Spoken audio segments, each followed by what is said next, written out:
Hello and welcome into the stream. For everyone joining us on YouTube, it's a pleasure to have you in here with us for the day. For everybody that has already joined us on TikTok and continues to do so as I speak, welcome in. I hope that everybody has had a great start to your Saturday, I believe it is. I know I sure have.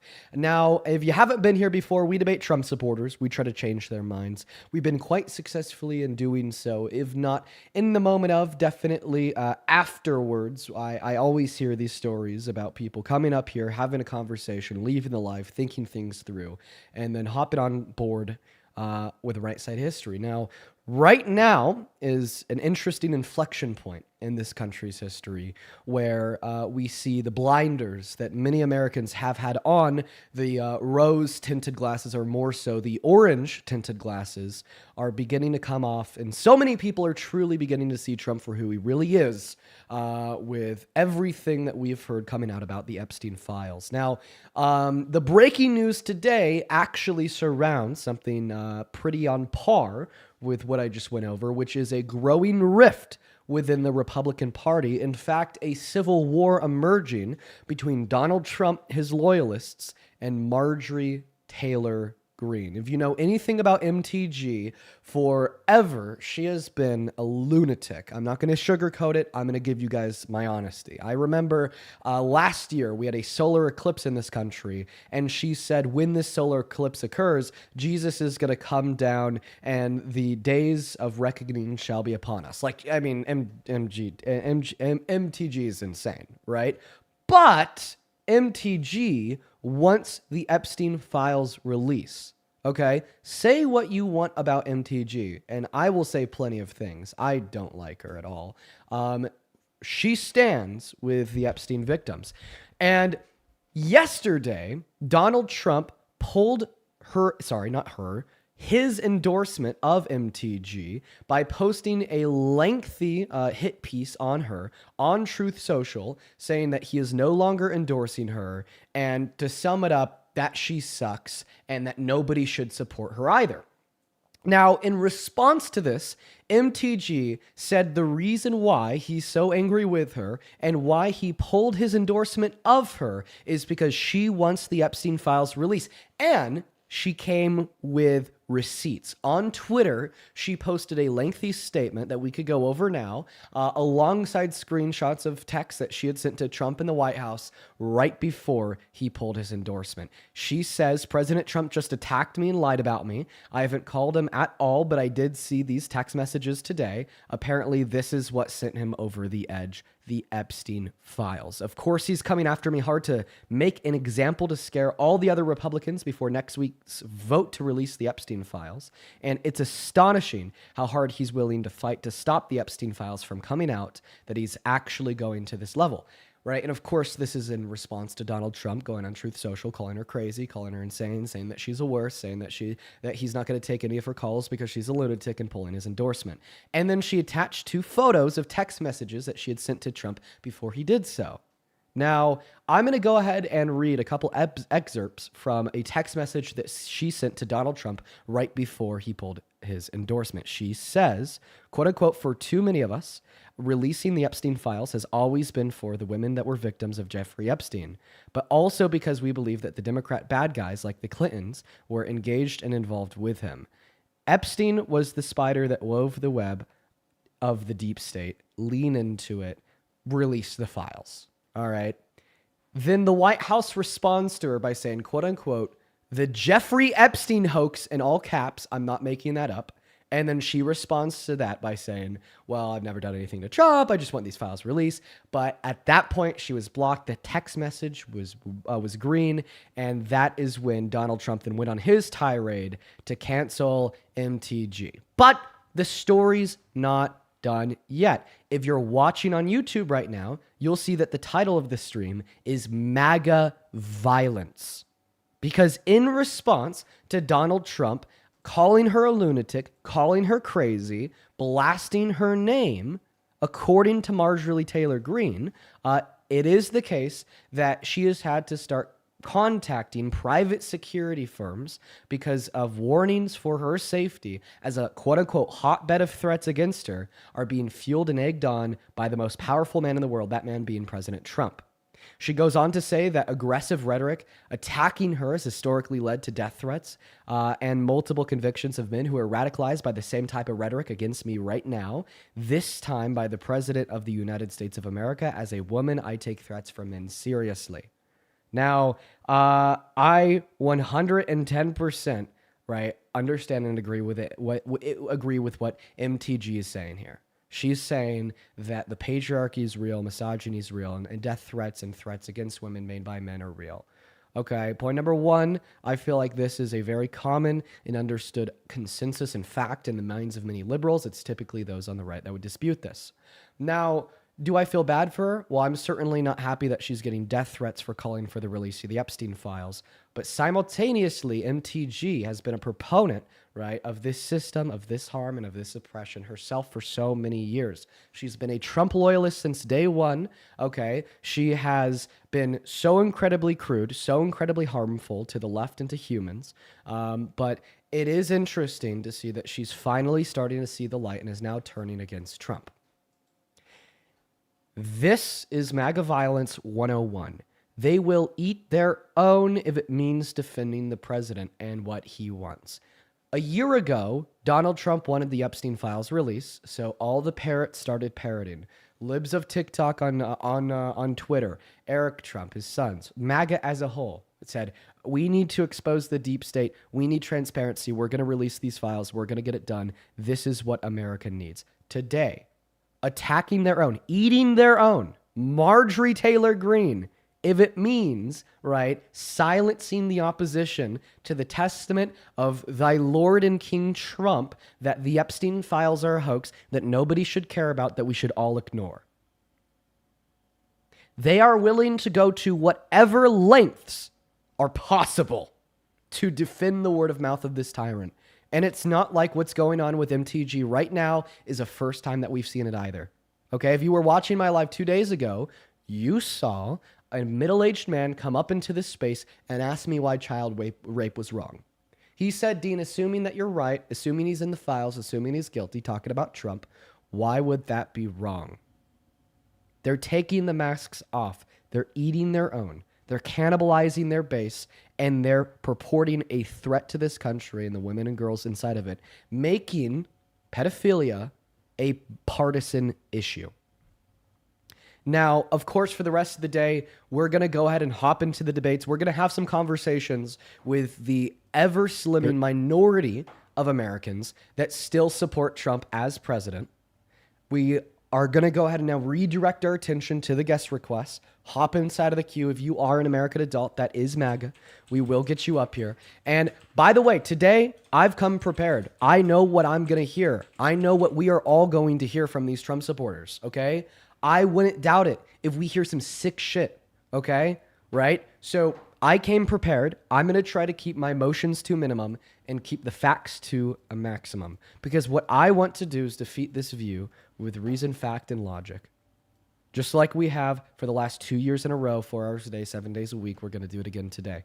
Although it might be kind of difficult. At this point in time, we're going to go and get that very first guest up of the day, folks. Just make sure that if you are inside of the queue, that you are an American adult that supports Trump as president. That means that you're an American citizen, you're at least 18 years old, and you are pro-Trump right now. Something else that I will ask is to please stay out of the queue if you happen to be a troll. We have seen an increase in the amount of liberals hopping in there, trolls hopping in there, which of course is caused by the decrease in the amount of Trump supporters hopping in there. But if I could please just have you guys hold off for the day so we could really focus on trying to have these conversations, I would really, really appreciate that. So let's go ahead and do that now. What's up, Tyler? Do you support Trump? Oh, my bad. I didn't mean to click it. No worries. Moving on to the next guest, guys. We got William Nelson loading up into the queue, folks. Once again, please only join if you are a Trump supporter. I would really appreciate it if we could really focus on trying to follow those rules today. What's up? Do you support Trump? William, I'm gonna go to give you around 5 seconds to respond. Okay, doesn't sound like William's here. They went ahead and left. We're going to move on to the next guest, Michael Davis, folks. If you're on TikTok, guys, make sure that you're double tapping away on that phone screen, sharing out this live with a handful of friends. If you're on YouTube, folks, welcome in. Drop a like. Good to see you. We're going to try to get that very first Trump supporter up right now. I wouldn't doubt it if it took a moment today, just because of the ever slowing support for President Trump. MAGA accounts for a minority of Americans. People are hopping ship. MAGA is dying. All right, and then those that remain are are among the worst of us. So I wouldn't doubt it if it took a while to find somebody that is pro-Trump today. Once again, let's just repeat the rules because maybe some new people have joined in on TikTok. Only join the guest request if you are A, an American adult, and B, a Trump supporter that's C, ready and willing to debate. What's up, the Crusader? Do you support Trump? Yeah. Okay, well, that's going to be a child. Moving on to the next guest, guys. We're going to go to load up a couple people at a time here just to try to find somebody to come up here and have a conversation with us. What is going on? Do you support Trump? Yeah. Okay, how old are you?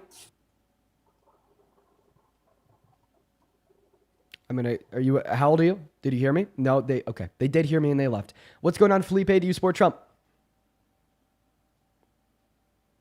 Felipe's not here. Goodbye. Okay, we got Sky Blue loaded up into the box. Like I said, guys, it is likely to take a moment today. Right? Just because it is nearly impossible to support Trump anymore. What is going on, Sky Blue? Do you support Trump? I vote for Trump. And do you still support him today? Yeah. Okay, how old are you? Yeah, I'm well. Okay. I bet that you're above the age of 18. Sir, real quick. So you said that you still support Trump today. So what is your response, right, to everything we've seen coming out of the Epstein files, the emails released by Congress, on top of the civil war that is now brewing within the MAGA base by Trump launching attacks on his own simply for calling for the release of the Epstein files?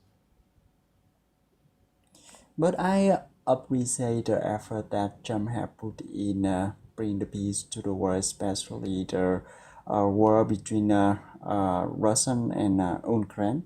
Okay. Could you please respond to what I said? I have no ideas. You have no idea.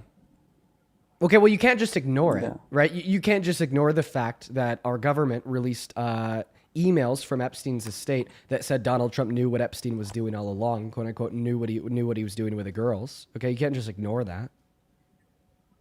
I'm so sorry. No idea Yeah. is just not an answer I'm willing to accept.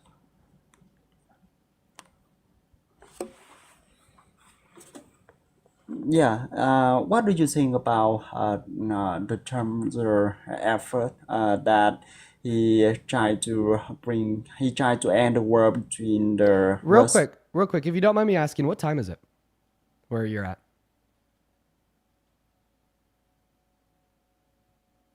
Okay, they left. We're going to go to get that next guest up here right now, guys. I'm going to go to repeat the rules one more time just for everybody tuning in. Only join inside of the queue if you are an American adult that supports Trump as president, that wants to come up here and debate. Please stay out of the queue if that's not you. Please stay out of the queue if you're a liberal. Please stay out of the queue if you're a troll. Right now, today, it's going to be incredibly difficult for us to find anybody to have up here to have a conversation with us, so please. What's please, good, brother, man? Follow the rules. What's going on, Hello. Salvi? Do you support Trump? I'm great, brother. How's your night going? Yeah, I absolutely do support Trump. Okay, you do support Trump. So I'm actually going to ask you the same question that I asked to that last guest that I want you to respond to now. Okay, how could you still support Trump from everything that we've learned in the last 72 hours at this point, ranging from the release of some Epstein files in Congress, where Epstein said that Donald Trump knew exactly what he was doing with those girls, meaning that Donald Trump has been lying to us for the last 20 years, and he was complicit with his best friend, who was a child sex trafficker, to point number two, which is now Donald Trump is disavowing and attacking his own, including people like MTG, if they speak out and say they want the release of the Epstein files, saying that nobody should focus on them because they're a hoax, well, then contradicting himself in that same breath by arguing that he's now wanting to direct his AG Pam Bondi into exploring those files to find anything that would incriminate Democrats, but he's also calling it a hoax faked by the Democrats. How can you still support him after this and more? Yeah, well, in terms of that, that's not verified, first of all, and I support him because he knows what a man is and he knows what a woman is. So what And did I we say should that's not- not verified? Well, if you pull up a statement, we could debate a specific statement, but you're speaking in generalizations. What did I say that's not So verified? if you could, I was not speaking so in if you- generalizations. I if made you could very pull up specific a points. specific statement, we could talk about What that. did But I if you're going say? to talk I'm gonna about ask- generalizations, how are we going to speak about that?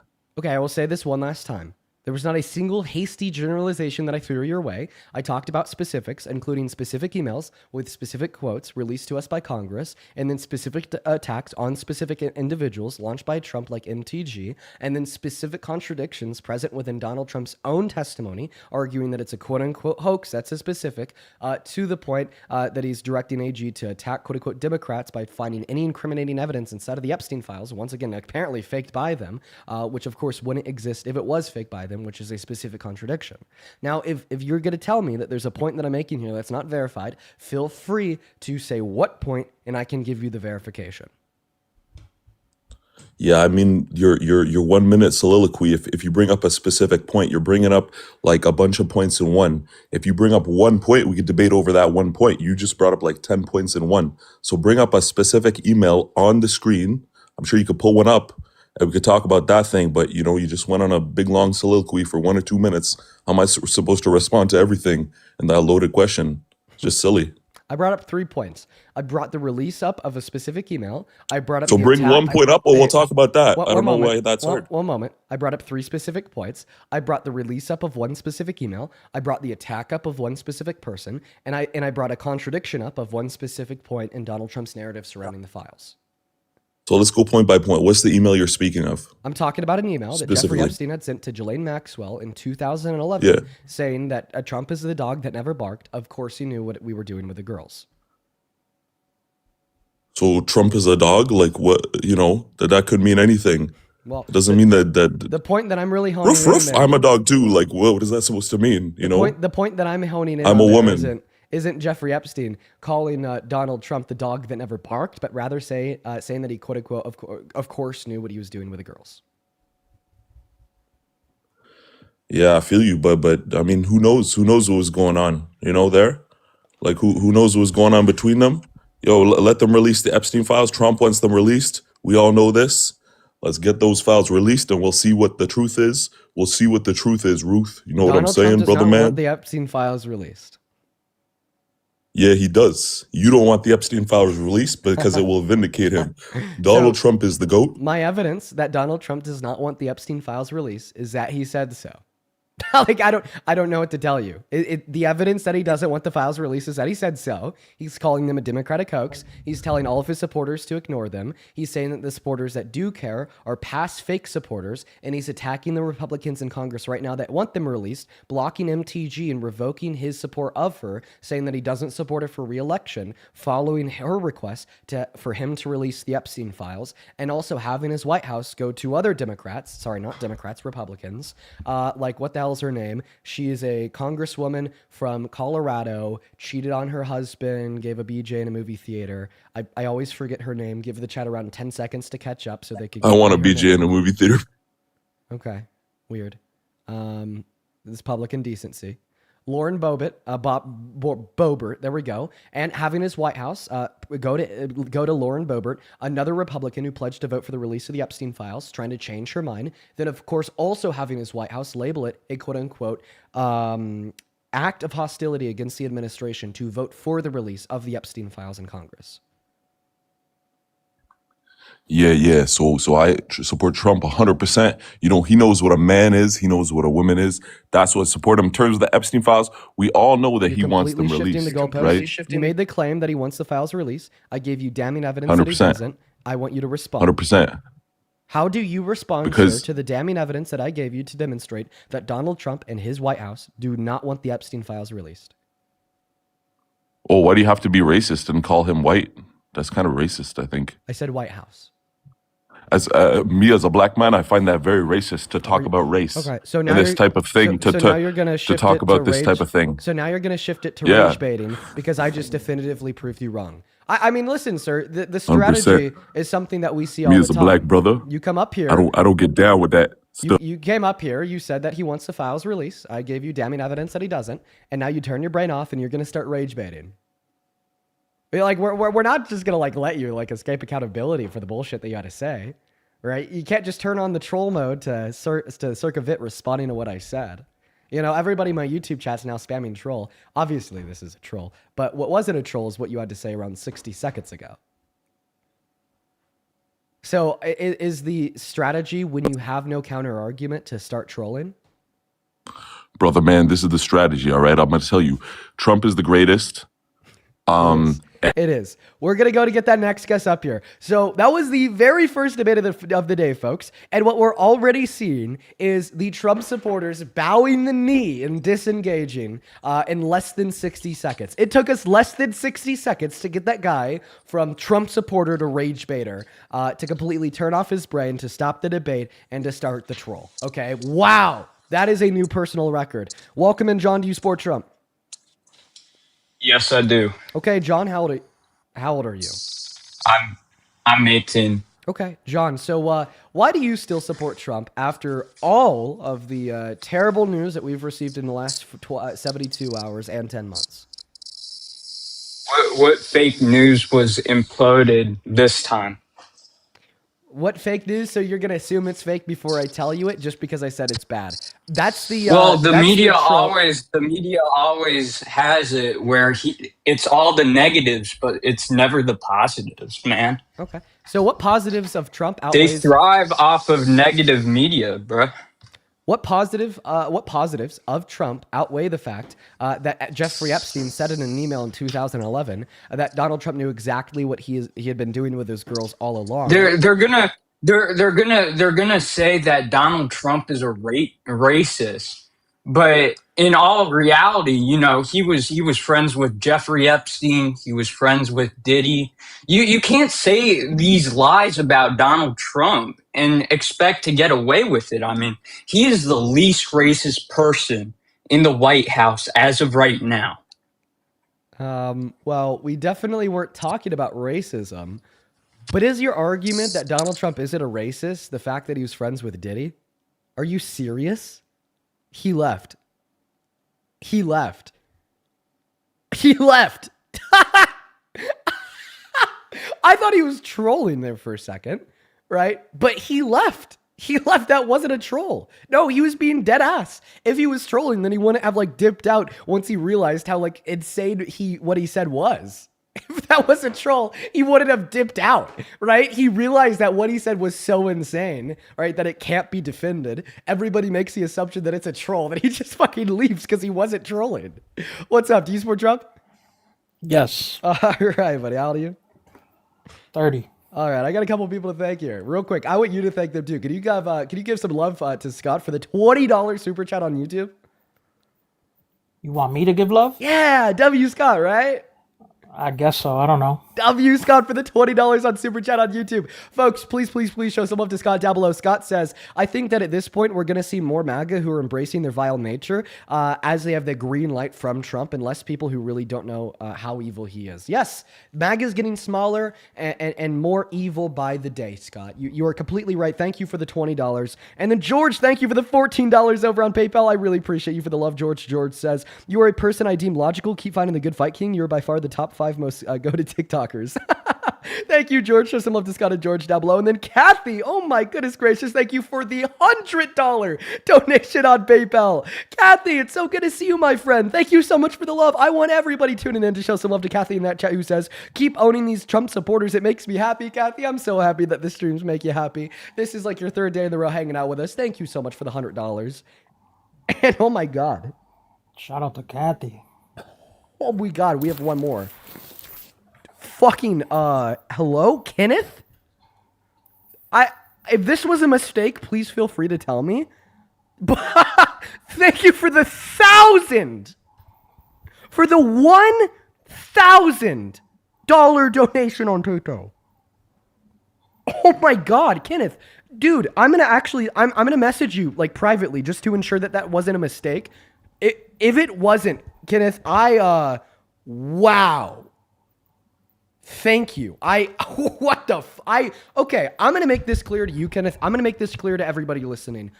That is something that I don't deserve. That is something that I don't think many people deserve. Kenneth, with the $1,000, man, I want to personally tell you to your face, thank you so much for your kindness and your generosity. I don't think mere words on this stream could ever go far enough to demonstrate how grateful and thankful and appreciative I am of your love and how I accept it with pure humility. Kenneth, man, thank you so much for your kindness. Kenneth with $1,000, that's just insane to say, says, I'm not sure what we could do together to see the truth. Thank you for all that you do, man. I'm happy that you're here. Thank you so much for the love, and I really hope that you're enjoying the stream. We're going to go ahead and give the mic here to the guests so they could tell us why you support Trump, but please, for everybody tuning in, I'm just going to need a second to process that. Show some love to the GOAT, Kenneth, down below in that chat for the $1,000 donation. Kenneth, Thank you. I apologize for keeping you waiting. Go ahead and take it away. Tell us why you support Trump. W. Kenneth's dude. Why do I support Trump? I think he's just a better option than the other options. Okay, why is that? Because at the end of the day, most of these politicians all lie. So Donald to Trump get told on, over 30,000 in his first term. Biggest yeah, lie that's too, the fine. denial of the 2020 election. They all lie, Dean. So it's fine All when of Trump them. does it, but it's not fine when anyone I else mean, does I it. didn't say that, but Those are the last don't you words think? that Don't left you? your mouth. Don't you think worrying about the Epstein files is just a waste of time? Exactly. Right? I can't believe that pedophilia is now becoming a partisan issue to the extent where you think worrying about one of the most infamous child sex traffickers with possible connections, no, certain connections to the president of the most powerful country on the face of this planet is now a waste of time. Why is Yeah, P3 because a partisan issue? Why is child rape a partisan issue? why is it a partisan issue? Right. It is a partisan issue Why are you sitting here telling me that it's a quote unquote waste of time for wanting to because hold the perpetuators of one of the worst forms of violence that can exist, rape, sex trafficking, and exploitation accountable? Why is that a waste of time? so how long have they had these files in possession? Because I'm not. Epstein was arrested by our DOJ in 2019 under Trump in his first term. Why is it a waste of time to want to Okay. hold the perpetuators of such mass and grave So violence accountable, especially in consideration of the fact that many of these perpetuators very well might be some of the most powerful Americans, including people in Congress, including past presidents, or even the current sitting president, Mr. Trump, considering the fact that we just saw emails released from Epstein's estate saying where Epstein said that Donald Trump knew about this all along. He knew what he was doing to those girls, yet he was still best friends with them. And the fact that Donald Trump personally spent hours alone with one of the sex trafficking victims at Epstein's house. if he was arrested in 2019, and let's say they had He's those not going to answer my files, question. I want I'm everybody. gonna answer your question. You're gonna let me talk? Do it. God damn, Dean. Do it. Answer the Let question. me talk. Okay. If they've had these files, let's say since 2019, since he's been arrested, and multiple people in politics have seen some of these files, and they have yet to do anything. So they're kind of slow dripping information that they want to pick and choose what they want to show us. Case in point, the recent emails with Trump, they're still not going to do anything about it. He's going to finish his term. Wow. They're not going to do anything about it. Wow. Okay. Because both sides are implicit. So you're basically telling us that you don't care because you don't think anything's going to get done. Well, you know what Yeah, could get for done, sure. right? Which the Democrats are pushing for, and Donald Trump is fighting against so hard, is the full and total release of all of the Epstein files in Congress right now. Okay, that is what the Democrats want. That is what the Democrats voted for. That is what a handful of Republicans like Nancy Mace, Lauren Boebert, and now MTG have jumped ship and hop on board with. And that is what the White House and the Trump administration has fought so hard against. They labeled it as an act of hostility against their admin to vote for the release. And now Donald Trump has completely disavowed and begun violently attacking MTG just because she also wants to hold the perpetuators of sexual violence accountable. So, sir, my question to you is just take the mask off, whatever, regardless of whatever the words that you're saying right now, simply because you originally suggested and you continue to defend the premise, right, that it's a waste of time to be focusing on this at all, and you support the administration knowing damn well that they don't want these files to be released, right, even though you just said that you think this would implicate individuals on both sides of the aisle. Why do you not care about sexual violence directed towards women and girls? Because I don't commit those violences, so I don't care about something I don't personally do. Does that make sense?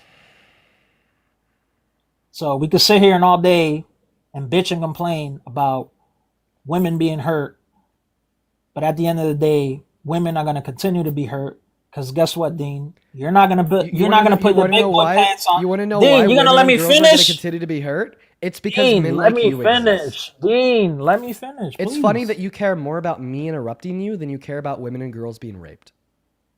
Why is that? Yeah, why are you gonna let me finish? Because Why I is want that? to I want answer. you to answer that question. Why do you care more about me interrupting you than women and girls getting raped? I care because I'm trying to get my point across, and you're just Okay. interrupting. Okay. So you think that you getting a point across is more important than preventing the sex exploitation? of Yeah, women just and like you girls? think your point is more Right, important. right, exactly. And then in response to that last argument where you said that you don't care because you don't personally engage in it, do you care about murder? No. Okay, right, because you're not a murderer. Do you care about the Holocaust? Nope, not at all. Right, because you didn't commit the Holocaust. been You too didn't engage long. in the Holocaust. Who cares about the do you care about Holocaust? slavery? No. No, because you never personally. I'm not a enslaved an slave individual. owner. You were never not. enslaved. Okay, are you a father? No. Okay, so you don't care about children. I care about children. Wait, why? Because you don't have any. I have nieces and nephews. Okay, And they're- right. and they're young. Okay, so guess what? Those aren't your children. Those are somebody else's children. Right. Somebody related to But you. they're my relatives, right? Okay. Okay, so you do care. They're about related to children. me, and so they're in would proximity would you to care my if life, one of those correct? children was raped? Of course. Oh, so you've raped a child? What? Yeah, you said that you only care about things that you've personally done, and because you said that you just said that you'd care about those children being raped, therefore you're a child rapist. Say that one more time. Yeah. You said that you only care about things that you've personally done, right? This is why you said that you didn't care about sexual violence as perpetuated against women and girls. This is why you didn't care about the Holocaust, slavery, so on and so forth. But now you're telling me that you would care if your nieces and nephews were raped, meaning that you were a child rapist. That I'm a child rapist? Yeah, according to your logic, right? Not at all. Not I at don't all. think Wait, you're making any wait. sense. So you're saying that You're you not care making about any those sense. children getting raped? How are you even- correlating? How are you correlating me caring about a relative being raped and now considering me a rapist? Because you said that you only care about things that you've done. I am talking about the proximity to my life. If I am not out here raping, murdering, and committing crimes against other human beings, there's only so much I can do as an individual. Okay. Okay? Okay. So now you're going on to say So, that Dean, you just actually do like- care about these things. So I just want to make it so To an incredibly extent. fucking. Extent. Okay. Well, now it's extent. just I'm to not an gonna make extent. it my whole Why life. do you even need to say that? Why do you even need to say to an Because extent? Look at this. I mean, guys, how can it get any more clear than this? This is the first Trump supporter that stayed on this live for over 2 minutes. And look at where we're at. This Why you is leaving, man? where America, pipe down low, bro. This is where America's at today. How can it become any more clear that this is the wrong side of history? Guys, it can't be any more clear. I feel like what I do with these debates has now been driven to a point of impossibility, right? Where it's the purpose, right, of these live streams is no longer to try to change a mind, but rather to drive awareness. Right? I'm never going to be able to convince, one moment, I'm never going to be able to convince this sick piece of SHIT that he should care about sexual violence against women and girls, slavery, or Holocaust. I'm never going to be able to convince him of it. He lacks the necessary components, right, that are required to possess moral virtues to care about harm perpetuated against others. Or he's willing to take it to the extent to say he doesn't care because he cares about Trump more. I'm not going to be able to change his mind here. This conversation is not about trying to change a mind. This conversation is about keeping the general American public informed about the state of this country, the state of politics in this country, and why we have the administration we do, and who continues to prop them up. I'm going to give you the mic, and I'm going to give you the opportunity to walk back everything that you've said. I'm going to give you the opportunity to walk it back when you said that you don't care about sexual and violence against women and girls. I'm going to give you the opportunity to walk it back when you said that you don't care about the Holocaust, when you don't think slavery was wrong. I you definitely don't don't care care about about the it. Holocaust.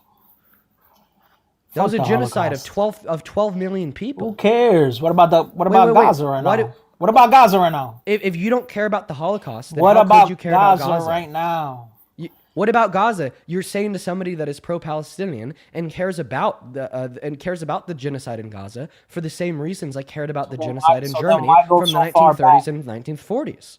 Let's just talk. Right? How can you sit here and tell me that you care about Gaza but you don't care about the Holocaust? Because you can't say that you care about Gaza because men, women, and children are dying. That happened in the Holocaust. You can't say that you care about Gaza because little babies are being starved. That happened in the Holocaust. You can't sit here and tell me that you care about Gaza because it is the systemic genocide is perpetuated by a terroristic state. That's what happened in the Holocaust. So what about Gaza? Dean, you know, it's hard to have a conversation when you interject, don't let anyone finish, and then you mute me when you feel like it. But I'll be respectful. I'll keep this little game you're playing. To be honest, I'm not a Trump supporter. I really don't give a fuck about Trump. Yeah, I don't believe you. I don't believe you. Chat, this is where we're at as a country. What a way to start the stream. We're going to go to get that next guest loaded up into the box, guys. Hop inside that queue if you're a Trump supporter. We'll get you loaded up here. I can't even believe what we just heard. I can't even believe it. I cannot believe it. We're going to go to get that next guest loaded up into the box right now, guys. Make sure if you're inside of that queue that you are an American adult that supports Trump. These live streams have to be Insane. one of the most damning things on the internet today. Wow. What's up? Do you support Trump? Hello? Can you MAGA? debate my partner? Yeah, is he MAGA? He's a Trump supporter, yeah. I will happily talk to your partner. Before I do, is it okay if Okay, I let thank me a take couple my people? AirPods off. Is it? Yeah, thank him. Love you, Kenneth. Okay, for sure. Just feel free to tell that to your partner so it doesn't seem like I'm ignoring him. I just got a couple people to thank real quick. Meg, thank you so much for the $50 super chat over on YouTube, Meg. It's so good to see you. Guys, keep on showing some love to Kenneth in that chat, but please also show some love to Meg for the $50. Meg with the $50 didn't attach a message, just the love. Thank you so much for your kindness, Meg. As well as Ray. Thank you for the $200 super chat. Oh my goodness, dude. Ray, thank you so much for your kindness and your generosity. Same thing I said to Kenneth. I do not deserve that. Thank you so much for the love. Oh my God. Let's get 2,000 Mays. Oh, Ray, sorry. Holy W. Dude, Ray with a $200, that is RAY, says, Dean, politics aside, you give me hope for the future generation. Thank you so much for speaking truth to power. My 3-year-old will be in good hands with leaders like you. I hope one day we will see you in an official position. Thank you. Ray, I don't know what the future holds for me. I don't know if it's, an official position in the government. I don't know. I'm 21. I got time to figure that out. But Ray, thank you so much, not only for the $200, but also for the incredibly, incredibly kind words. One more super chat. Thank you for the $50, Mozzie. That is M-O-Z-Z-I-E. Dude, you guys are going off today. Mozzie with a $50 says, hey, Dean, just want to let you know that your streams get me through the day delivering for Amazon. Hopefully MAGA lunatics get educated soon so we can move forward as a society. Listen, man, I think that education is going to work on some of them, but for most of them, it's just going to be social stigmatization. Like that last guest, you can't educate him. You just have to stigmatize those virtues existing in anybody, so those that hold them shut the fuck up and stay quiet, and then we reduce the amount of individuals that do hold them generationally speaking by teaching from birth that that is wrong and ought be stigmatized. But thank you so much for the love, Mozzie. Thank you for the love, Ray. Thank you for the love, everybody. Guys, thank you so much for your support. Now, there's a couple more people over on PayPal and Venmo, but I am going to go ahead and allow the mic to be passed to the partner of this guest so we can start our debate. Go ahead. Hey, what's up, dude? Welcome in. So I hear that you're a Trump supporter. Yes, I am. And why is that? Well, personally, first off, I'm a veteran. I'm a Trump supporter because I agree a lot with his policies when it comes to the military and veteran benefits and what he did for me while I was in the military. And that's pretty much it. My wife probably didn't give you much context. I've never actually voted for Trump. But you still support him as president. I mean, I don't understand why you'd support him and then not vote for him, right? But I mean, listen, we're a year away from the election. We're not really talking about votes anymore. We're talking about support. So you're still in the right place. I just don't understand why you'd support him and not vote for him. But like, whatever. Okay. So what has he done for veterans?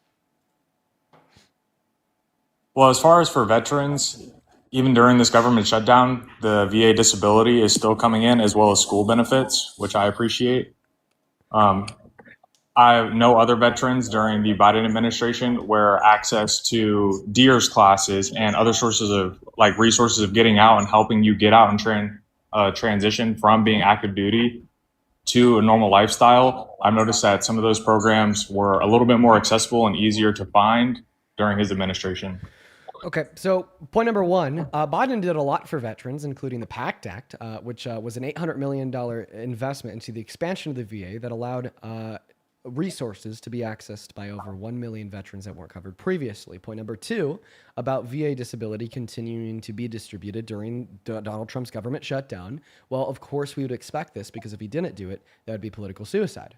Think about it, dude. What does his base care about the most? USA, hoorah, patriotism, veterans. All right, at least that's what they say they care about. So if he didn't give that disability paycheck, that would have been absolute self-unaliving in his base. But point number four, Donald Trump doesn't actually care about you. He doesn't care about veterans because he doesn't care about what you fought for. You took an oath to defend and fight for the American Constitution and the rights in which are guaranteed to the people in this country. Donald Trump, on the other hand, has spent the last 7 years of his life perpetually attacking those things, ranging from the Constitution, right? In December of 2022, he called for the termination of all of its rules, regulations, and articles because he was sad that he lost the 2020 election and thought if he could throw the electoral rules out the window, he could get that off his back. Right, to in the last 10 months infringing on 4 of our constitutional amendments, like such as the 14th Amendment, when he passed an executive order trying to take birthright citizenship away from the children born to undocumented immigrants on American soil, even though they've been guaranteed that right since 1868. Or the First Amendment, when he said it's now illegal to criticize him in the media. He got Jimmy Kimmel kicked off there and said that he wants to come down hard on these organizations that do criticize him. To the Second Amendment, when he gave a directive to his DOJ to try to find a way to ban any and all gun ownership for law-abiding trans-American citizens. To the 10th Amendment, when he was illegally deploying the National Guard in cities across this country without good enough reason, leading to federal judges taking that ability away from him to do so in particular areas. To the 22nd Amendment, with the perpetual resuggestion that he wants to run for a third term, even though that is in strict violation of the 22nd Amendment. Right. I hear what you're saying. To me, a lot of those points are valid and true points, but they didn't really have anything to do with like the topic of what I was talking about as far as like veterans and what I felt he's done for me. As far as that point, I want to get your opinion now Well, because I did respond to that. So I brought up how he was like forced into allowing disability benefits to continue. I also brought up how Biden and the left did more for veterans, but then I brought up how he doesn't care about veterans because he fights so hard against what you were willing to lose your life for, that being the American Constitution. These should all be relevant points, either to the argument that you made or more so to what you care about in general. Yes, I totally agree. The other thing that I also appreciated that Trump did is he gave us a 3.1% jump in pay increase in 2020. And that was the biggest that I saw during my 5 years that I served. Right. There's a 5% pay increase under Biden. The reason why there's a 3% increase in 2020 and then a 5% increase in 2022 is because of the inflation onset by the pandemic. Okay, understandable. Yeah, it was still under his regime. So that's just how I view it. Exactly, regime. I mean, it's crazy that you as a veteran of America support a quote-unquote regime. I was taught to like any commander-in-chief that's in place. I don't necessarily have a problem with Biden. That's anti-American. That's anti-American. It is so totally anti-American to suggest that you should bend the knee to whomever is in power. Come on. We literally we got off of that knee. We got off of that knee when fighting the Revolutionary War to rid ourselves of. Yes, I know, but it is in our oath when we swear in to join any branch of the military that we are to follow any direct order of the President of the United States. You missed a word. You know what word you missed? What Lawful. word? President controls the law, whether it's right or wrong. That's not true. You think that the president supersedes the law of the land, the American Constitution? If he gives executive orders, yes. And you are uneducated. You are so totally uneducated. You don't even know the document that you were willing to fight and lose your life to defend. And that is honestly sad, but simultaneously, I am happy that you're here in support of Trump because of misinformation and a lack of education compared to virtues of pure, blatant evilness. So I want to use this as a moment of education, not as a moment of attack. So just to be clear, no, the president does not supersede the Constitution. Just to be clear, no, the president's executive orders do not supersede the Constitution. To be clear, nothing supersedes the Constitution. The Constitution is the highest law of the land in this country. Federal law must abide by the Constitution. The president CEOs must abide by the Constitution. State law must abide by the Constitution. Local law must abide by the Constitution. Everything must abide by the Constitution. Agreed. Okay, agreed. So now that yeah. you understand that literally every legal construct and governmental construct in this country ought abide by the Constitution, do you understand now how you're wrong when you suggested that the president doesn't? Yes, I agree now. Thank you for informing me. All right, and this goes right back into our conversation about remembering your oath, how you didn't take an oath to the president. You took an oath to the Constitution and the lawful orders via your commander-in-chief. But when your commander-in-chief is making unlawful orders, launching an attack on this country's democracy, and this country's Constitution, I would argue this would make him a traitor of such, thereby at the bare minimum, concluding that you and anybody else that fought for this country and fought for these values should revoke your support from him.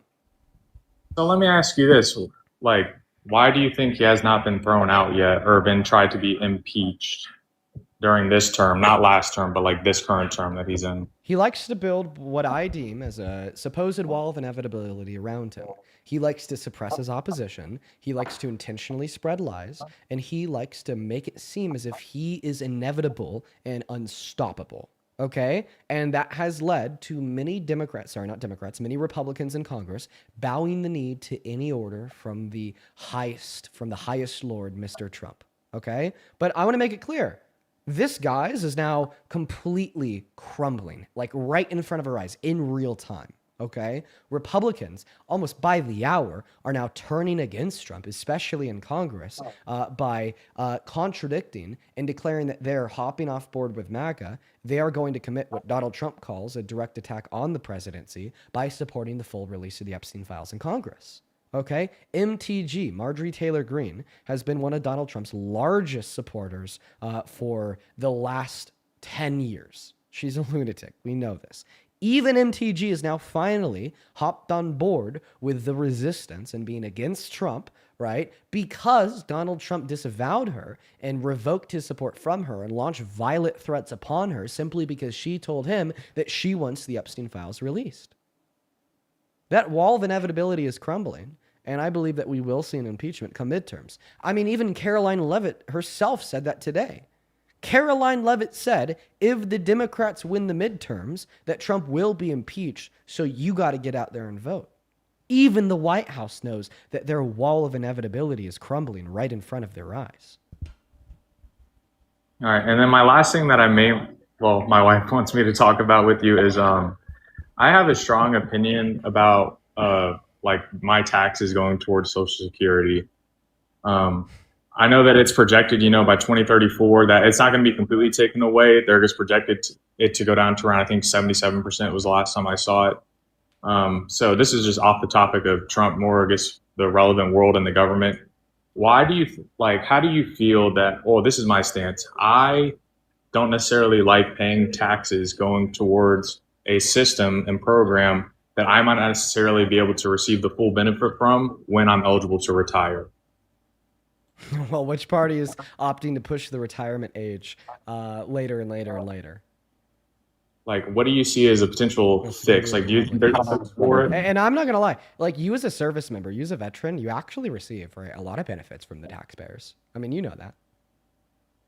Yes, and that's one of the heated discussions me and my wife got into, and she asked, why is it fair for VA, Right. Like, you as a veteran, free healthcare. You as a veteran, yes. Like, I don't know if you took up the opportunity to go to like any like college in America for free. You as a veteran, and that's where me and her got into this discussion of giving. Yes, that's where me and her got into the discussion of I'm of the stance of give and take, because I was willing to lay my life down for someone I don't know, like you or any other citizen. That's the give and take portion, to where it's like, question. If you're willing to lay your life down for a random American citizen, then why aren't you willing to pay $36 per year to fund food stamp benefits for 42 million low-income Americans that are starving? Once again, here's my give and take portion of that. I believe the system should be better, and I believe that people who do not have felonies or of able health should go join the military. You don't think that you should be able to join the military with a felony? No, it's just Is hard to get is into the the commander in military. chief a position of the military? Yes, it So he is. shouldn't be But able what to I'm become the saying is commander in that chief with a felony. Donald Trump is I'm 34. what I'm talking about is when you go to sign up, when you go to a recruiter's office, you have to fill out a lot of paperwork and get a lot of approvals in order to join the military if you are convicted of a felony. Oh, okay. Well, then I don't understand like what the relevance of this is to what I said, because it sounds like you were like speculative and unsure of like social safety nets to ensure that Americans are fed off of food stamps, and have housing through No, what I'm Section saying 8, is or like in order social for security when they're old, right? And then my counterpoint that I want to hear your response to as well, if you're willing to lose your life for like a random American citizen, then why aren't you willing to pay $36 per year in taxes to keep 42 million of them fed? because I met a lot of people who joined the military to get out of Section 8, to get out of poverty. And that's why I brought up the point of if they're able bodied and healthy and do not have felonies, why not go join the military? That is the give and take portion of my stance. It's Because like we need a diverse economy where individuals are doing different things. If everyone that was experiencing like poverty or was low income went to join the military, well, then our economy would inevitably crumble because our labor force would downsize. We would see that we would lose essential workers and like various sects. I mean, I don't think the solution here to anybody that needs assistance is But to that would say, go also, join the but if you military. go look at the military's manpower numbers, our manpower numbers are down over the past decade. That could also help our military front as well. Okay, but I don't think that we should force somebody to like risk their life in order to receive a hot meal. Yeah, that's like I said, that's the give and take portion of it. I mean, do you think that? Do you think that like in America, somebody should have to risk their life to feed their children? Personally, yes, because was risking my life to make sure they got that hot meal. Yeah, who forced you to join the military? Nobody. I did it of my own free will, but Right. I don't think that we should be essentially forcing or coercing people into joining the military. I think that is imperialism 101, and it is so totally immoral. Okay, forcing or coercing individuals into joining the military by like swinging food stamps, swinging like social security, swinging like Section 8 over their head is just terrible. 110% terrible. I mean, just like look at like the moral. One moment. To join the military, I said, why not go join the military? Oh, okay, so you said why not go join the military? So then this would be like join the military. So this would be a question on a social level, not a question insofar as what our legislation should be. Right? So I'm unclear if you're saying that we should take these benefits away from those that need them unless they join the military, or if you just personally ask them why not. I just personally ask people why not. Okay, so then why are we debating this? Because this doesn't seem to be a debate of policy. Okay, yeah, you got me. It was just a topic that me and my wife were discussing. But thank you for informing me, and this is very important. Yeah. Well, I appreciate you for coming in, man. But I mean, I could still try to answer the question, like, why not? It's just because some individuals don't want to. Like, some individuals have an interest, right, in the arts, in technology. Some individuals have an interest in going to college. Some individuals have an interest in not spending, right, their 18, 19, 20, and 21st years of life, going to boot camp and, training, at various facilities in America and on the global stage. Some individuals want to do that, and they should be able to do that if they want to. I just think that obviously because of conflicting interests and desires about what somebody wants to do with their life and their personal freedoms, liberties, so on and so forth, by the way, which you should agree with, that maybe they just don't want to. Yeah, but to me, that's somewhat I grew up in a very not so well livelihood, and I realized that, the military was a way out, So a lot of individuals join the military for that reason. I have a lot of friends that I grew up with that did exactly that. Yeah. That doesn't mean it's the only way out. No, it's not. But I'm saying that is a liable way out for people who are willing and able. Like you said, the willing part is a choice. It's also a choice to accept what comes along with joining the military, like the potentiality of being deployed and dying overseas. Yes, like I said, it's a give and take. Right, but not everybody is willing to accept that take. Yep, which sucks. Well, it doesn't suck. But I don't think it necessarily sucks. I think what it reflects is just the fact that we exist in a diverse country where individuals have like different interests, different desires, and different plans for their own life. I agree, but this is awesome. Thank you for finally. My wife's been waiting for me and you to talk, so thank you for the time. Okay, yeah, you take care. All right, folks, for the 14,000 people hanging out with us on TikTok, if you're on YouTube, this won't affect you. The YouTube goes unaffected. We actually have to restart the stream, and I'll tell you why real quick. When we had that guest up that was like, I don't care about the H cost, I think I called him some mean names, and I got myself a flag. I think I was like, oh, you're so STUPID. Oh, you're an IDIOT. So I got us a flag. We need to restart the stream or else I'll possibly be banned. So we're going to go ahead and do that right now, folks. The restarts only take 5 seconds. I'll actually go ahead and tell you how to come back right now. You should see a red follow button in the top left-hand corner of your phone screen. Go ahead and hit that now so you'll be able to find this following list on your you'll be able to find this live on your following list. We have another 3 hours of debates, folks. If you're already here, that means that you're interested. So don't go away. Come on right on back. Hit that following button. And I'll actually also go ahead and show you guys a quicker way to come back to the stream after the restart. This is the fastest way because keep in mind the restarts take 4 seconds. I timed it last time. It took 4 seconds to restart the stream. Once the stream ends, because of course I'm going to restart it, this is what your phone screen will look like. It'll say live has ended, and then it will show you my profile picture. If you click on my profile picture on that live has ended phone screen, you go boop, well then it will send you over to my account page. Once you're on my account page, what I want you to do is just like count to 10 in your head, pull down on the videos to refresh it, then click back into the new live by clicking on that red live glowing orb around the profile picture on the account page. I'd really appreciate it if you consider coming back. Like the typical amount of individuals that come back is around 70 to 80%. Let's try to get like 85, 90% back. I'm going to go ahead and start counting down from 10 right now. By the time we're at 5, the live stream will be restarted.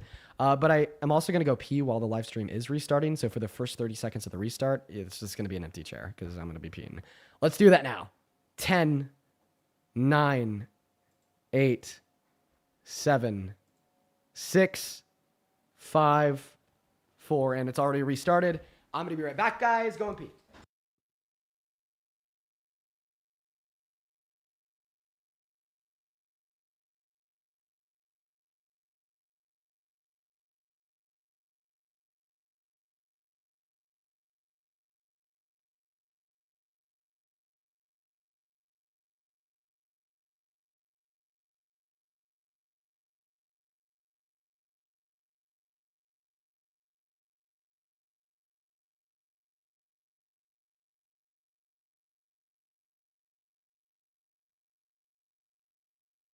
And we're back. We used the restroom and we washed the hands. Quite frankly, look at us go.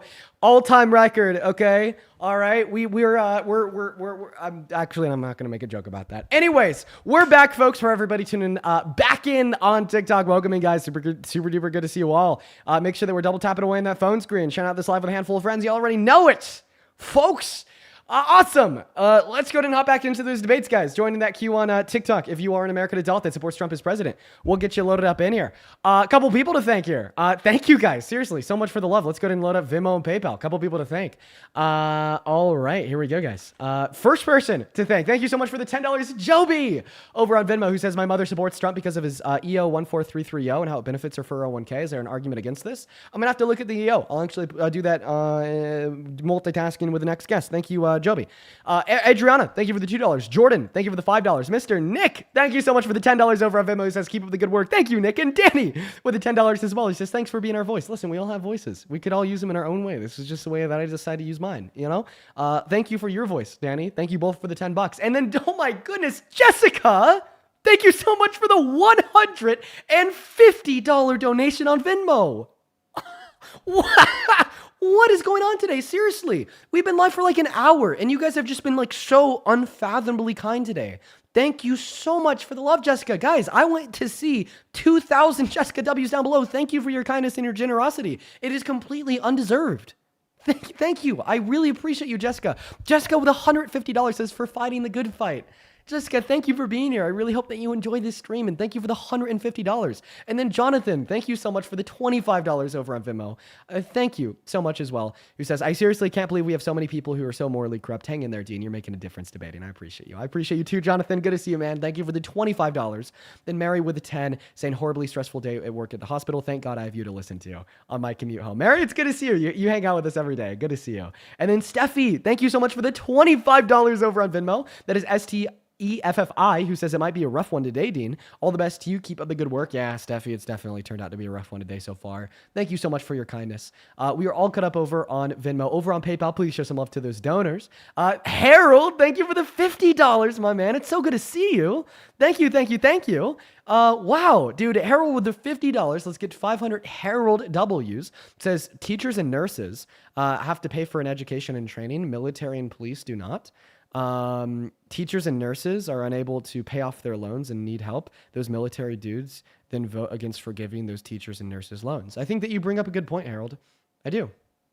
Thank you. Thank you so much for sharing your wisdom with us. Thank you for the $50, my friend.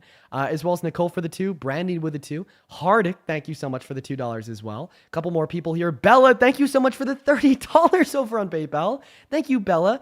And Bella says, Bella, keep at it. From a victim of CSA, it's so important to inform anybody MAGA and change them. You can say this if you like. Well, first and foremost, Bella, I'm really sorry that you're a victim of CSA. No one deserves to go through that. And that's so fucking obvious. But thank you for being here, and thank you so much for your kindness and your love. Please show some love to Bella down below. Seriously, thank you so much.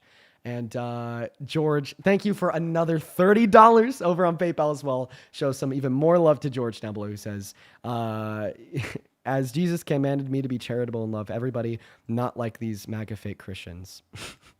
Thank you so much for the love, George. Thank you, thank you, thank you. Let's go and get that next guest loaded up into the box right now. Thank you for the Galaxy over on TikTok as well. Hop inside of that queue if you are an American adult that supports Trump as president. We'll get you up here. We'll have a conversation. Please don't break the rules, guys. We're only looking for debates. If you're a troll, if you're a liberal, just stay out of the queue so we can stay focused on these conversations. I'm going to go ahead and assume that you don't want your camera to be on, and that was an accident. I turned it off, Casey. You're all good. Are you a Trump supporter? Yeah, I did vote for Trump. Casey. Okay. All Can right. I just say before we start this, I am a fan of you regardless of, what I believe. And I just want to say right now, I am a part of the group of people who have stepped away from the support of Trump. I did vote for him, and I don't necessarily disagree with my choice, but I wouldn't say I'm a supporter. And yeah, I just want to start with that. But thank you for letting me join. I'm a fan of you. Well, I think the one part I'm really honing in on there is that you don't disagree with your choice. All right. I mean, let's see if I could connect the dots very easily here for you. Okay. You said that you stepped away from your support from Trump today, likely surrounding the Epstein files. Correct me if I'm wrong. Why doesn't that make you disagree? No, it was kind of the stance on Israel and his relationship with Netanyahu. So I think I think that's kind of what shifted my views. But I'd say ever since 2019, I've been driven by. Why don't you regret your vote for him? Why don't I regret my vote? Yeah. So I would say that I honestly just wanted, who I thought would be the best option. I am a conservative. I'm a Republican. I do believe that in the other option wouldn't have been better for our country. Oh boy. Yeah. Okay. But sadly, we have a system where if I chose to vote for anyone besides Trump, our only other option would be Kamala, which would. This is definitely still like willing. It's definitely still calling of a conversation here. Okay. Yeah, I'm happy that you've stepped away from your support for Trump because he's pro-Israel, but simultaneously, I think it's important to go through why you should regret your vote for Trump by just simply like detailing the differences between the two candidates and like what we would have had in this country today if you had changed your mind and made a different vote last November. So hopefully you can make better decisions moving forward.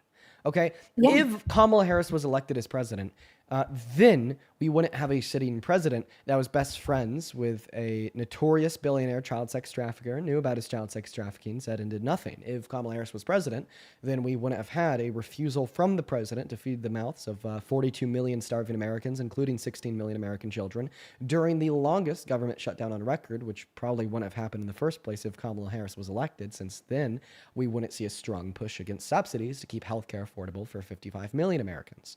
If Kamala Harris was elected as president, then the big, beautiful bill wouldn't have passed. 10 million low-income Americans wouldn't have lost health care. 3 million Americans wouldn't have permanently lost food assistance. And we rather would have had tax cuts for 121 million Americans in the low and the middle class, as it should be. And I could say much more. I'm going to go ahead and stop myself there so I'm not overloading you. Okay, so Dean, my question for you is, how did you feel about the $1.7 trillion that was demanded by Democrats to get funding for things that weren't necessary. Emily, Like, thank you for the motorcycle. Like what? yeah, so, $1.7 trillion was demanded by Democrats. Can you agree with that? I don't know if I can, because the ACA subsidies would only cost $150 billion to extend over 10 years. Right, but there's more to that. There was $1.7 trillion So what was the other that was demanded. What was the other $1.55 trillion made up of? What do you mean? What was the other $1.5 trillion made up of? Because just like I said, it would cost $150 billion to keep that ACA subsidy running for the next 10 years. What was the other $1.5 trillion constituted of, considering the fact that I thought it was the extension of those ACA subsidies that were relevant? Yeah, that was definitely included, but there was still, Where are you getting funding this from? that. Yeah, so during the government shutdown, it was claimed that Democrats demanded, $1.5 trillion in new spending. Who claimed that? Republicans. It doesn't really state House Republicans. That was statements from various House Republicans. Okay, so it was a counter proposal. So you're saying that a source says Republicans said that they were demanding $1.5 trillion. First issue, how do you know that the source is right? Second issue, even if that source is right and Republicans in Congress said this, well, they say a lot of things that are wrong, so how do you know they were right? I think the only way to truly test your claim for the validity here would be for constituted evidence to demonstrate what that $1.5 trillion was accounting for. Yeah, so it was for multiple different things. It was extensions of Obamacare. It was extensions of, right, but they want more funding for that. They also want funding for like free healthcare for also undocumented immigrants. Different things like that. I mean, I'm obviously not opposed for, if we do end up having an undocumented immigrant, which I'm sorry, but I was honestly curious what your stance is on, obviously what's going on in our country right now. Everyone has opinions on ICE, and I assume that you've talked about it before, but I want to hear your opinion on that.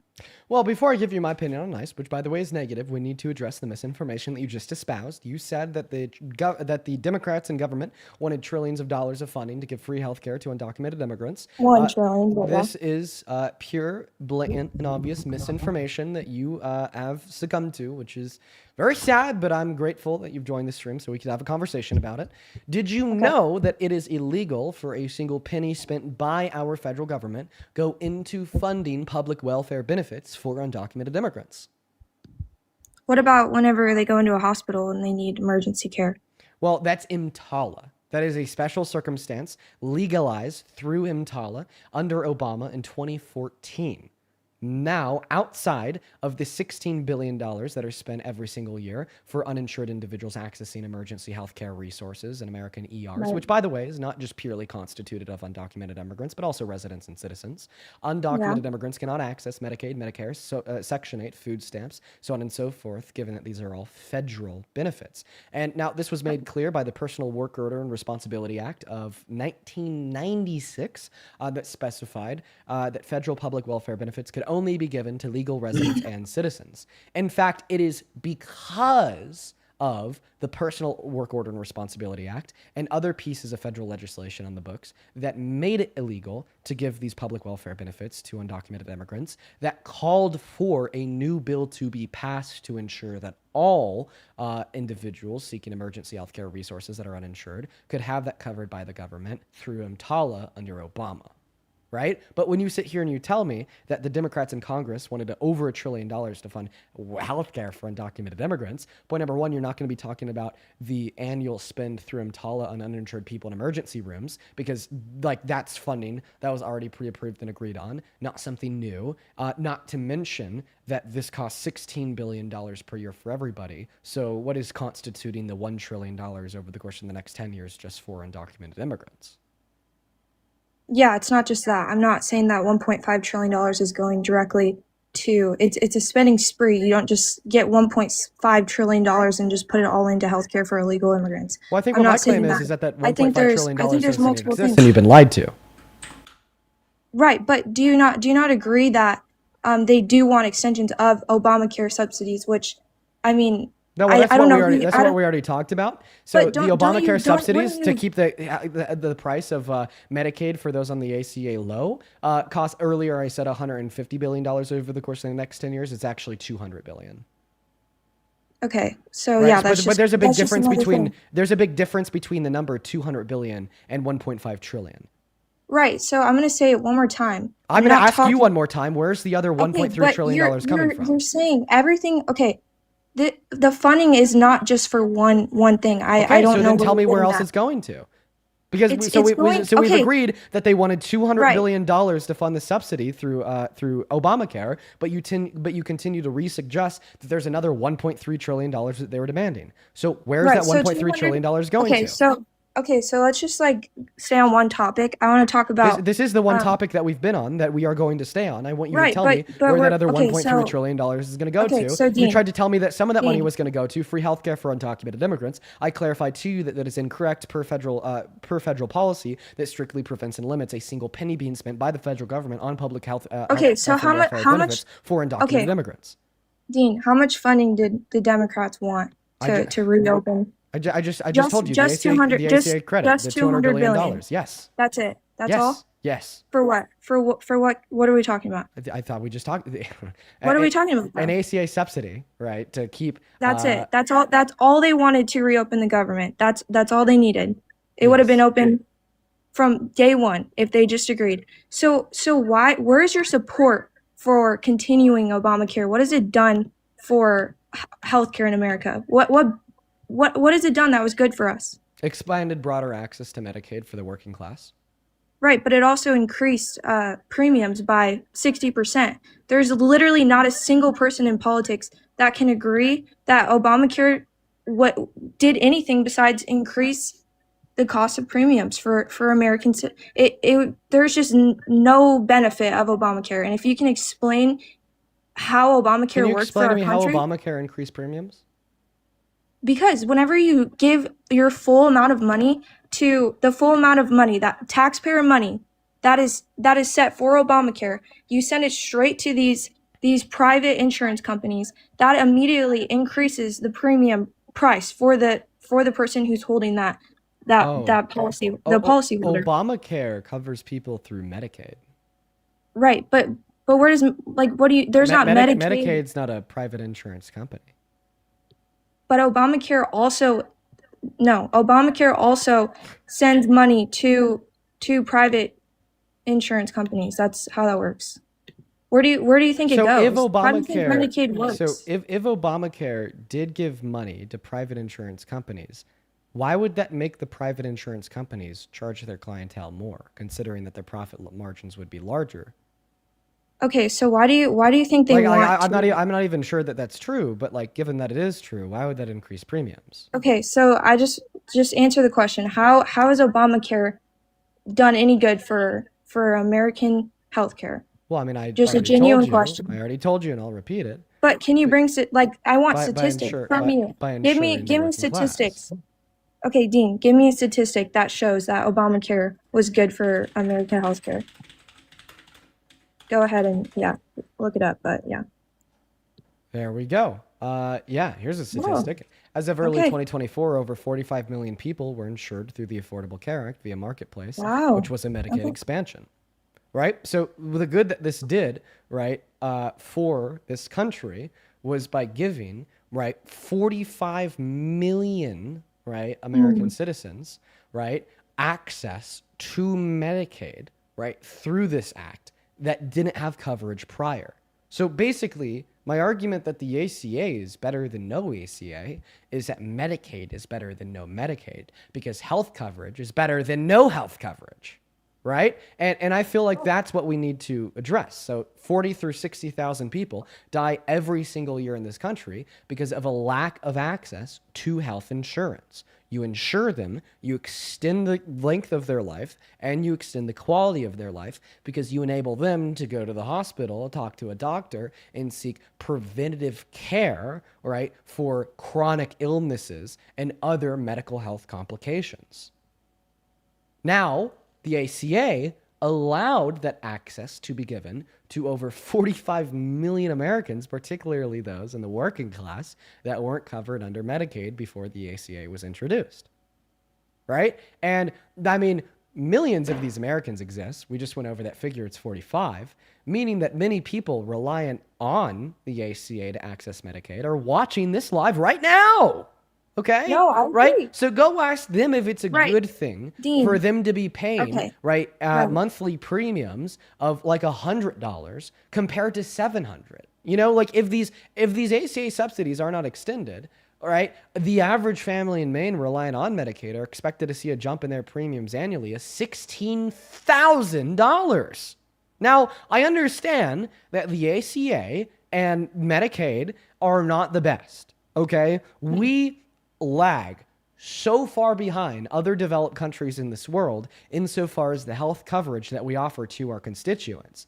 Yet, Medicaid and the ACA existing are better than repealing them with no plan to replace them with something better, telling Americans to go fish or rather go die. Okay, so I agree. I want people to have more affordable healthcare.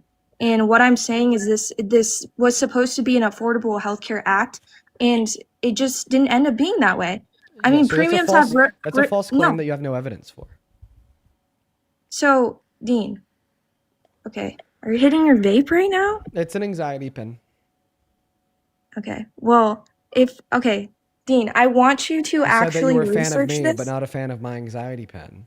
No, I Motherfucker. want you to live a long life. I want you to debate for till you're 100 years old. But if you keep hitting that, I don't know. Yeah, sure. I think that the anxiety pen increases my chance of developing lung cancer by around 30 times. So I need to stop using it. Why are you anxious? Or why are you hitting that while we're talking? So I need to stop using it because it will reduce the quality and expected and average life expectancy. Like the fact that I use this is projected to reduce my life expectancy by 10 years. Like I seriously need to quit. I completely agree. But you know what else reduces the average life expectancy of Americans? Taking their health care away. That's a fact. Can you agree? There. Yeah, you got me there. Okay, so if you want me to stop using this anxiety pen, one moment. If you want me to stop using this anxiety pen, right? So my life expectancy is not cut short. Well, then you wouldn't support Trump because he's cutting the life expectancy of 10 million low-income Americans short by taking their Medicaid away through the big beautiful bill. That was a nice correlation. That was good. So yeah, I just want you to become aware that this is from John Hopkins Public School of Health, Bloomberg. It says that consumers buying insurance through the ACA plans are seeing premiums rise by up to 59%, which is true. If you can find me a statistic that doesn't show an increase of premiums significantly, since I would say let's go from 2014, we can just go from there. If you can find me any evidence that it's, let's say, been, I don't know, not increasing by 59%, then you win this argument. But I don't think you can do that. Did you know that the average increase in premium payments for subsidized enrollees under the enhanced tax credit that the Republicans refused to extend, thereby causing the government shutdown, would be 114%? Right? So you're saying that premiums have increased on average, 56% since 2014. Right? But because of the Republicans refusing to fund this one ACA subsidy, right, in 1 year at one point in time, they're expected to go up by 114%. Oh, it's going to go up by 114%? On average, right? According to, let's see here, ABC, you could go on Google, you could type in, Obamacare enrollees will see premium spikes over 300%. Whoa, that's different from the 116% figure I just gave you. That's 3 times larger. As sign-up period begins, this will devastate us. Referencing the expiration of the subsidy. Okay, so can you give me like just your claim, but with like an actual number? Oh, I gave you the claim and I gave you the source. This is what I just did. Is it 114 or 300? No, well, according to ABC, 300. I was wrong. Okay, so that just sounds like maybe we need to really go find a solid number. Maybe Well, after we this, just got this one from string. ABC. Solid, Where 300%. was 114 then? Well, I thought that's a number that I had saw somewhere else before. I guess I was wrong. Okay, so Whoops. It's actually okay. worse than what Dean thought. You know, that's meaning it's even worse for Americans. Okay, so okay, I'm just confused by why you think more funding will what will that do for ACA that like obviously hasn't worked? What do you think it'll do? Well, to state the obvious, it will prevent Right. premiums by going up by 300%. Okay, so why were premiums rising under the ACA in the first place? Because prices rise of everything, not just health insurance. But how does it go up by 59%? How would an Affordable Care Act that was implemented by I don't know, it just doesn't make sense. How is it able to Well, rise that much I don't if it's understand. regulated? I don't understand the suggestion of the question being asked here. Why? How? How? I'm asking Because you. I'm asking you you. understand that individuals covered under the ACA, even though there has been a 59% increase in the price of health insurance premiums via the marketplace and dictation of said market. So maybe we should, Okay. socialize all healthcare so it's not. One moment. Stop, dude. If you're gonna ask me a question, oh my goodness, I would really appreciate if you'd listen to my response. I gotta say, the biggest thing that people do that really grind my gears are asking me a question and not listening to my response. Right? Capitalism requires growth. Shareholders require companies to continue to expand profit. Okay? So of course we're going to see, right, rate hikes inside of the insurance industry under capitalism via the dictation of the free marketplace.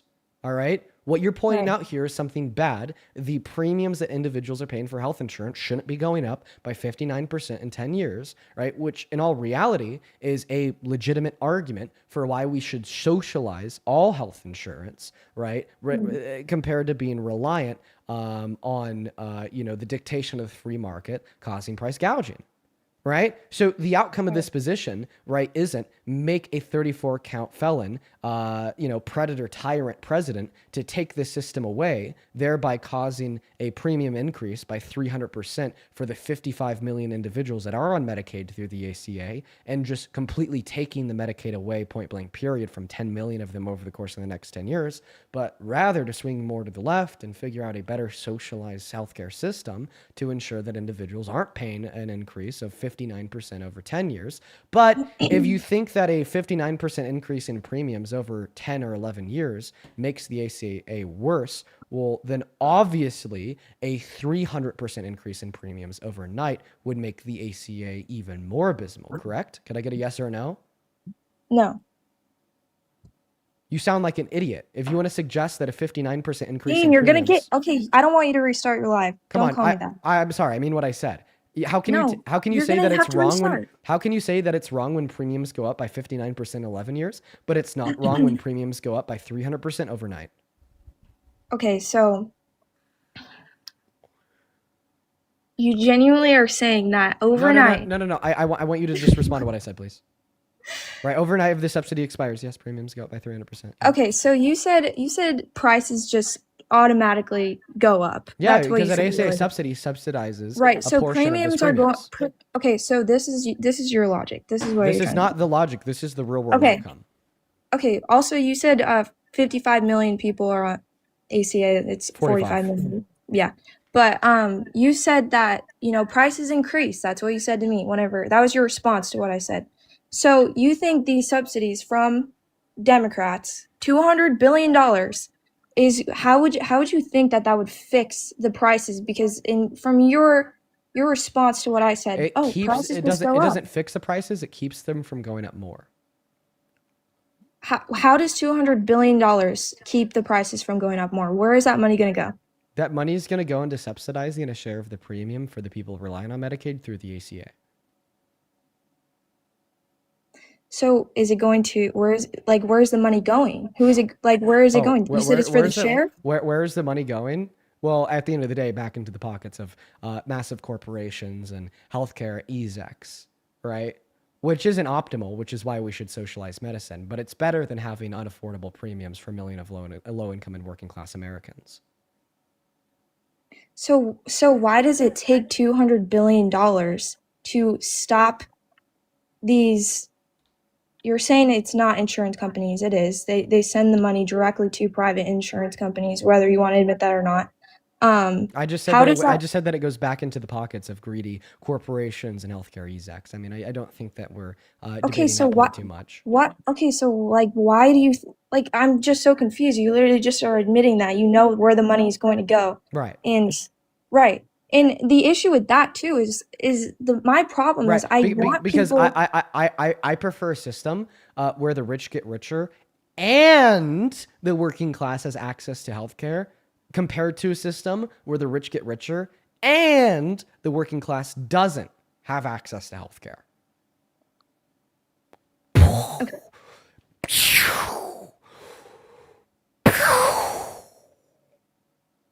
Okay, so okay, let's just backtrack really quick one more time. Okay, so you are admitting that the $200 billion is still going into the pockets of these the people. big corporations, healthcare execs, yeah, terrible people, yeah. Right. So we've had the ACA for a while now. We've seen the downside of it, the huge downside of it. So what is going to stop these same corporations from doing the exact same thing they've been doing all along? How are we going to regulate that so that now you're policies asking, actually now you're asking a secondary question unrelated to should the subsidy be passed, right? And then that's a such conversation that ushers in socialized healthcare. No, but that's a valid conversation for us to have. Okay, so but yeah, I just need to have you like be able to concede the last conversation before we move on. Okay, what do you mean? Are you still asking me yes or no? Yeah, I need you to concede that the subsidy was a good thing because it helps keep the healthcare costs for millions of Americans lower. Or do you just not care about the working class and poor, like Trump, by the way? No, okay, Dean, I care. I want the prices to go down, and I'm upset with the prices Wait. that- If you want the prices to go down, right, then how about we start at what is immediate and attainable, which would be ensuring that this subsidy continues to be funded so the prices don't go up by 300%. Right? Like, listen, we can have a conversation all day, right, about why premiums have increased by 59% over the last 11 years on the ACA, right, due to, the nature of capitalism, increasing profits via the shareholders' interests and premium hikes from insurance companies and higher costs of healthcare in general via the healthcare system in this country, right? That's a good conversation to have. But before we have that conversation, let's just take one step in the right direction, which would be the immediate and the obvious fact that if these subsidies are not passed, then the price for healthcare will go up by 300% for 45 million Americans. Okay, so you're saying the second that $200 billion, why are you closing your eyes like that? Because this is just cringing me out. It's just like I didn't even get to say anything. which is why I didn't interrupt you. I just know what you're going to say. But go ahead. Like, I didn't interrupt you. Go ahead. No, but I'm genuinely asking, like, for the sake of this debate right now, I'm genuinely curious what you think $200 billion is going to do for the How are we current. still here? Why are we? Okay, how but are we still on this? You haven't explained it though. You haven't explained how this $200 billion is going to benefit anyone besides the corporate. No, for sure. The corporate people. I'll explain it You're one last saying time. you've already Wait. Could you promise that you'll pay attention this time? Dean, I'm paying attention. Okay. Then I'm going to answer the question. Remember, Dean Withers.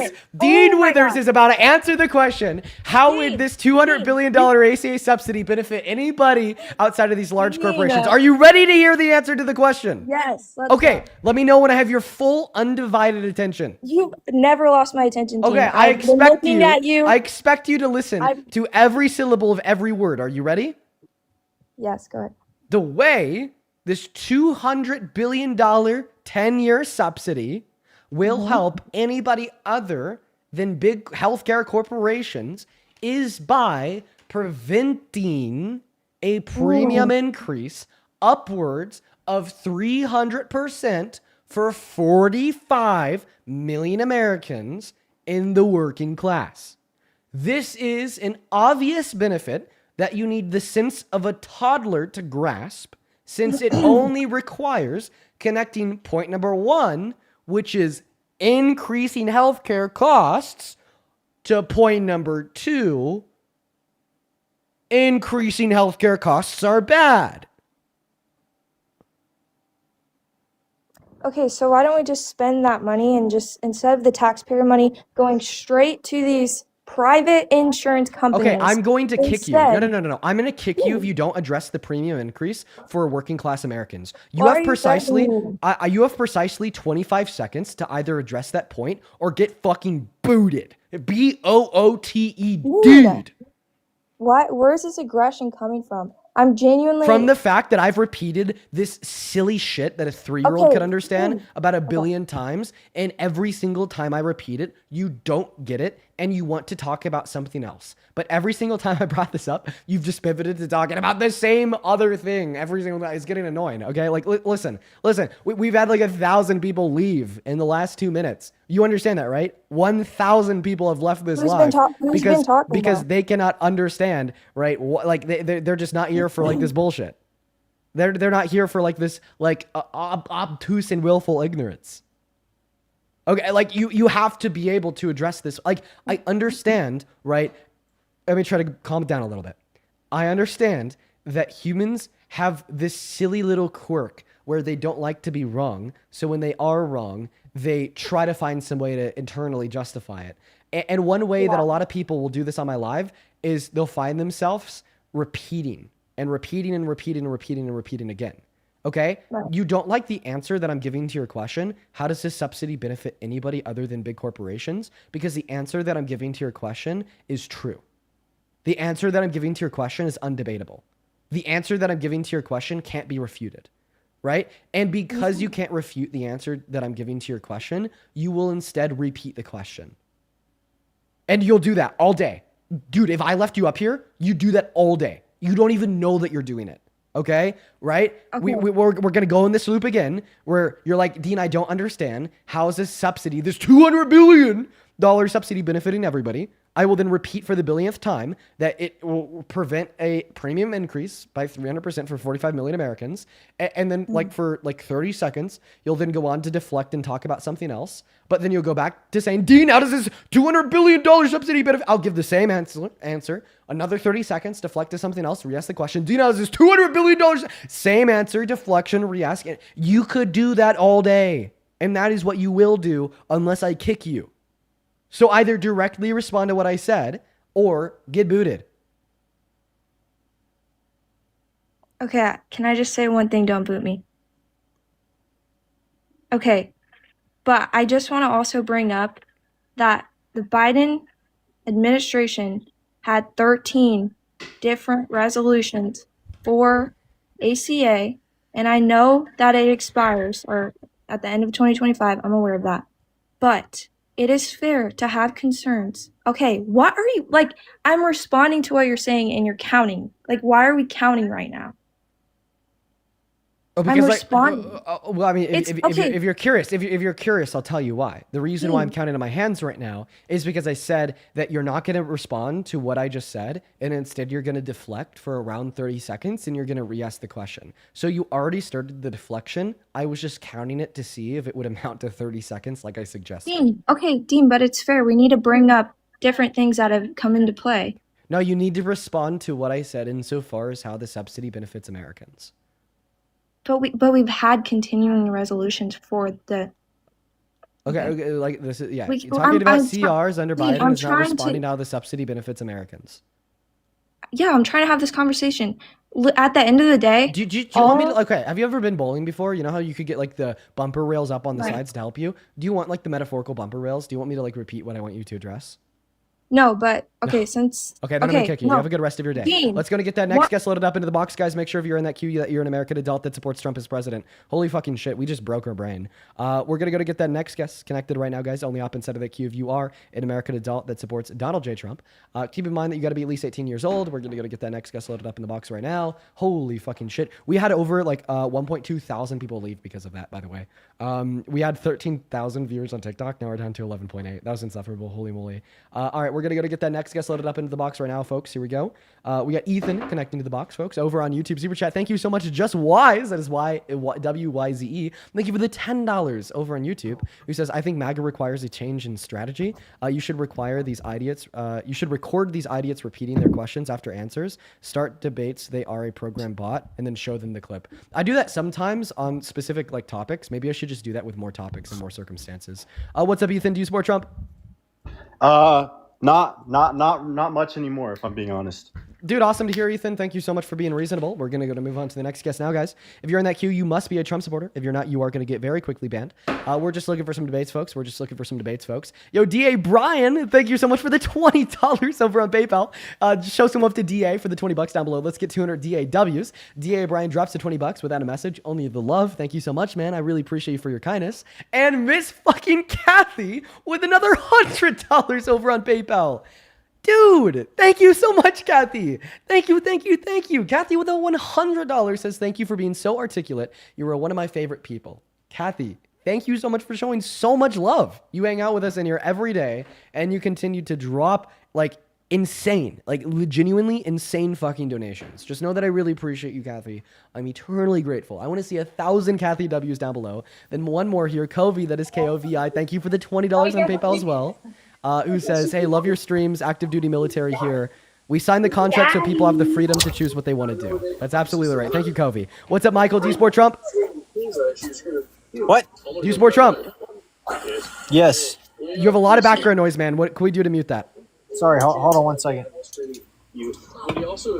Sorry. All right. Yes, I support Trump. Much better now. Okay, man.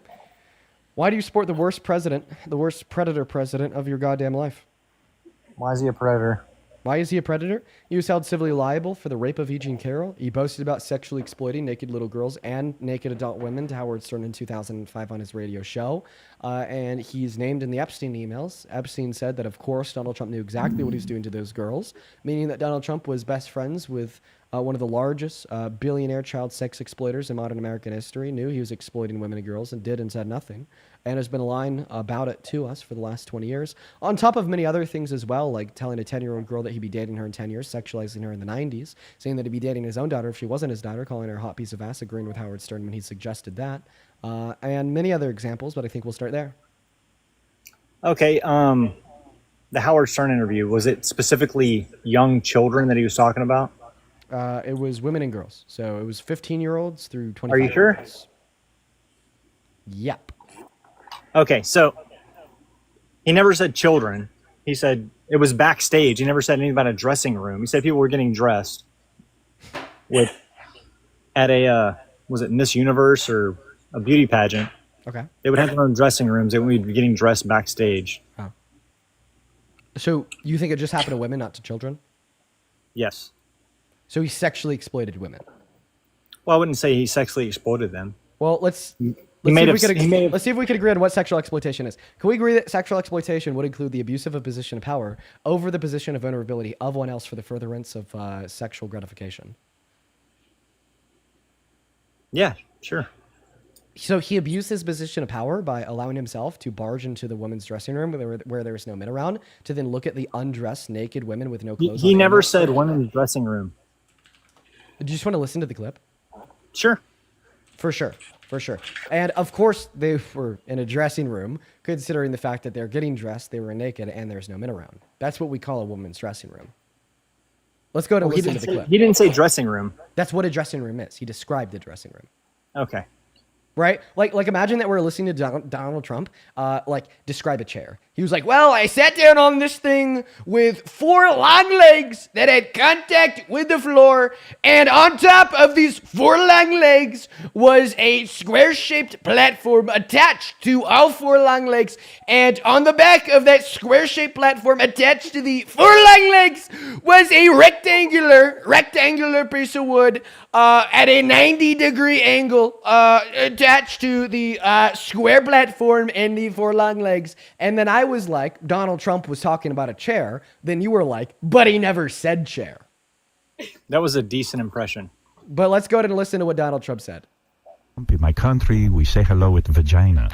And Well, you could also say, as the owner of the pageant, it's your obligation to do that. So you have done that. Now, tell Well, me I'll what tell you the funniest is that I'll go backstage before a show. Yes. And everyone's getting dressed and ready and everything else. And, no men are anywhere. And I'm allowed to go in because I'm the owner of the pageant, and therefore I'm inspecting it, Oh, shit. There we go. He said, I'm allowed to go in. Go into a space where there's naked women with no men around where they're getting dressed, women's dressing room. Let's go ahead and continue to listen, though. I'm inspecting. I want to make sure that You're like a everything is doctor. good. You're there. Yeah, the dress. Is everyone okay? They're standing there with no clothes. Is everybody okay? And you see these incredible looking women. And so I sort of get away with things like that. There you go. When was that clip from? 2005. How old were you in 2005? I was 1 year old. You were 1 year old in 2005? Yeah. Okay. Well, I mean, the context of things change over time. Yeah. So let's contextualize sexual exploitation in 2005. No, what I'm saying is and all of a sudden it isn't. things are considered appropriate at different times in history. Oh. Like for hundreds of years, people use the N-word to talk Okay. about black people. Okay, so if your mother came to you and she said, in the 90s, I was getting dressed in a changing room with no men around, and I was naked, then the owner of that changing room barged in unconsensually to look at me while I was naked, and then your mother followed that up by saying, hey, I got sexually exploited. You'd respond to her by saying, guess what, mother? You actually weren't sexually exploited. Right. We're using I don't. my mother One as moment. an I don't example care to that you're. be One emotionally moment. attached to I the don't situation. care that what you're explaining to me is a man abusing his position of power over your position of vulnerability in furtherance of unconsensual sexual gratification. In mere virtue of the fact that it was the 90s, it's not sexual exploitation. Right. This is like saying, right, because 500 years ago, 50-year-old men would marry and not engage in sex, rape like 12-year-old girls at mass globally, that wasn't child rape because of the time. Or arguing that enslavement wasn't enslavement, but rather just the norm because of the time. Go ahead and unmute. I muted you because you interrupted me, but I hope I debunked your silly little shit point. Oh, okay. Well, what I was saying was that things are appropriate depending on what time they're in. Obviously, marrying a 12-year-old is wrong, and we can all agree that that's wrong, but hundreds of years ago, that wasn't wrong. It's still not wrong in multiple countries across the world, but morally, that's wrong. Everybody would agree that.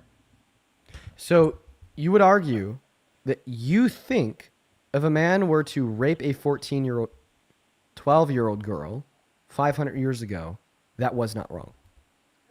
No. Of course it was wrong. Thank you for your concession. Rape is wrong. But child marriage isn't? Of course it is. Okay, so then if a man were to marry a 12-year-old girl 500 years ago, that would have been wrong, right? Yeah. So if a man were to unconsensually barge into a woman's dressing room to unconsensually look at them while they're naked 20 years ago, that would have been wrong. Yeah, I mean, of course it's wrong if you barge into a dressing room. He was on a show that was, okay, what is the Howard Stern show known for? Being like sexually explicit. Yes, exactly. Yeah. He was on a show. Yeah, what is Chris Hansen known for? Catching predators. What's your point? All right, well, I think my point is that you don't have one. Okay, Howard Stern show is a shock jock show meant to objectify women. That was the whole point of the show. It's not around anymore because Howard Stern turned into a pussy. But oh, wow. So you think real men objectify women? No, I'm just saying he lost his edge. edge. They kind of just sound like what you said. You said only weak pussy men don't objectify women. No, he started caring about Right. Yeah, the moment you're a man and you care about other people, you're a pussy. See, this is the problem with toxic masculinity. You think that an alpha is an egotistical, narcissistic, self-centered asshole that doesn't care about anyone outside of themselves. This is just a mere projection and cope of your own lack of self-worth, your own lack of a good self-image, and your own insecurities that you then like to turn around and project on the women around you to make yourself relatively feel better, when in all, you're just a sad POS. Now, if you want to object to that, feel free, but let's also make sure that we're staying on topic and re-referencing that it is the case that that in 2005, Donald Trump openly boasted about sexual exploitation of women and girls to Howard Stern. And in response to this, by saying, well, the point of the show was to objectify and shit on women. Okay, right? So Donald Trump shared his own personal anecdote of how he's objectified and shit on women by sharing the fact that he sexually exploited them. This doesn't change the fact that he has sexually exploited them, nor does it change the fact that that's incredibly immoral, and you're actively supporting a man like that as president today. What's your opinion of Howard Stern today? I don't follow Howard Stern, but I don't like him. You don't like him today? And hopefully we don't even really need to talk about Why Dean is Wither's that? thoughts on Howard Stern today, because it Why is is in no that? scope or no sense related to any point that I just made. I guarantee you, if you heard Howard Stern say something about his opinions today of politics and the social norms, you would totally agree with him. Okay, so you're saying that me and Howard Stern maybe share some I'm opinions saying on the current the political difference state of the is world. that Howard Stern is. And what relevance does this bear to the conversation that we're having about any of the points that I just made surrounding how, like, you're a weak narcissist, surrounding how the sense of masculinity that you just described as toxic, or surrounding how this objection arguing that, well, the point of Howard Stern's show was to shit on and objectify women, doesn't change the fact that Donald Trump's way of doing that was to sexually exploit them per his own admittance and testimony of victims. What I'm saying is Howard Stern today, you would agree with, because he has come out and what I'm saying is that you're pivoting. Please apologized stay for on his topic. past sins. People aren't the same today as they were, what, 20 years ago? Okay, so the new argument is that you do accept that 20 years ago Donald Trump sexually exploited women and or girls, but you just think that he's different today? I'm saying today that 20 years ago Donald Trump said things that probably, in today's standards, would be considered sexualizing women. Whoa. Not girls. I think that we just need to get a very clear answer here. Do you agree that he sexually exploited the women and or girls at Miss Teen USA and or Miss USA? No, there are no girls. What girls are you talking about? Okay. We'll move I didn't hear on. girls in that interview you showed. I didn't hear the word girls ever. About the conflict a little bit later on. The question is, how can it not be construed? No, I mean, some of these foreign girls, Mr. Trump in my country. Thanks. Okay, that was Howard Stern saying girls. All right. Well, we'll get on. I'll get on to giving you the evidence that he did this to teens at Miss Teen USA in a bit. I expect that there will be a lot of sophistry involved. But just to make this simple for now, okay, he only did it to women. Once again, just for the intents and purposes of this conversation, he also did it to teens. I'll give you the evidence in a bit. Do you accept that he sexually exploited those women? No. Okay. All right. Why not? Considering the fact that you agreed that sexual exploitation would include the abuse of a position of power over the position of vulnerability of one else and the furtherance of unconsensual sexual gratification. And I explained to you that that's exactly what Donald Trump did when he abused his position of power to allow himself to barge into that space without the consent of the women in that space, and the abuse of their position of vulnerability. Of course, that being that they felt comfortable and vulnerable enough to take their clothes off, to be naked, to put new clothes on, since it was a woman's only space, and how that does indeed amount to a perfect parallel of the definition of sexual exploitation that you agreed to. I expect a cogent and intellectual counter-rebuttal to that argument. Of course, I don't think that you'll be able to give one to me because one doesn't exist, and this is all pedantic sophistry that ultimately paints you to be a potential threat. Okay. Let me ask you a question. If I a don't want a bunch question, of I want gay a men were response. back, I don't want a question, I want a Okay, response. gay men are costume designers and people that would be in dressing rooms, right? Women don't feel uncomfortable if there's a gay man around because he's gay, right? So if a straight man is back there, what's the difference? Okay. Wow. So point number one, the difference in this scenario, if there was gay costume designers, right, backstage with the contestants of Miss USA helping them put their makeup They on. often are. If there was, right, well, the difference in that scenario would be consent. Right? The fact that the women consented to having the gay costume designers back there to help them do their makeup, so on and so forth. And they did not consent to Donald Trump going back there. But of course, this is now a detachment from reality, considering the fact that in that clip, Donald Trump said there was no men there. Did he say that? Yes. Oh, okay. Well, on you. I still don't think he's a misogynist who sexualized women. Oh, well, it'd be and sexual sexually exploitation. abused women. I don't think it'd be a sexual exploitation of women. Well, If the think. man I who want runs you to the listen man to. who runs the pageant comes backstage while they're dressing. I don't think that's sexual exploitation. Sexual exploitation is like, hey, let me sexually abuse or sell a woman sexually. That would be sexual exploitation. I don't think walking backstage when a woman's undressing would be sexual exploitation.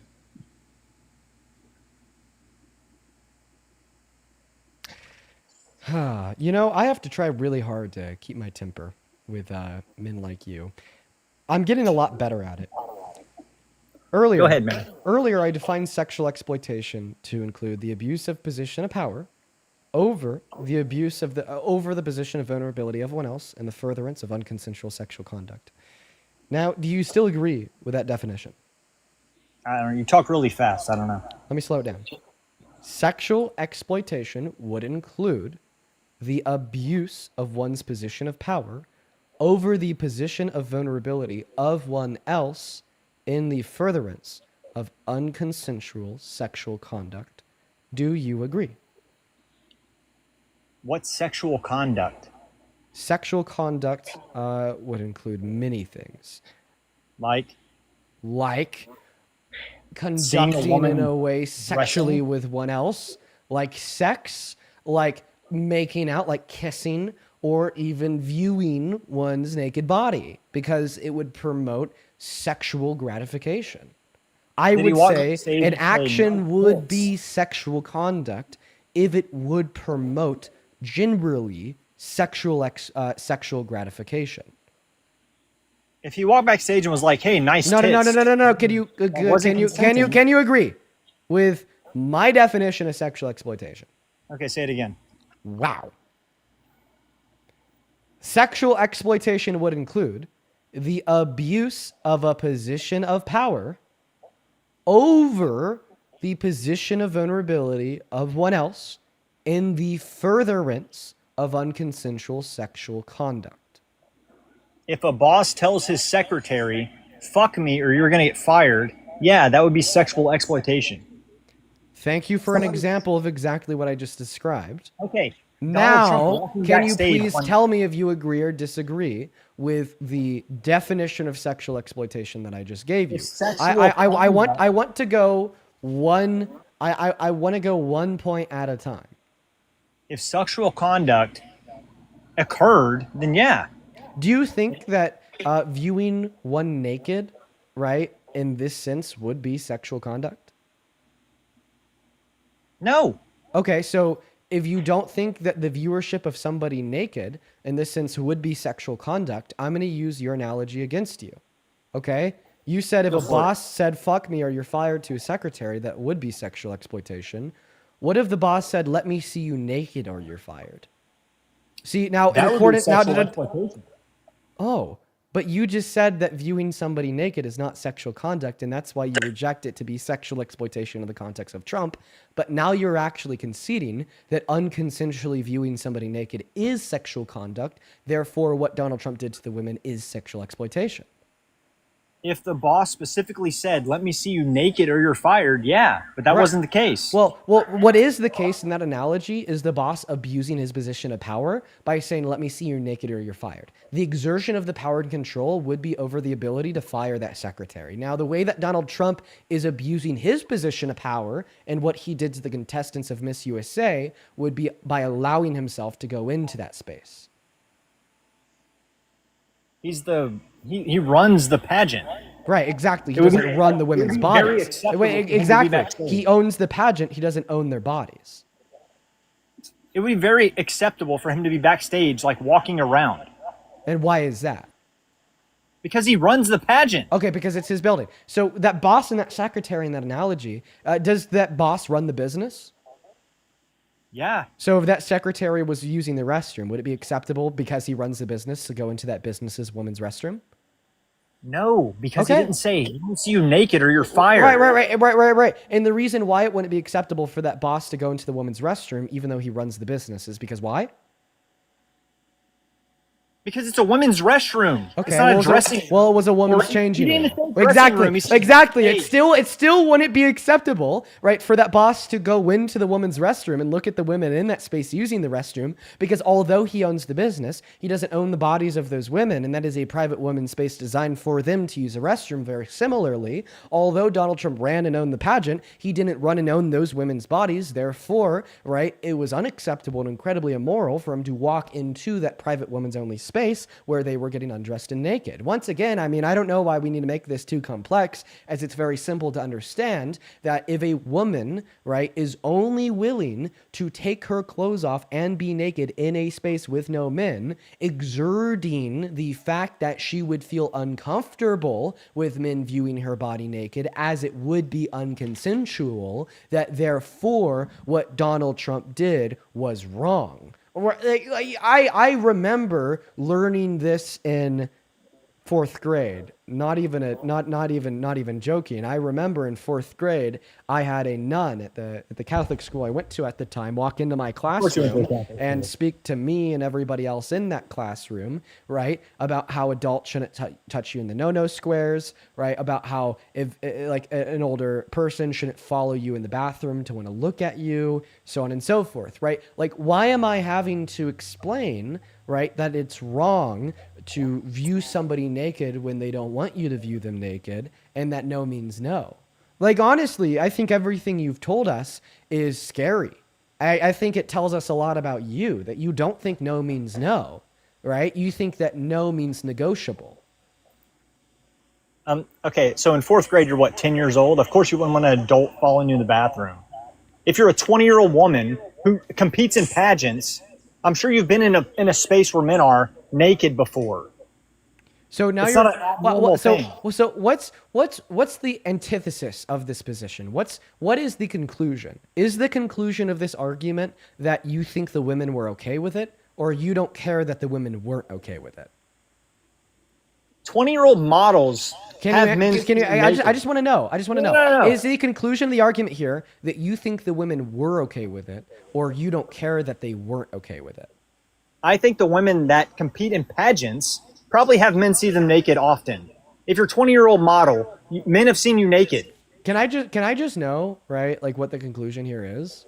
Right. And by the way, no, being a beauty pageant contestant doesn't necessitate that men see you naked often. All right. I find that to be, right, incredibly, like, and obviously false, considering the nature of a beauty pageant, right, is not to go on stage naked and be judged, but to rather go on stage with like different clothes, like dresses and whatnot, and be judged. But even if the nature of being a beauty pageant contestant was to be often viewed naked by men, right, still yet what you'd be forgetting in this context is consent. Like let's think about the nature of another job where it is frequent to be viewed naked by men, like being a corn star, right? So in being a corn star, of course, you have a bunch of people view you naked in the videos that you produce. Still yet, does this make it okay to infringe on the consent of that corn star if they are naked at their house and opening their blinds and snapping a picture and posting it on the internet? Absolutely not, because they have asserted consent against that.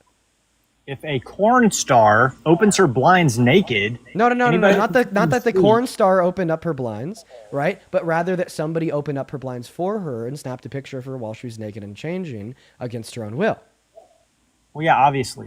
Okay, right, and so once again, let's- porn stars aren't beauty pageant contestants, but what Donald Trump did do to the beauty pageant contestants was to open up the door, right, to that dressing room, go into that private women's only space with no men around, and look at them while they had no clothes on, and being an unconsensual example of sexual conduct. I hate that I'm having to explain consent to an old man. It makes me very worried about what you do during your free time.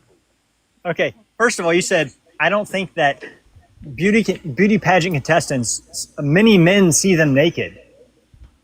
Yeah, I did say that. Which means men see them naked. I said that I don't think many men see them naked. Okay, which means men see them naked. Probably the men that are backstage during beauty pageants see them naked while they're changing. When I say that I don't think many men would see them naked, that doesn't imply that therefore men see them naked. It implies the opposite. That's just how we use language. Are you dumb? No, I'm not dumb. Okay, but I mean, you really you sound said, I don't dumb. think many men would be backstage seeing them naked, which means that men backstage would see them naked. I don't even know like what he's, huh? I no clue what this idiot's saying. I know you speak a lot of words and like you're very fast. So once again, no men. Minutes ago, no men were in that space. Okay. Was it a women's only space? Was it a woman's bathroom? Yeah, it was. Yes, exactly. It was a woman's only space. If it was a women's only space, why don't they open it up and let Donald Trump walk backstage? Well, they didn't, right? Donald Trump opened it up, not them. Oh, I mean, the guy that owns the building that was like hosting the pageant. Yes, the guy that owns the building, not the guy that Big owns shocker. the vines.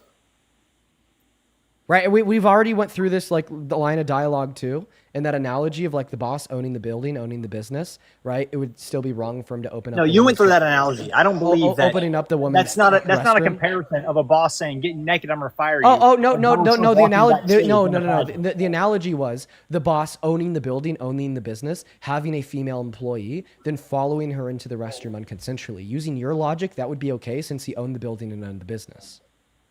Hey, Dean, have you ever been in a locker room? Wait. I'm so sorry. Can you refute that? Using your logic, it would be okay for the owner of a business to follow one of their female employees into the women's restroom and unconsensually look at them while they're using the restroom in mere virtue of the fact that he owned the building and business. That is what your logic implies. No, that's not my logic. How so? implies. How so? Because that's what you're saying about Trump. You're saying the reason why it's okay for Donald Trump to unconsensually view the women naked is because he owned the building, he owned the pageant. So how that logic not track in suggesting that your logic would imply that if another man owned another business, owned another building, that therefore using your logic, it would be okay for him to unconsensually follow a female employee into the women's restroom and look at her while she's naked in virtue of the fact that he owned the building and owned the business, just like you're arguing that it's okay for Donald Trump to unconsensually view these women while they're naked in virtue of the fact that he owned the building that they were competing in. You make a comparison between the guy owning the business and following a woman in the women's bathroom, which is obviously wrong. Everybody would agree that's wrong. If it's obviously wrong for a business owner to unconsensually follow a woman into the woman's restroom, then why is it not obviously wrong for a business owner to unconsensually follow women into a woman's dressing room? Right, because the only thing he never said dressing room. The only thing relevant that we're changing here would be the case in one scenario it's a restroom, and then in the other scenario it's a changing room. So 20 years ago, Donald Trump said on a shock jock radio station that he went backstage and saw women undressing at a beauty pageant. So you think Donald Trump's a pervert because of that? So I think that Donald Trump is a pervert because he abused his position of power to unconsensually go into a woman's dressing room and look at the naked women in that space. Yeah, you fucking idiot. And you're trying to say that as if this is something that makes me look bad because I'm just simply standing up for women and girls. I'm standing up for victims. Meanwhile, you're standing up for the perpetuators of sexual violence. I think that you need to get a grip, grow a brain because you obviously don't have one, and man the fuck up because this is embarrassing bullshit. And beyond embarrassing, it's harmful. The fact that I'm trying to convince a man that it's wrong to follow women into a dressing room just tells me so much about your character and what you've already done or what you will likely do in the future if you haven't already because you think that that's acceptable. All right, obviously, because you're a POS little man, you want to see women naked. Ooga booga caveman, I love boobs, that's your mentality. And because in attachment to said mentality, you think it's morally acceptable to view women unconsensually naked and you don't view that as a form of sexual violence and sexual exploitation, it is incredibly likely that you will do that in the future in your virtue of the fact that you want to see women naked. Right? And I just this is seriously where the country's at. Hey, you're going to listen to the real man speak for another 30 seconds. Sit down, Becca. Right? 20-year-old man. Yeah. I'm a real man, realer than you, not because of how many times I've been around the sun in my lifetime, but because of my capability to understand that sexual violence is wrong. Okay. You say okay like a good little boy. You take that because you can't argue against it. Yeah, you're really showing your colors here, man. I'm so sorry, man. If you think that I'm showing my colors because I'm just simply suggesting that you're weak and harmful for thinking that sexual violence is okay, that tells me all I need to know about you, right? Oh my God, exposing Dean Withers. He's really showing his colors because he thinks sexual exploitation is wrong. Tells me everything that I need to know about you. You're such a soy boy, dude. You're such a beta. Right, exactly. You think it's beta to think that violence is bad. No, you're beta because you're defending a non-existent issue. Oh, no, let me correct your statement. It's not that I'm defending a non-existent issue. It's that I'm defending an issue that you think is non-existent because you have no brain. I'm glad I could correct you. Oh, and if you have a brain, well, then you're obviously not using it. And if you have a brain and you are using it and you're still in telling these conclusions, then you are intentionally and viscerally harmful. You ever been to a beauty pageant, Dean? Have I ever been to a beauty pageant? No, but you know who has? Trump. And what did Trump say? That it was a space with no men around where the women were naked and he allowed himself in and he got away with it because he was the owner. Do you know what the norms are at a beauty pageant backstage? Well, obviously I won it. right? But I know one of them. I know one of the norms. I know one of the norms in any woman's dressing room, regardless if that woman's dressing room is at a retail store, at a Kohl's, or at a beauty pageant. It is that in that space, only women are allowed. Okay, a Kohl's dressing room is much different than a backstage at a beauty pageant. I don't think that a Kohl's dressing room is too much different from a beauty pageant dressing room. Because you've never been to a beauty pageant. These are spaces for women only, where there's no men around. Have you ever been to a runway show? Wait, have you ever been backstage at a beauty pageant? Of course I haven't. Oh, okay. So then not the what the one hell would you defending the know? norms What the hell of a would you beauty know, pageant. Peter? Appreciate you for the flying jets. Yeah, you've never been backstage at a beauty pageant, right? Yet you're suggesting that I don't know what I'm talking about because I've never been backstage at a beauty pageant. How about this? Let's see if we could agree on one thing. So Miss Arizona spoke out in 2001, and she said, "Swipe in and out of the app because your shitty ass is a shitty echo." Swipe in and out of the... Okay, it's gone now. So how about those? So see if we could agree on this. Miss Arizona from Miss USA spoke out in 2001 and said that Donald Trump walked backstage, okay, while she was naked and looked at her naked body, right? She also spoke out and talked about how this was unconsensual and she really didn't like it because it was unconsensual. Can we agree on the basis that Donald Trump was viewing the bodies of these women unconsensually? If that was true, then yes. Is it ever okay to view the naked body of a woman unconsensually? Well, it depends on the circumstance. I would say that consent is given. If What the fuck? Wait, let me repeat the question. Let me repeat the question. Wow. Wow.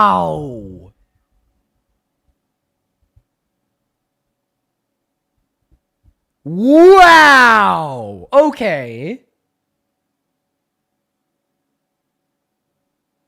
Let me repeat the question.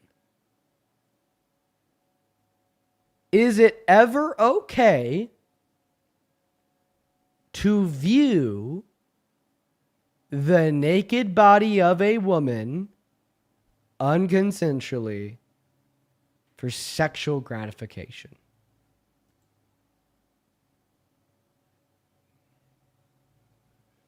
Unmute. I sent you an invite to do so. What's sexual gratification? That was never mentioned before. Something you will never experience in your life by a woman. Did he have his dick in his hand when he walked in? Sexual gratification is something that you will never experience in your life from a woman because every individual you have pursued filed a restraining order less than 24 hours after originally meeting you. I've been married for 20 years, Dean. Wow, I feel so bad for your wife. I think my that wife is extremely happy. Much happier than your wife you'll have. Let me guess. And you're going to assume that too. Just like you like to assume consent of women, you're going to assume that your wife is happy. I assure she's happy. Okay, actually, let me ask you a question about that because I could hear in the background say, no, I promise. Sounds like, yeah, sure. Why don't we put her on the mic? Okay, go ahead. Hi. Hi. Hey, would it be wrong if you were changing in a dressing room and you were naked and then a man went into that dressing room without your knowledge and against your consent to look at you while you were naked? I'd be fine with it if I was in a dressing room. Oh my God! Whoa, dude! Who am I talking to? Dude, who is this? Yeah, you better be done. Who the hell am I talking to right now? Dude, you guys are willing to literally say, what about you? Back to the husband. Would you be okay? So your wife just said that she'd be fine with somebody sexually exploiting her against her will, without her knowledge and against her consent.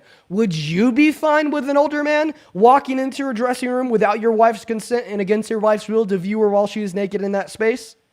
If my wife was in a beauty pageant and it was like a normal thing. No, unconsensually, without her consent. Without her consent.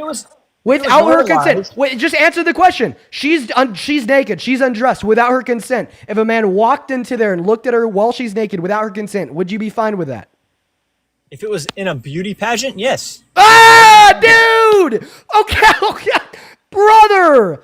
Oh my God. Oh my God. Oh my God. We're so cooked. This country's cooked. This country's cooked. America is unfathomably cooked. Unbelievably cooked. Not normal. Not normal. The right is trying to normalize sexual violence. The right is trying to normalize sexual violence. They are coming for you. For the women and the girls watching this live, they're coming for you. They are. Absolutely. Undeniably. You're not safe in this country with this type of rhetoric. You are not safe. Okay? When we get to this point, all right, where every single day we talk to these people, they say, I would be fine with my wife being sexually exploited. I am fine with these other women and girls being sexually exploited. That dude from the other day saying, why is child rape wrong? Okay, that guest from earlier saying, I don't care about child rape. This guest saying, I would be fine with my wife being sexually exploited, and I am fine with those other women and girls being sexually exploited. Okay, right? Women and girls, you're not safe in this country with this rhetoric. You're not. You are not safe. Okay? This is an apocalyptic, dystopian-esque world that we are barreling towards, that we already live in. Okay? Right? Where sexual violence, sexual exploitation, unconsensual sexual conduct is permitted, allowed, and accepted. You're not safe. You are not safe. And now that I've said everything that I want to say about the harm, the violence, and the atrocities suggested in the last thing that you had to say, one other thing detached from that harm, atrocity, and violence is you're a goddamn cuck. Hey, Dean. You there? Yeah. Oh, okay. I'm glad you unmuted me now. So I'm going to mute you again. You could unmute now, but because we're fine with doing whatever we want to other people against their will and their consent, you should take no issue with me muting you. I just did it, you know, logic, your logic, fine with doing whatever to whomever else for whatever reason. You're cooked, kid. Go ahead and unmute again. Come on. Come on, bitch. Unmute.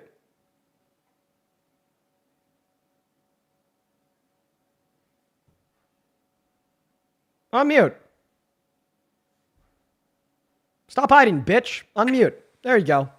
okay, I just got my unmute back. So I saw like you were saying. One second, yeah. interrupting you again because you're fine with it. Marin, thank you so much for the $10 over on YouTube Super Chat. Appreciate you for that love. Marin says, this is why grape is so common. Yes, you are right. Thank you for the $10, Marin. You are right. You are absolutely right. 110% right. Undeniably correct. Nobody can deny that. Over on PayPal, Mel, thank you for the $10. I really appreciate you so much for the love. Mel with the $10 says, guess what is sexual gratification? Dean, something you'll never experience with a woman. I am dying. Well, it was true. Iris, thank you so much for the $5 over on PayPal, who says beauty pageants are not strip clubs. Even in strip clubs, you can't go backstage and look at the naked strippers. You'll get fucking kicked out and banned for life because that's still sexual exploitation. Ondine, thank you so much for the $15 over on PayPal. I appreciate you for that love. Thank you so much, Ondine. Marin, thank you so much for the $20 over on PayPal. And that is Maran. Please show some love to Marin down below in that chat, who says, as a woman who's experienced unconsensual sexual advances and acts, I would love to tear into these weirdos. Oh, undoubtedly. I'm really sorry to hear that that's happened to you. I bet you love to tear into these motherfuckers. They're terrible. Laura, thank you for the $20 over on PayPal with no message. Just the $20. That is LARA. Please show some love to Laura down below. Russell, thank you for the $25 on PayPal, who says it's a cult, it's a cult, it's a damn cult. Yes, yes, yes, yes, yes. Kathy, thank you so much for the $100 over on PayPal. Oh my God, I want to see 1,000 W Kathys down below in that chat, who says, thank you for sticking up for women. Get rid of this POS, Michael. Dude, this guy's a total POS. Just completely, not furthering society in any constructive direction whatsoever. Complete total loser. Thank you for the $100, Kathy. Stephanie, thank you so much for the $10, who says, I'm so sick of hearing men dismiss sexual exploitation if it only quote-unquote occurs to women. Thank you for fighting back against this misogyny. This is rampant, vile, and violent misogyny. Thank you so much for the $10, Stephanie. Leah, thank you so much for the $40. Really appreciate you so much for the love. Leah, I just read your message. I appreciate you for your kindness. I want y'all to show some love to Leah down below in that comment section, as well as Vesna with a 25 and Morgan with a 5. Thank you guys so much. I really appreciate that. Thank you, thank you, thank you. Karina with a $5 over on Venmo who says, so with this man and his wife's logic, trans individuals in women's bathrooms should be fine too, right? No issue with that? Yeah, since anybody could go wherever the hell they want, regardless of how the people in the space or you feel, you're completely fine with trans women using the women's restroom, correct? No. Wait, why? Okay, what is a woman, Dean? Wait, something that Trump's definitely not. So I don't really think this argument of arguing that trans women aren't women is going to get you too far in this conversation, considering the fact that you're okay with Trump doing it. So trans women are women. I understand that you're going to say, what's a woman? Not a trans woman. Therefore, because they're a man, it's not okay for them to enter into the space. So now you're operating off of the principle that it's not okay for men to go into women's private spaces, meaning that you're not fine, and it is sexual exploitation for any man to do so, including Trump when he unconsensually barged into the women's private dressing room at Miss Teen USA, Miss USA, right? What if all the women Teen USA, Miss USA had dicks? Would that be okay? Okay, well, it's definitely an interesting question, but no, it wouldn't be okay. What? So, what's a woman? What is a woman? A woman, according to my perspective, now you're not going to like this, you're going to crash the fuck out, would be... Without using the word woman. Yeah, without using the word woman in the definition, a woman is an adult human individual that would hold to the social categories typically prescribed to the female sex. Now that we've... Oh, no. So I don't think that gender identity would be rooted in biological sex, but you're using this as a pivot. Because remember, I want you to respond to the point that I just made, right? You're arguing that it's not okay for trans women to go into the women's dressing room or restroom because you think they're men, right? They are men. So you're operating off of the principle that it's not okay for men to go into women's only spaces? If a woman has a dick... Wait, I just want to clarify. Are you operating, yes or no, off of the principle that it's not okay for men to go into women's only spaces? It's not okay for a man with a dick to go into a locker room or a bathroom. Got it. Is Trump a man with a dick? He didn't go to a locker room. Answer my question. Is Trump a man with a dick? Answer my question. Answer my question. Answer my question. Is Trump... Dude, no. Answer my question. Is Trump a man with a dick? Did he go into You're definitely not answering my question. I'm asking, you know I'm right. That's why you're not going to answer my question. My question is Trump a man with a dick? Of course he has a dick. Jonathan, thank you so much for the sports car. Okay, and the reason why you said it would be wrong for a man with a dick to go into a woman's locker room is because there's naked women in that space, right? Yeah, naked women that obviously don't consent to being in there. Okay. So there's naked women in that space. Therefore, it's not okay for the man with the dick to go in there. In the clip I played you from Howard Stern's show, Donald Trump says that there was naked women in this space with no men around, meaning it wasn't okay for Trump to go in there. You idiot. Oh my God. Your brain cells working overtime just to deny common sense. I honestly, if reincarnation would be true, right?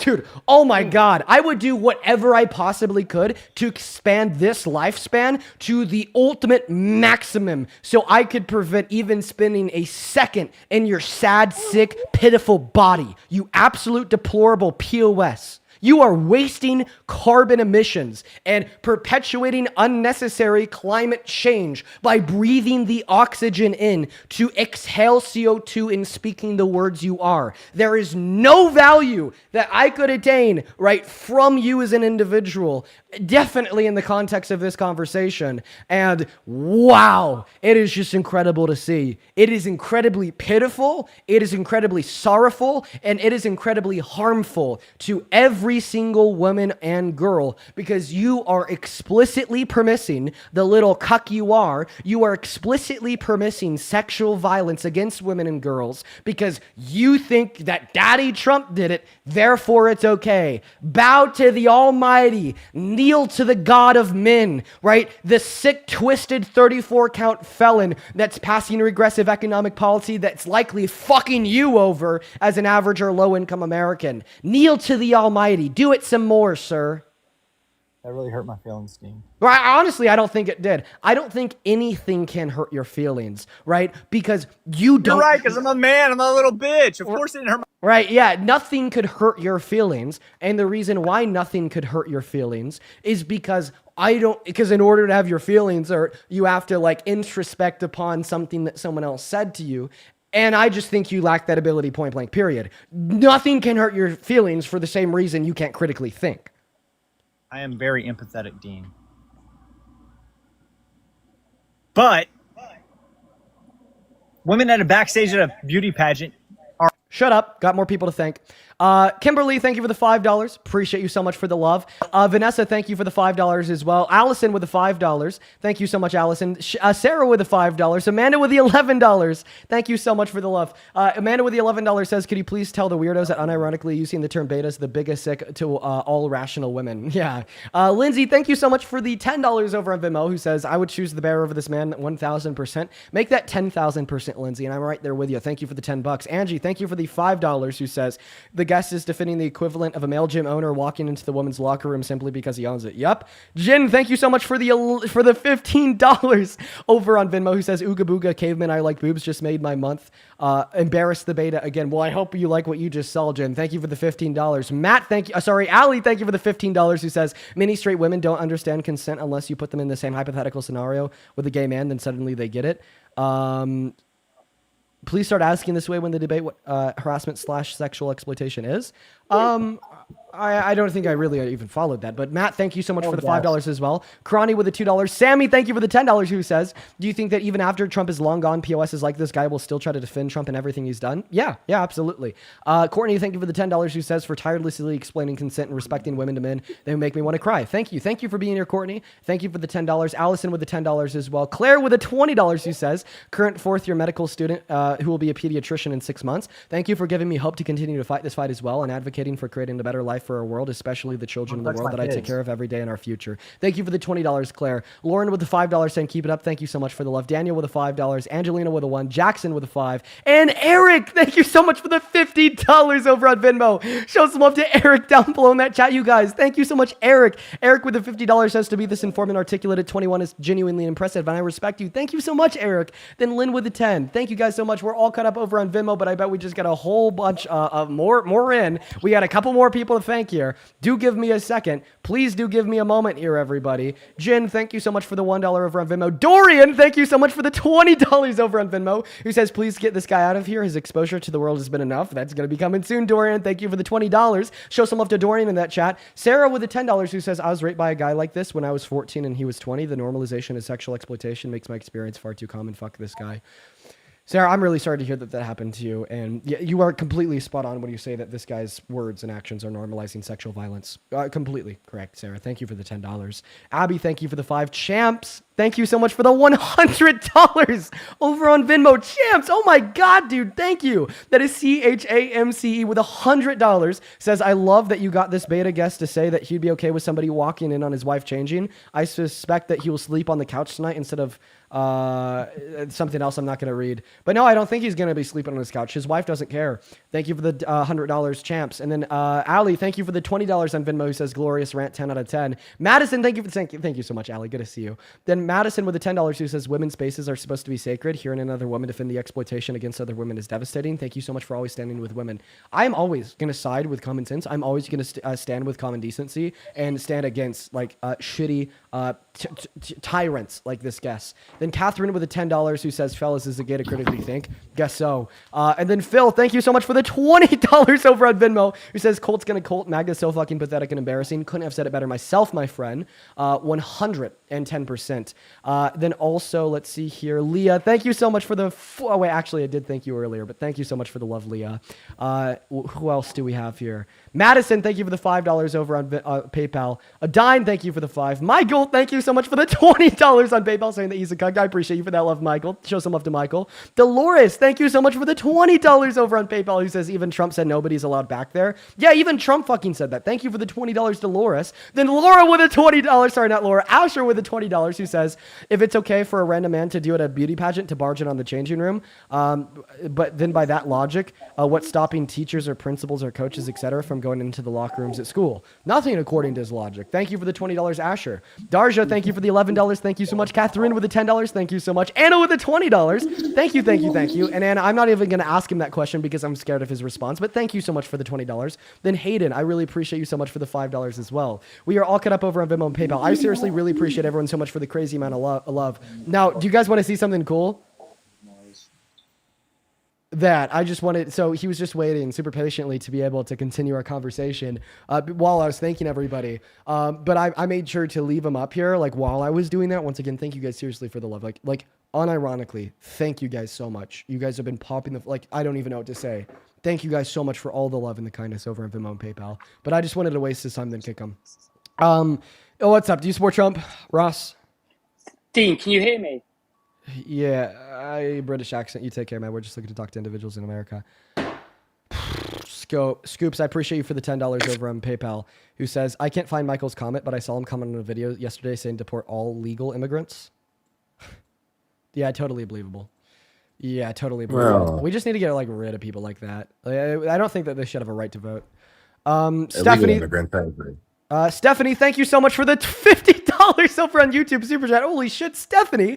Stephanie with a $50 says, sick part about this all is that this has been normal for years in this country. We need to denormalize the normal. We need to denormalize sexual exploitation. Like sexual exploitation isn't normal. Sexual violence isn't normal. P3-ophilia is not normal. And these people want it to be. They want it to be normal. I agree. And then El Valentine with a 20 Australian dollars says, as a woman who has significant trauma related to men thinking that they have a right to my body, this guest makes me sick. El Valentine, we just kicked his ass out. I'm not going to take that any longer, and I'm not going to make you guys either. Hello, Brian.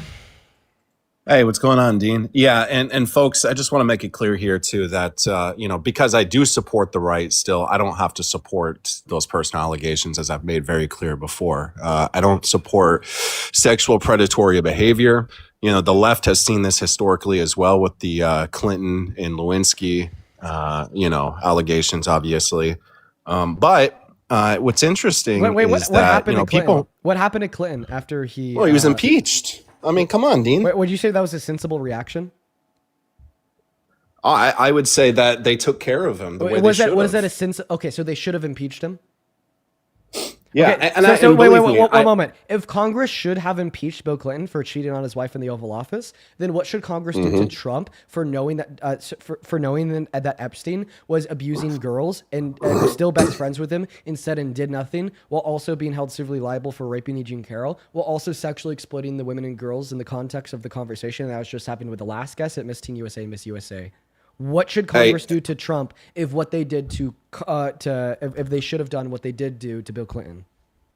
Well, hold on. I'll answer that in a second too. And by the way, for the people who are saying Lewinsky's consented or whatever, don't justify that. Come on, guys. It doesn't matter. By the way, arguably, I think Lewinsky wasn't the only one. Arguably, there's multiple women. Arguably, I do have to say, I think that there is a point that Lewinsky consenting is questionable.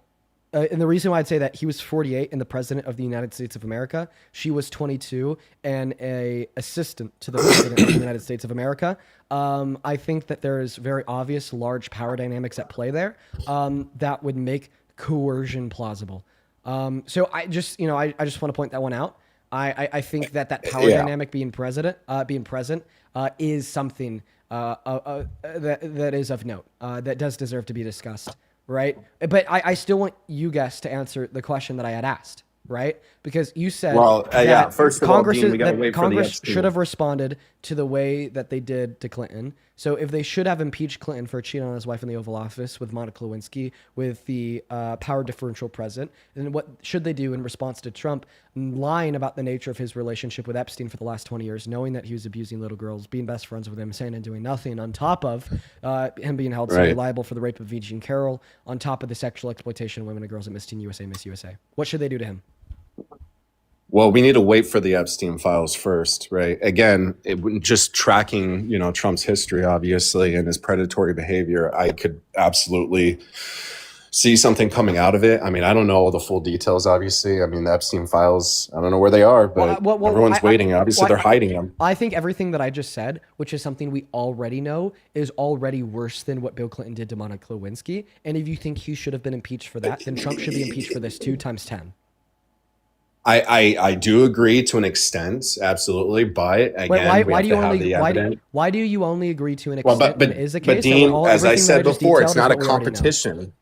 What's wrong is wrong, right? 2 wrongs don't make a right. Obviously, we already know that. I'm not arguing that 2 wrongs make a right. I'm arguing that logically speaking, if you think Bill Clinton should have been impeached for what he did to Monica Lewinsky, and we know that Donald Trump has done 1,000 times worse, then obviously Trump should be impeached too. Yeah, I think that if everything comes out the way that it should, obviously the evidence is out there and it actually is, persecuted and criminally he's held liable, then sure. Okay, I agree. I think he should be impeached. And by the way, I'm going to repeat this part too. He was the best choice for the right. I'm going to repeat this part too. You keep on repeating if everything comes out. Okay, so I gave you 3 things that have already come out that already make Donald Trump to be guilty of things 1,000 times worse than what Bill Clinton did. The 3 things that I brought up, right, that have already came out, right, that already make him more impeachable than Clinton would be the fact that he's been lying about the nature of his relationship with Jeffrey Epstein for the last 20 years, was best friends with him, and knew what he was doing to those girls, didn't say nothing, okay, per an email that Epstein had sent to Ghislaine Maxwell in 2011 that said that, okay, that came out, that was released by House Subcommittee 2 days ago, on top of him raping E. Jean Carroll, on top of him sexually exploiting women and girls at Miss Teen USA, Miss USA. All right, these 3 things that have already been proven true, that have already come out, are already 1,000 times worse than what Bill Clinton did to Monica Lewinsky. Don't say worse. No, I will say worse. You don't need to say. But it's either way. It's still wrong either way. I mean, you shouldn't have to diminish what Clinton did as well, though. Yeah, it's not diminishing what Clinton did. It's just stating an obvious. Okay, I just want to make sure. Okay, I don't like using worse anyway. And by the way, I'm not supporting Trump. Like I said, so then you don't like. I do believe that the evidence, if held criminally liable, if he's held criminally liable, yes, he should be impeached. I wouldn't mind seeing J.D. Vance being, stepping up as president. Okay. I think he'd be a great president. Okay. So why do you think the things that I already named that already demonstrate and prove him to be worse than Clinton, right, is not enough for impeachment? Well, let me ask you this, Dean. Why hasn't he gone to court for it yet? I don't. Other than the civil court, cases. I don't want a question and response. I want you to answer the question I'm asking you. I'm going to give you exactly 3 more attempts to do so. If you do not respond in the next 3 attempts, Brian, come on, Dean. Yeah, come on, Dean. Sorry, man. I'm coming down from a sickness, Dean. Be a little nice. Sorry, man. We're focusing on productivity here. We're not going to talk to petulant children that have an issue with pivoting. So now I'm going to repeat it once again. All right. I brought up 3 things that Donald Trump has been proven to have done. Baby. I've brought up 3 things that Donald Trump has been proven to have done that are objectively significantly worse, 1,000 times worse than what Bill Clinton did to Monica Lewinsky in the Oval Office, right? So if you think that an impeachment was a reasonable reaction to what Bill Clinton did, then why is impeachment not a reasonable reaction to what Donald Trump's already been proven to have done? I don't think it's not. I think it is reasonable. Okay, so I think so. So then you'd agree that because you think Bill Clinton should have been impeached, that Donald Trump should be impeached too? Yeah, I think Trump can definitely be impeached. No, not could. I would love to see. No. You're not could. Should. He should. I am using the word should. So okay. So I changed your mind. You're not a Trump supporter. I am a Trump supporter. I want to see J.D. Vance step up, though. And by the way, you just said that Donald Trump should be impeached. You can't be a Trump supporter while simultaneously thinking that he should be impeached. Hey, Dean, let me ask you a question. No, I don't want a question. I want you to listen to what I'm saying. You can't be a Trump supporter while simultaneously thinking that Trump should be impeached. This is a direct and explicit contradiction. I'm still a Trump supporter. How so? I support the right. I support the Trump administration. But you just said that the Trump administration should be forcefully ended via an impeachment in Congress. This is just as contradictory saying. So J.D. Vance can step up. It's the Trump administration. It's still part of the Trump administration. No, it's not. That would be a Vance administration. It doesn't matter. It's right now under Trump's presidency. J.D. Vance is the vice president of the United States, Dean. Right. And if Trump were impeached, then J.D. Vance would not be the vice president. He would be the president, and the Vance administration would start. Right. Hey, and let me also add. I don't want a question. I want a response. What you're telling us is that you're not a Trump I already supporter. responded. But Dean, you can't just cut me off. Well, I'm going to kick you now because you're not a Trump supporter. Like, I think that guy's issue is with the labels. He like loves the label of being a Trump supporter. He can't get rid of the label, right? Like, I honestly, I don't know why. I actually see that a lot. That's like that's actually more common. Like, let me describe this to you. So this was like a couple months ago. I had a woman up that was pro-life, and then I convinced her that women and girls should be able to access abortion, but then she continued to call herself pro-life. And I was like, girl, dude, you literally just agreed that women and girls in this country should have legal access to abortion. And she was like, yeah, I do agree. So I was like, therefore, you're not pro-life. And she's like, no, I'm pro-life. I was like, well, no. Being pro-life is a legal position that you think women and girls' access to abortion should be banned. And you don't think that that should be banned. In fact, you think that they should have legal and free access. Then she was like, well, I'm pro-life. Right? It's a thing about titles. It's not a thing about substance. So that last guest just couldn't get rid of the title, but could acknowledge the substance, that substance being that Donald Trump should be impeached. Interesting. Wow. Wonder why. Interesting psychosocial phenomena there. Welcome in. Do you support Trump, Rachel? I do. Okay, Rachel. How old are you? 29. Perfect. Let me thank a couple of people, then I'll pass you the mic. Phil, sorry, not Phil, Holla. Thank you so much for the $20 over on Super Chat. Holla, that is Holla with a $20 who says thank you for all that you do. Holla, I really appreciate you for tuning in and for showing some love. Chat, please show some love to Holla down below. And then Tiffany with the $10 on Venmo says, cover your drinks, ladies. This MAGA met our expectations in reference to the last guest. Yeah, that guy was insane. Thank you for the $10, Tiffany. Kelly, thank you for the $5. Abby, thank you for the $5. Kayla with the $5. Eric, thank you for the $20 who says, why do these women stand with their shitty men? Dude, that wife was insane. I wasn't expecting that at all. Thank you so much for the love. And then Shannon, thank you for the $10 over on Venmo. Jessica, thank you for the $5. Jessica, I'm going to keep your message to myself. Just know that I'm really sorry to hear that that's happened to you. Lily with the $5 on Venmo. Catherine with the 5 and Matt with the 5. Thank you so much for the love, Matt. Appreciate you guys so much for the love. Over on PayPal, Cassidy, thank you so much for the $10. I really appreciate you so much for the love, Cassidy. Cassidy with the $10 says, it's the fact that they're lying. They would be first demanding legal support if they were personally victimized. Yeah, that's also a likelihood. Like, once again, this is in response to the last guest who was like, I don't care about sexual exploitation, right? Chances are if they were sexually exploited, then all of a sudden they would care, right? And Madison, thank you for the $5. I really appreciate you so much for the love. And Morgan, thank you for the 10, who says, thank you for being an ally to women and queer folks. Thank you so much for the love, Morgan. Rachel, go ahead and take it away. Tell us how the hell you could still be a Trump supporter after everything we've learned about this man. Well, I mean, he's not the worst president I think we've had. I mean, I can't sit here and say that he's better than Joe Biden, but I will say that he has done some productive things in his presidency.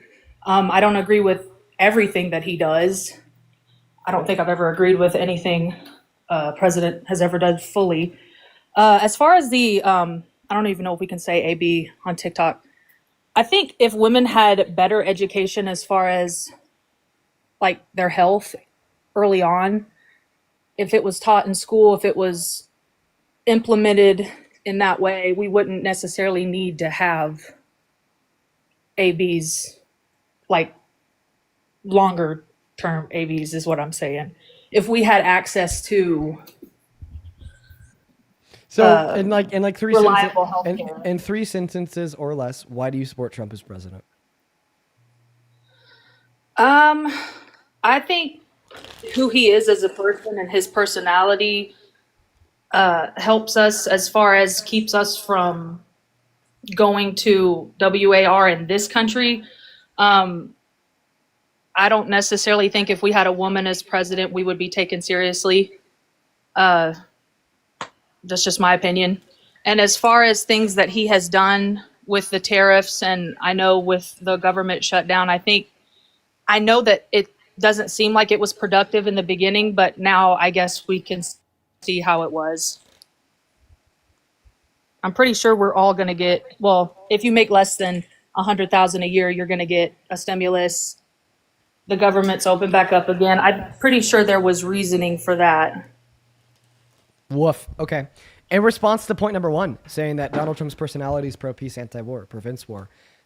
Ma'am, he wants to go to war with Venezuela. He wants to go to war with Nigeria. Okay. There has to be a couple other countries too. I mean, already named 2. He went to a momentary war with Iran. He has furthered the war or ethnic cleansing of Russia on Ukraine by defunding Ukraine and emboldening Russia. He's a pro-war president, not a pro-peace president. Those are the facts.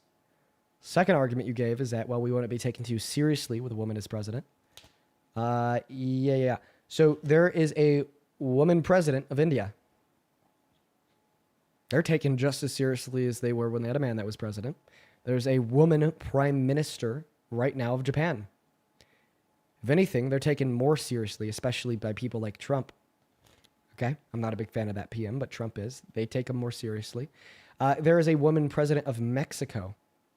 I definitely take Mexico a lot more seriously under her leadership because of the things I've heard about her and her response to the Trump administration. There is a woman president of New Zealand.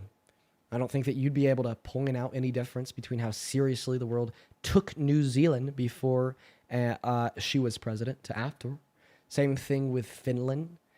Same thing when Germany had a woman prime minister. Italy, too. So it sounds like you kind of have a baseless argument. Well, needless to say, all of those countries run differently than America does, obviously. We have a lot more legal freedoms to things that those other countries do not have. Finland? Like what? Well, GUN laws, for one. Women's rights, a lot of different things. So because America has gun laws, we wouldn't be taken seriously if we had a woman president. Do you hear yourself? I'm not necessarily saying we wouldn't be taken seriously. I'm just saying it has to be the right one. And as far as Trump goes, as I'm pretty sure he spent. Hey, Rachel, can I cut you off there? Sure, go ahead. I need to find a clip of something that you said like 10 minutes ago. Also being held civilly liable. So in like 3 reliable sentences. healthcare. To think if we had a woman as president, we would be taken seriously. Going to WAR in this country, I don't necessarily think if we had a woman as president, we would be taken seriously. Damn, you walked that one back. Go ahead. I mean, I'm not running for president. I don't really necessarily think that America needs a woman as president with the position that we're in. Let me say it like that. Because of just all of the conflicts, all of the... So would it be bad for America to have a president that's a woman? Right now, probably. Why? Just because of the position that we're in with other countries. Be more specific. Be significantly more specific. I want to hear a cogent argument. I want you to say, I do not think, right, that America, all right, would be good with a president that's a woman for reasons X, Y, and Z. Then make sure that those reasons are specific and to the point. Okay, so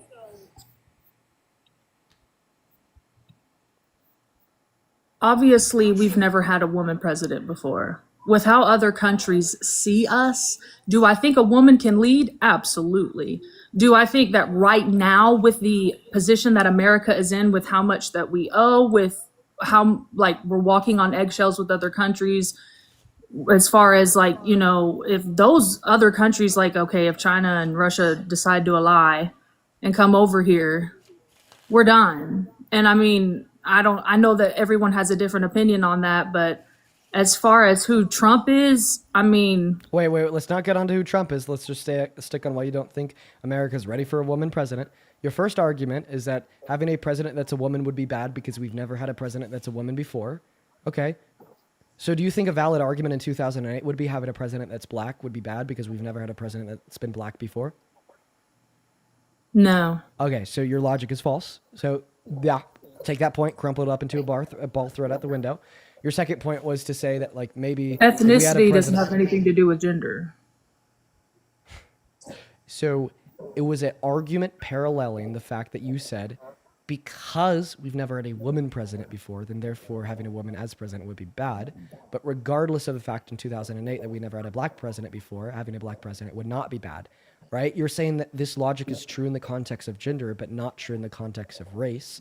Yet there is no relevant distinction insofar as how one's race would impact their leadership ability and how one's gender would impact their leadership ability, because both gender and race bear no relevance towards one's ability to lead. Therefore, there is an apparent contradiction within your position.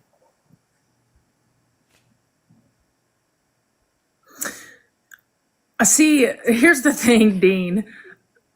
Your argument is valid. It's not that it's not. It's the fact that we're about to go to war, and I don't think that Because of people Trump. understand that. Because Donald Trump is screaming and shouting from the top of his lungs, "We need to invade Nigeria.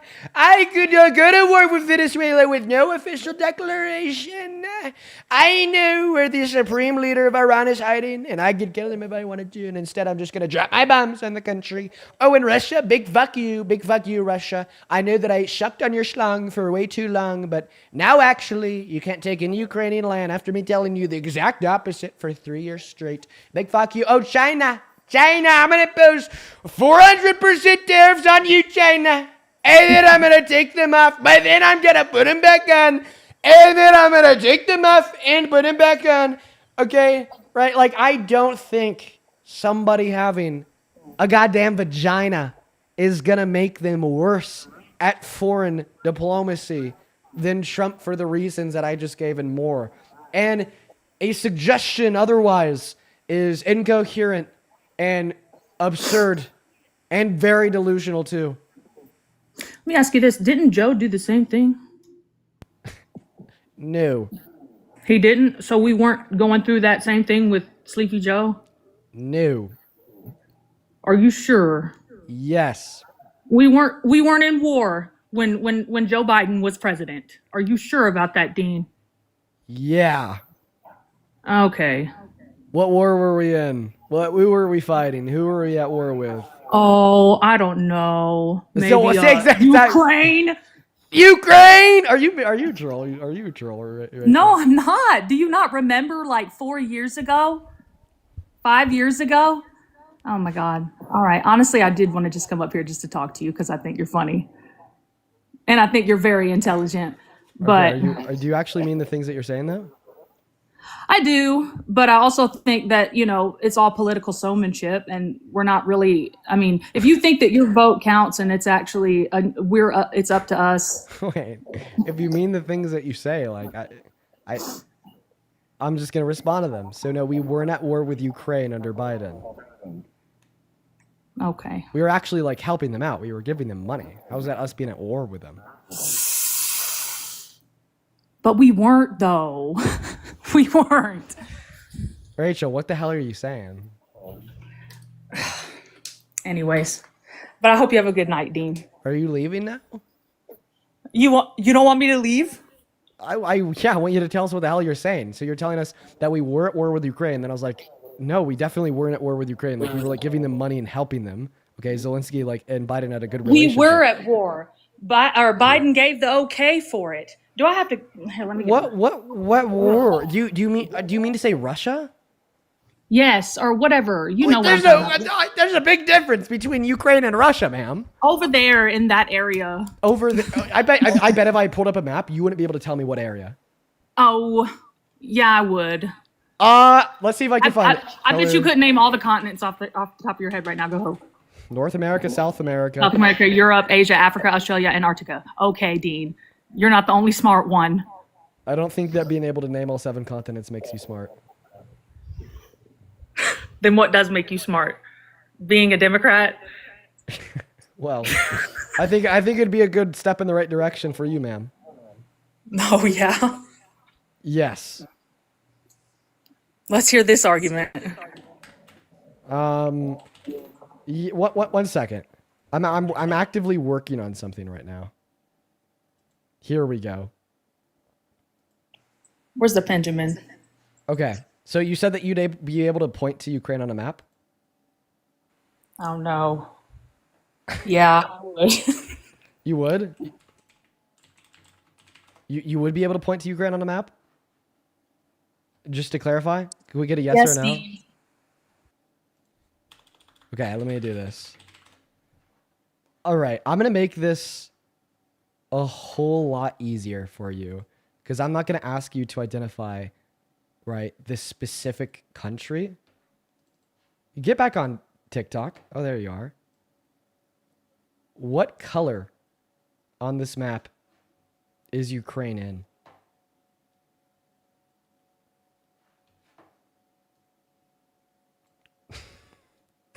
Red.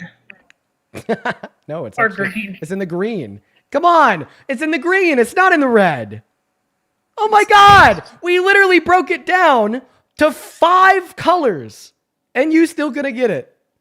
You went on Google and you went to look it up, and you're still gonna get it. Okay, no, it's in the green. It's in the Rachel. Because It's in the green. Russia's in the red, and yes, the green. I know. You like making women feel stupid. It makes you get off, doesn't it? Rachel, I actually am very sad when a woman will join the stream and tell us that they support Trump because of the great conflict that exists between your own interests and the Trump administration. But it's not sad that you support Sleepy Joe. It is not something that I enjoy in the slightest. Well, they're both on the Epstein list, so we both lose. Is Joe? Well, first and foremost, Kamala Harris ran against Trump. That's who you could have voted for instead. She doesn't have as much as a parking ticket on her record. Second, Joe, I don't know. I don't think so. Right? I mean, if he is, lock him in jail. But I don't think he is. Like, what's the evidence for that? Like, actually, just curious. I'm genuinely curious. What's the evidence that Joe's on the Epstein list? Are you serious? Probably I'm dead ass. Probably because of the emails and his son. And all of the pictures that were taken off of the internet of him on the island with children that were discussed. Can you show me the pictures? No. No, please. We need the evidence here. No, because why would I do that? If I pulled it up right now, you would get banned. No. I mean, if you want me to DM it to you, I will. But it's not on. I mean, nothing about a picture you could pull up that you would find like on the internet would get me banned. Hopefully. Are you sure? Yeah.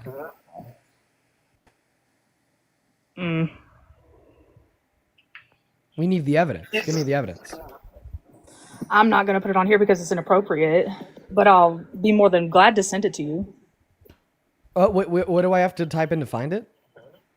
As you're not going to find it on a regular search engine, Dean. But I mean, okay. Well, now I'm actually really concerned what you're looking at. Are you looking at CP? This was stuff that I found a long time ago. Dude.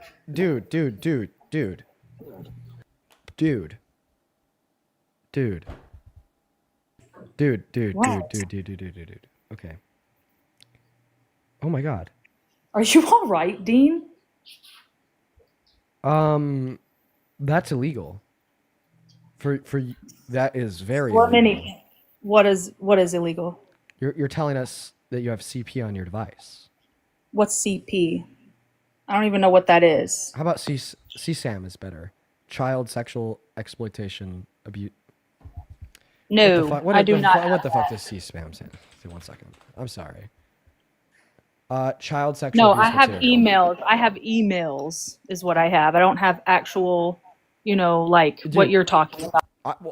I just want to clarify because you said that you have pictures that you couldn't show on the live because you get the live banned, and you didn't get these pictures from like a regular search browser, implying that you got them from the dark web. But they are on the internet, meaning that having a conversation right about an old man doing stuff with underage minors, and you having a picture of it that you can't show on the stream because you'd get it banned, and you didn't get this from a regular search engine, you got it from the dark web, implies it's on sexual Twitter. Abuse material. Okay, it's on Twitter. You can hashtag and look it up on Twitter. Okay, if it's it's not like what you're talking about. Then if it's on Twitter, that means it's not on the deep web, meaning that I could look it up on my search engine. So I don't know why you tell me otherwise.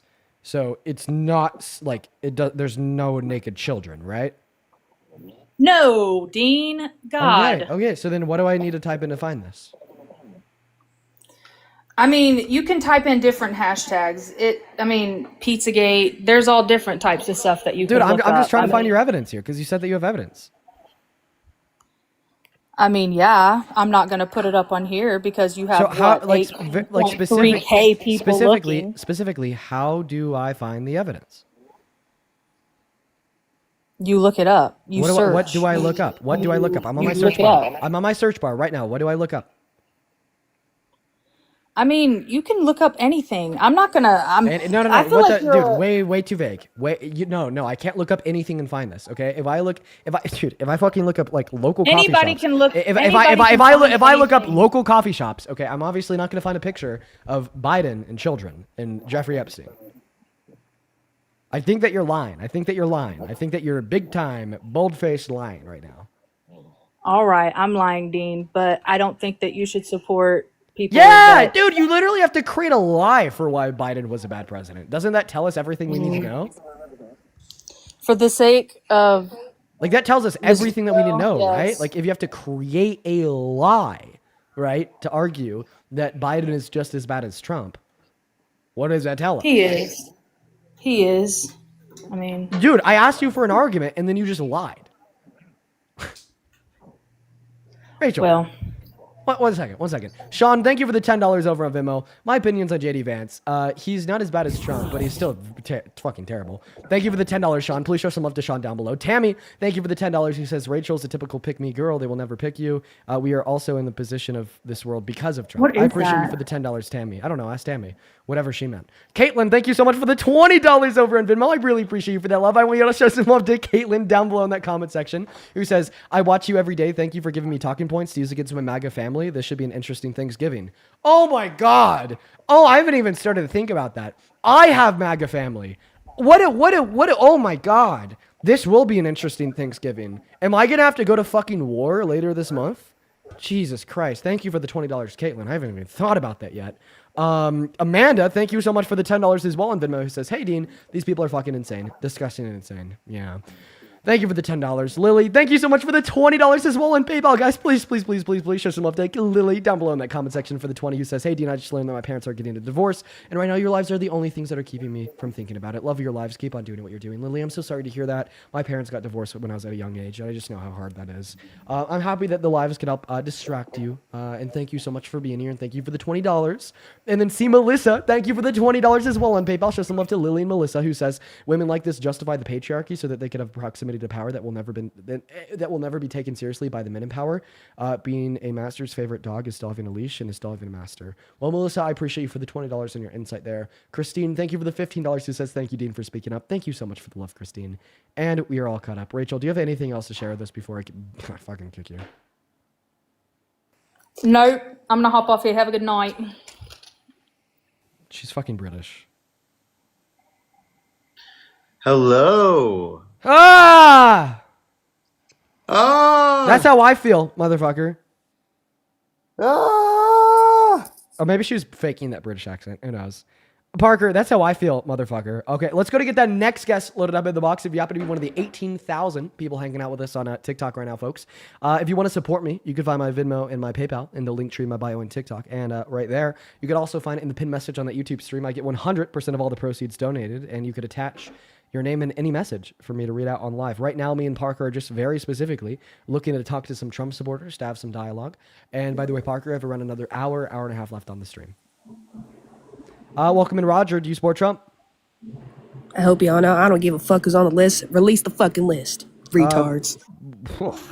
Okay, that was a little bit abrasive. Don't want to use that word, but I mean, yeah, release the list. Accidentally just kicked you, Parker. My bad. I meant to kick the fetus. Welcome in. Do you support Trump? Oh, yeah. How old are you? 22. 22. Okay, and you're big time MAGA? Oh, yeah. Embarrassing, Micah. Embarrassing? Nah. Very, Why? very, very. Could you turn off the TV in the background or go into a different room? Let me turn off the TV real quick. Yeah. And the reason why it's embarrassing to support Trump is because Donald Trump, like in one sentence or less, is cartoonishly evil. Really? Yes. I'll go in the other room.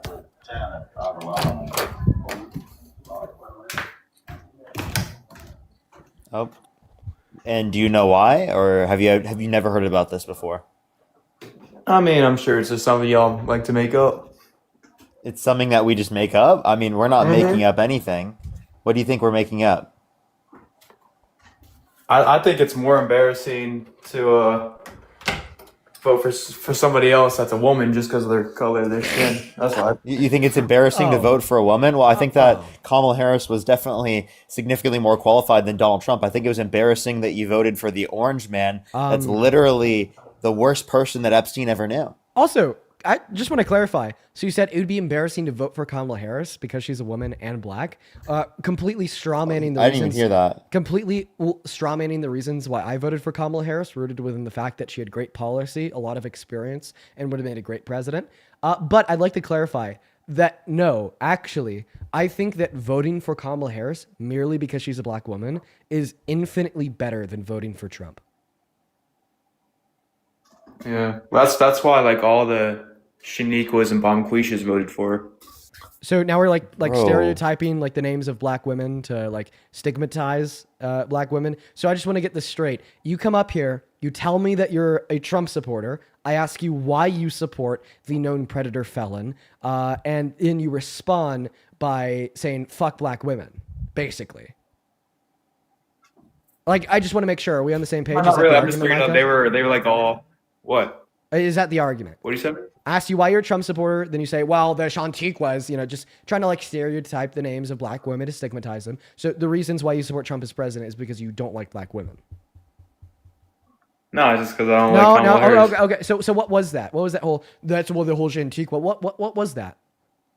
Explain that one to us. No, it's fun. I was watching videos of like those kind of people like chimping out over not getting ABT. It was funny. Chimping out. Okay, so now you're saying that black people chimp out. Fucking gross. Okay. I mean, I think that we just stop playing dumb. So you're telling us that you're fucking racist and that you support Trump because you're a racist.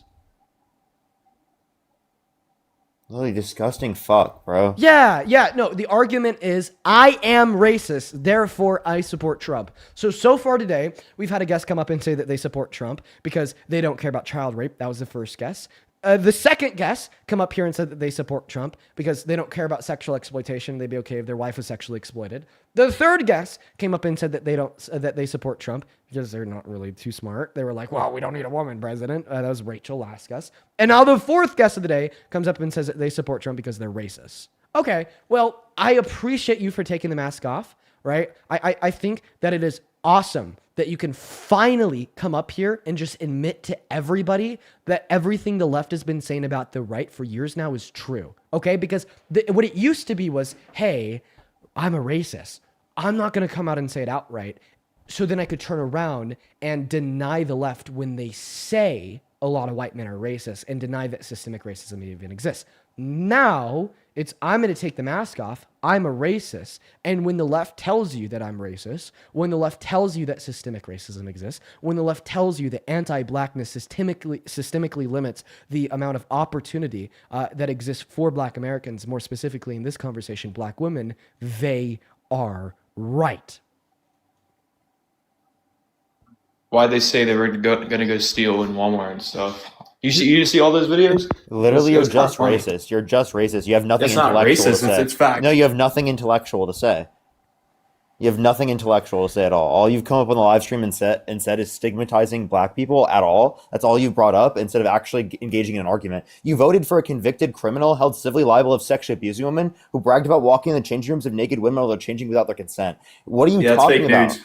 Oh, you just consider all of that fake news. You don't believe the 26 different women that have accused Donald Trump of sexual misconduct. You believe that all of them are lying? Yeah, especially whoever. Yeah, exactly. You don't believe every single person is lying. You believe every single person is lying. All 26 different people. Parker, you sound stupid. Parker, did you just ask a racist, stupid white man if he thinks women are lying? Of course he does. Of course he fucking does. I'm so sorry. That was just called me a stupid white man. That's crazy. That was just a that was just like such like a funny question because I'm like, of course he doesn't believe them. Of course. Hey, Micah, real quick, how many continents? Do you like bend over for the black people? How many continents are there? Dude, I can't even. You bend over for the black people. Hey, Micah, bro, can we kick this guy? Yeah, in 1 second, Micah. How many continents are there? How many black people do you bend over for? Oh, white man. Oh, what happened to that superiority, buddy? What happened to that superiority? How are you going to sit here and claim to be a member of the most superior race to exist on Earth, saying that you were better merely in virtue of the melanin content of your skin? But you don't know how many continents there are? You don't know how many fucking continents there are, bro. Dude, what happened, dude? Oh Actually, my so god. stupid. Yeah, where, dude? What happened to that superiority, buddy? Dude, Mr. Superior White Man down here doesn't know how many continents there are. Okay, second question. Okay. You trying to be like a social justice warrior? Go black. Second question I have for you, Micah, and then after this question, The social justice warrior just destroyed you in an argument. You know how many continents are? That's actually nuts, dude. The social justice warrior actually just exposed you, bro. How does it feel? Okay, yeah, second I'm question. staying on topic, Tony. Name one chemical compound. Aluminum. That's an element! Oh my god! Dude! Okay, elements are part of chemical compounds, but he left! The superior white man ran away! What a fucking idiot, bro. Oh my god. Oh my god. This is what I mean, bro. He's so stupid. Dude, how stupid. Like, literally nothing intellectual to say. Literally nothing intellectual. Dude, that's the meta. Okay, if you want to know like how to like handle white supremacists on this live, that right there couldn't have been better. Literally, nothing Actually, could have been so better than crazy. that. Oh my goodness gracious. That was beautiful. All right, we're going to go to get that next. I'm sorry. I'm gonna be laughing about it. Didn't know how many continents there are. It's crazy, dude. Dude, yeah, an element is a chemical compound. Jesus Christ, Dude. dude. I can't believe it. I can't believe it. What's up? Do you support Trump? Yes, I do. Okay. All right. How old are you? I'm 27. Okay, 1 second. I just want to respond to something that I saw in the comment section. Who says, this is why Parker is better than Dean, because Dean continues to platform a racist, meanwhile Parker kicks them. So, Lindsay, I find it funny that your takeaway from that wasn't that the guest was a racist and that is bad, but rather that Dean is bad because he didn't immediately kick him. I think that your priorities are a little bit misaligned. And absolutely, I will take the opportunity to bully the shit out of a white supremacist for 30 seconds before I make them run away. All right, 110%, 110%. And I question, Lindsay, is your argument equivalent to the statement Dean did something bad for bullying the white supremacist, making him run away and cower in fear? I don't know, Lindsay. But anyways, Jacob, take it away. Tell me and Parker why you support Trump. He's the first LGBTQ president.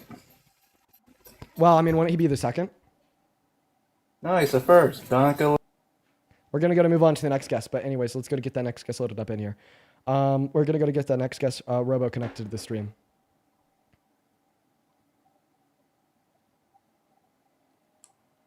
There we go. Go to hop instead of Give it a second, everyone. If you're on YouTube or TikTok, tap that screen. Everyone, let's get to 3 million likes, everyone. Tap that screen. Hey, what's up? Do you support Trump? Good evening. Yes. Well, yes. Okay. Hold on, sorry, I had to think about the question. How old are you? 18. I've just got my rights to vote. Okay. And why do you support Trump as president, man? I support him as president not because of the person he is. I am very ashamed of that. Quite honestly, I support him because he's ambitious. In what way? In the fact that he is willing to stop Iran's nuclear program. Then why did he pull out of the agreement that had surveillance over their nuclear enrichment facilities? Surveillance isn't enough. You need to control it if you really want to make sure that they aren't doing anything bad with it. But we didn't even set them back that much longer, right? The deal itself them back longer. Yeah, that's a fair point. Okay. So then, like, how is he really better for, say, for example, peace, especially when he's, like, literally just bombed and murdered over 60 people off the coast of Venezuela with absolutely no evidence given to Congress that they actually had drugs. Even if they did, it wouldn't justify murdering them, as it would just make sense to detain them in U.S. waters once they got there, but they were in international waters at the time. That's not very I'm peace-like. sorry. Is that a question or a statement? It's a statement. Okay. Also, if I say something insensitive, I'm very sorry. I have not much emotional depth.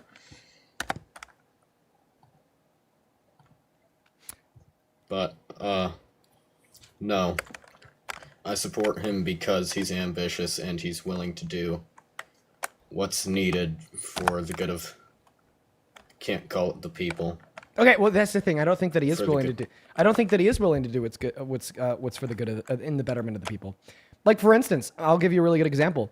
He wasn't willing to allow emergency contingency funds to be delegated towards funding SNAP benefits for 42 million Americans, including 16 million American children, during November for the rest of the government shutdown, which amounted for 12 days. Even when a court ordered him to do so, he still refused. Obviously, that would have been an action for the betterment of the people, and he was so unwilling to do it, right, to the extent that he refused a court that ordered him to do it. It's an action for the betterment of the country. We're already $300 billion in debt. We can't keep putting ourselves deeper into that hole. Well, we're actually over $30 trillion into Yeah. debt, right? Not 300 billion. Not to mention that funding was resumed right back to SNAP as soon as the government shutdown was over. So this wouldn't have put us into more debt because those payments were and are right now being inevitably paid, just paid late, which he could have changed. Plus, Trump signed off on more debt-related spending comparative to the Biden-Harris administration by over $4 trillion. So if you care about debt-related spending, you want to be more fiscally responsible. Well, Democrats were more fiscally responsible comparative to Trump. You can't see me now, but I'm nodding. I'm trying to listen along. Okay, so do you want to respond to that, to the point that I made and how it effectively proves that Donald Trump is not willing to do what is for the betterment of the people, or is the debate over? It's not for the betterment of the people. It's for the betterment of the country. Well, it's not. How did refusing to fund food stamp benefits during the shutdown improve the country? Well, the people of the country are not the priority. The priority of the country is maintaining itself. I'm gonna go to kick you then. If you don't think that the people are the priority of the country, I don't think that I have any business speaking to you because of a fundamental disagreement that exists. Hello, do you support Trump? Hello? Hey, do you support Trump? Yeah. How old are you? 19. 19, and what year were you born in, Jake? 2006. Okay, and why the hell do you support the worst pervert president of your life, Mr. Trump? Well, I mean, he's just the GOAT, honestly. Yeah, why is that? Well, he just made the economy way better. How so? How so? You know, he just gave us less taxes. In what way? Because he gave us less taxes. In what way? Through what policy? Yeah, I have no idea. So then how do you know that he reduced your taxes? Because I heard it on the news. You heard it on the news from who? Probably Tucker Carlson. You watched Tucker Carlson? Yeah. So do you think that that's a valid source? Do you think that Tucker Carlson is just an object standard of evidence and truth? I mean, yeah, probably. So if Tucker Carlson says something, then something is true. You're trolling. Moving on to the next guest. Let's go to get that next guest, Brandon, loaded up into the box. Okay. Real quick, let's see. Mandy, thank you so much for the $50 over on Venmo, Mandy. I really appreciate you so much for that love.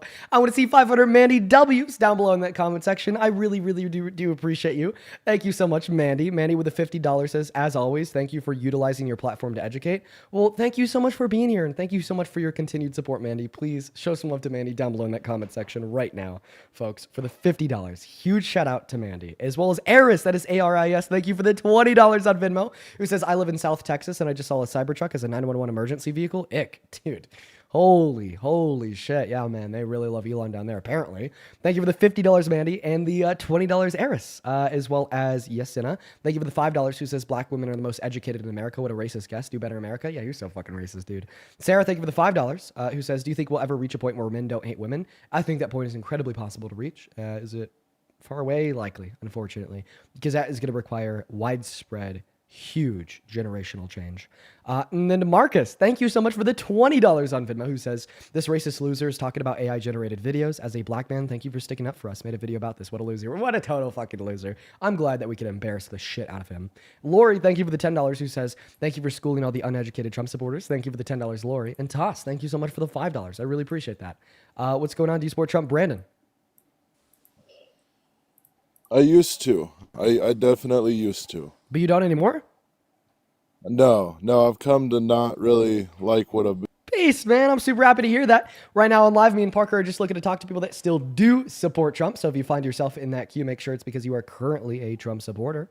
We're going to go to get that next guest loaded up into the box right now. Folks, let's go ahead and get Doug Starr connected to the stream.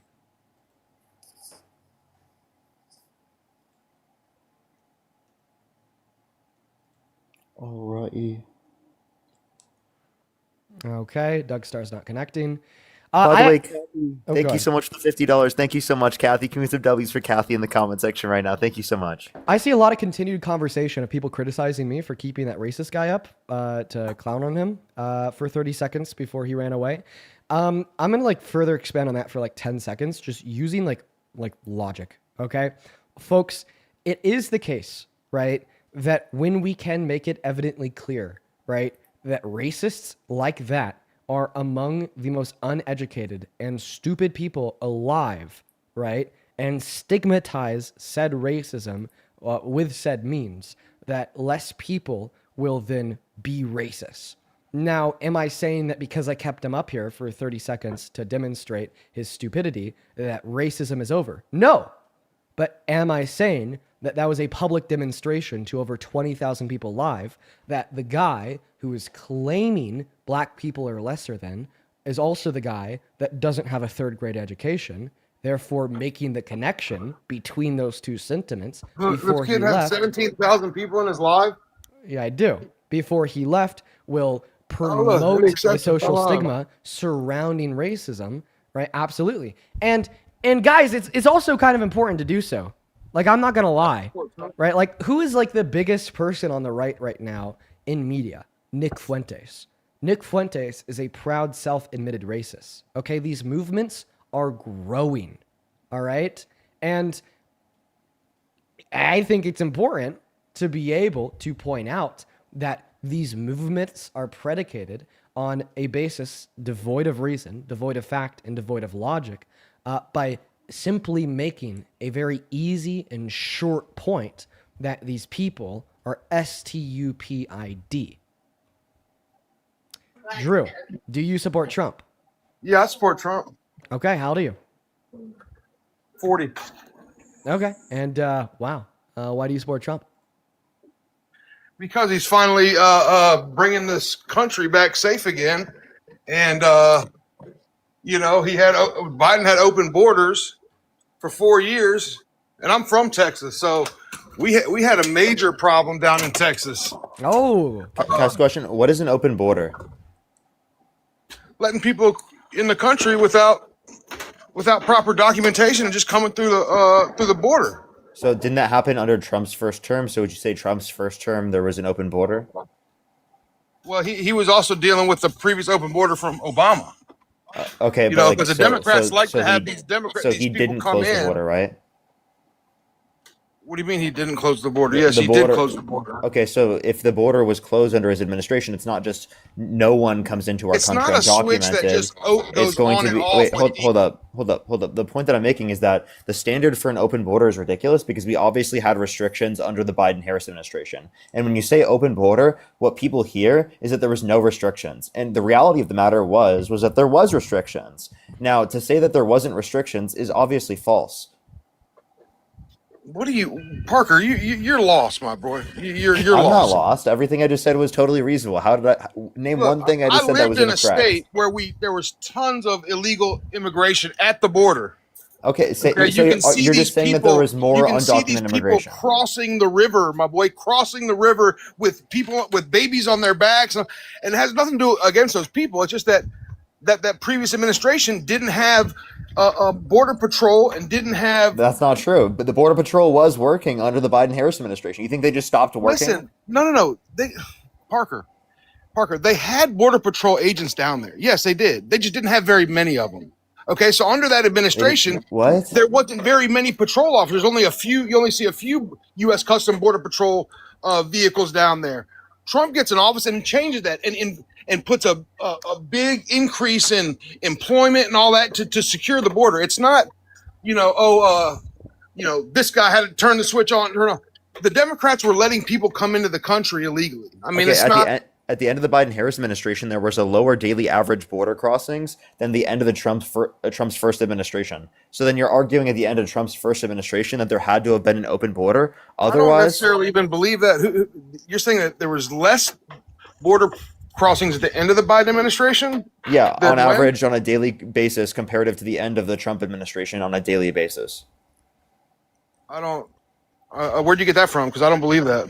I don't Yeah, I can send you the Politico article that specifically No, cites you don't the have to send me. information Just from. tell me where you got it from. Where'd you get that from? I just told you.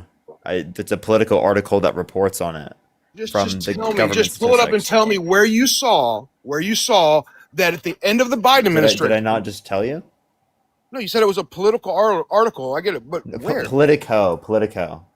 It's a that's a media. That's the problem. Look, and Dean, look, you're a great kid and everything, and I like that you come on here and give people a place to come on here and express their political beliefs and stuff, and debate people on the other side, kind of like after the Charlie Kirk thing. Like I really respect Dean for doing that. But when we bring people on here and just because Parker says something to try and debate the argument, like, bro, you need to come on here and have like real facts, man. What? What did I say that was incorrect? I literally just gave you the citation. Look, I'm going back to watch Netflix, man. Y'all have a good No, night. no, man. wait. What? Hey, before you leave, how about we clear this up and we try to have a more productive dialogue? Okay, Dean. Sure, Dean. Let's do it. So where did the confusion lie? Well, here, let's just get back to the beginning here. You asked why I support Trump, okay?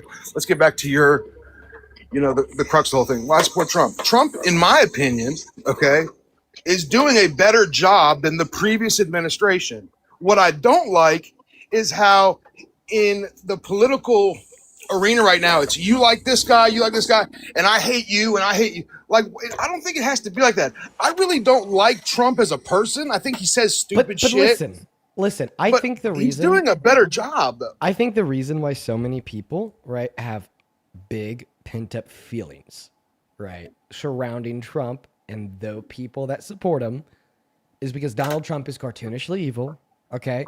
Right? We just learned that he knew his best friend, billionaire Jeffrey Epstein, was trafficking girls, and he said he did nothing, okay? Right? We've learned that he's raped a woman, been accused of rape by 26 others, sexually exploited Wait, women. say that and again, Dean. He what? We've learned that he's raped a woman. That was proven by a Who? court. Epstein or Trump? Sorry, I missed. Trump. Trump's raped a woman? Yeah, and that was proven by a court. So is Epstein. And then on top of like all of these facts of his character and more, we look at his policy. We see the largest redistribution of wealth from the poor to the rich in modern American history with the big beautiful bill, taking healthcare away from 10 million low-income Americans. We see his attempted coup of the government, right, in 2020 when he tried to rig and steal it from Biden with his fake electors plot. We then saw his supporters try to kill cops on the steps of the Capitol and smear their shit on the walls inside. And then we saw him turn around, call them patriots, and give them a full presidential pardon. Okay. And more. So it's like for these reasons and more, when like we hear someone say like, oh, hey man, I support this guy full-heartedly. I think he's a great president. It can cause some animosity to exist. Okay. I hear you. I just think as me being 40 years old, right, and seeing numerous Democrat, Republican, you start looking at presidents of how they did for the people when they were in office. Not, oh, do I hate this guy? So look, I saw, as somebody who supports Trump, I also supported Obama. Obama gave me a tax credit on my first house of 10 grand for the first house home. Kamala Harris First ran on one of homebuyer those tax for credit. $25,000. Huh? Kamala Harris ran on that same thing, but instead of it being for $10,000, she ran on one for $25,000. Well, I'm glad that Kamala's not president, but Kamala, why not? Also, when I see these presidents go from like Obama, or you even going back further to Bush, and you see what they do, and you look at it objectively. Okay, while this president was in for 4 years, what did he do for me? Okay, let me tell you this: Trump on his first term, I got this was it was in 2020 when COVID. Okay, I got everybody got the stimulus, right? Okay, so through that term, like, damn, Trump's doing pretty good. He actually gave me, a truck driver, middle class America who works every day, I got a stimulus for, what was it, $2,300 or whatever. So the same thing happened under the Biden-Harris administration. What do you mean? Biden didn't give me a $2,300 direct deposit? There was also I'm pretty sure it was 2 separate stimulus checks passed under the Biden-Harris administration. Also, the Democrats were advocating to give you more, but what happened to the multiple different stimulus checks that were supposed to be given by Trump? The one from Doge, the one for the tariffs. That'd be great. So if those end up coming in, I'm going to be a big fan of them even more. I'm just like, hey man, this president's actually giving back to people. The point I'm saying is that he's claimed these things, but then they actually didn't show up. The one that happened during COVID was an emergency stimulus one that would have happened regardless, genuinely. Right. So what I'm saying is when I, look at his presidency and then we go to Obama, not Obama, we go to Biden and we see all the crap that's going on with him, I'm looking at what the president has done for me as a middle-class American truck driver, and how he's helping me. I would say that he's increased your taxes because Kamala Harris wanted to keep all the tax cuts from the Tax Cuts and Jobs Act that were applicable to income earners under $400,000 a year, while also raising taxes on income over $400,000 a year in order to bring down the debt. Whereas Donald Trump specifically, right there, that doesn't bother me because I don't make $400,000 a year. So exactly. It's not. So that's what I'm saying. So for tax increases, people that doesn't even, That's Harris's plan. Now Trump's plan. I don't care because I don't make over $400,000. So exactly, that's Harris's plan. That's why you would like Harris's plan. Now Trump's plan was to increase taxes on the working class by imposing tariffs and decreasing taxes disproportionately on the rich and wealthy. So he literally is increasing taxes on you and then giving it to rich people, whereas Kamala Harris would have advocated for a tax cut for you, whereas she would have increased taxes on the millionaires. Why are you such a big Kamala? Is it just because Kamala? That was the Democrats? Yeah, that was the Democrats' last candidate. That's all right. The point. And you think she was a good candidate for the Democrats? Yeah, comparative to Trump, yeah. Okay. Or was she just like the last thing they had going under Biden and they just kind of put her in there? Well, I think that she stepped up because she was vice president, and I also think that she was a better candidate than Trump. That's crazy to me that you think, and this is I'm not being mean or anything, that you think Kamala Harris would be, excuse me, I'm trying to be rude. Kamala Harris would be a better president than Trump, who is already. Absolutely. That, and I guess I don't know. I guess it's just maybe an age thing or something. I don't get it, but that's just. What about my age means that I just think objectively, if you look at, the two, I just don't see how you could see that Kamala would be a better president. I just gave you a pretty good reason. It seems like you agreed with her tax policy. So why do you think she's such a horrible candidate comparative to Trump? Because she was part of administration that had failing policies and that wasn't even doing a good job. So you're going to take the vice president from that administration, put her as president. Well, you just said they had failing policies. What was one policy that the Biden-Harris administration passed that was failing? Look, y'all probably know a lot more than me, and I get that, but what's immigration. Seriously, what? Oh, immigration. So what's an immigration policy that they passed that was failing? Well, look, like I said, look at the border. We're looking at the borders, not looking at their policy. So I want to look at their policy. What was a policy? Well, I see. That's the thing. I don't know their exact policies. I don't. Yeah. So it's just talking points from Republicans that you've heard about Democrats being bad on the border, not necessarily a particular position that you disagree with Democrats on. So it just sounds like you've been bought into the propaganda of the scapegoating of Democrats rather than just actually saying what you disagree with specifically. Look, dude, I don't have a problem, with with the Democratic Party. Sometimes they're good, sometimes they're not. But right now, if you're comparing Trump, who had a better track record, to Kamala, who doesn't, I just don't see how that could be a I better just don't fit. understand how you could say that he's a better track record, considering that track record includes rape, sexual exploitation, 30,000 lives, and a attempted coup of the American government. Yeah, I have a question. Do you think that Kamala Harris slept her way to the top? I don't think so. Okay. Why do you think okay. Trump slept his way to the top? Well, I was just gonna see. I'm gonna see who decides to say that point first, so that I can bring that point up to them. He's a billionaire who actually did something with himself. I know he's not. He's an idiot. He's not a good speaker. I don't think he should be tweeting. What president should be tweeting? I think that's cringy anyway.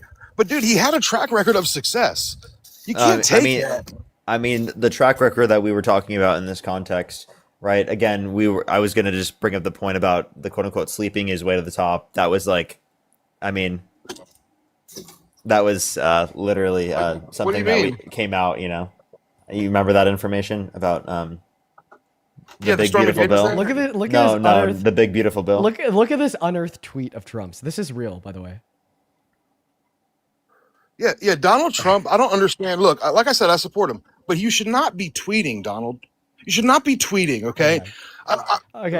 Is there anything else that you want to go over with us insofar as why you spoke? No, man. Hey, look, I appreciate you doing the stream. Keep doing it, but I still don't hear a good argument why Kamala and Biden was better than Trump. Okay. Well, hopefully, tune in a little bit more, and you will. Let's go to move on to the next guest at this point, guys. Only hop inside of that queue if you happen to be an American adult that supports Trump as president. Please, please, please, please, please. We have around another 30 through 60 minutes on stream today. We're certainly looking for some good conversations. Quite frankly, can't find any. I think I'm going to go live in like a little less than 30 minutes. Okay. What's up? Do you support Trump? I'm in between. I don't support either parties. Okay, well, right now we're specifically trying to target people that still support the president. I would encourage you, though, to watch the stream, so hopefully we could get you in support of the left, but I think that the national emergency we're facing right now is truly just individuals still being in support of the right, more specifically MAGA, more specifically Trump. Welcome in. Do you support Trump? Yes, I support Trump. Okay, all right, sir, let's have a convo. Before we do, I want to thank a couple people. Matthew, thank you so much for the $20 over on PayPal, my friend. And Matthew, I'm going to keep your message to myself, man. Just know I will keep that in mind. But thank you so much for the $20, Matthew. Let's get 200 Matthew W's.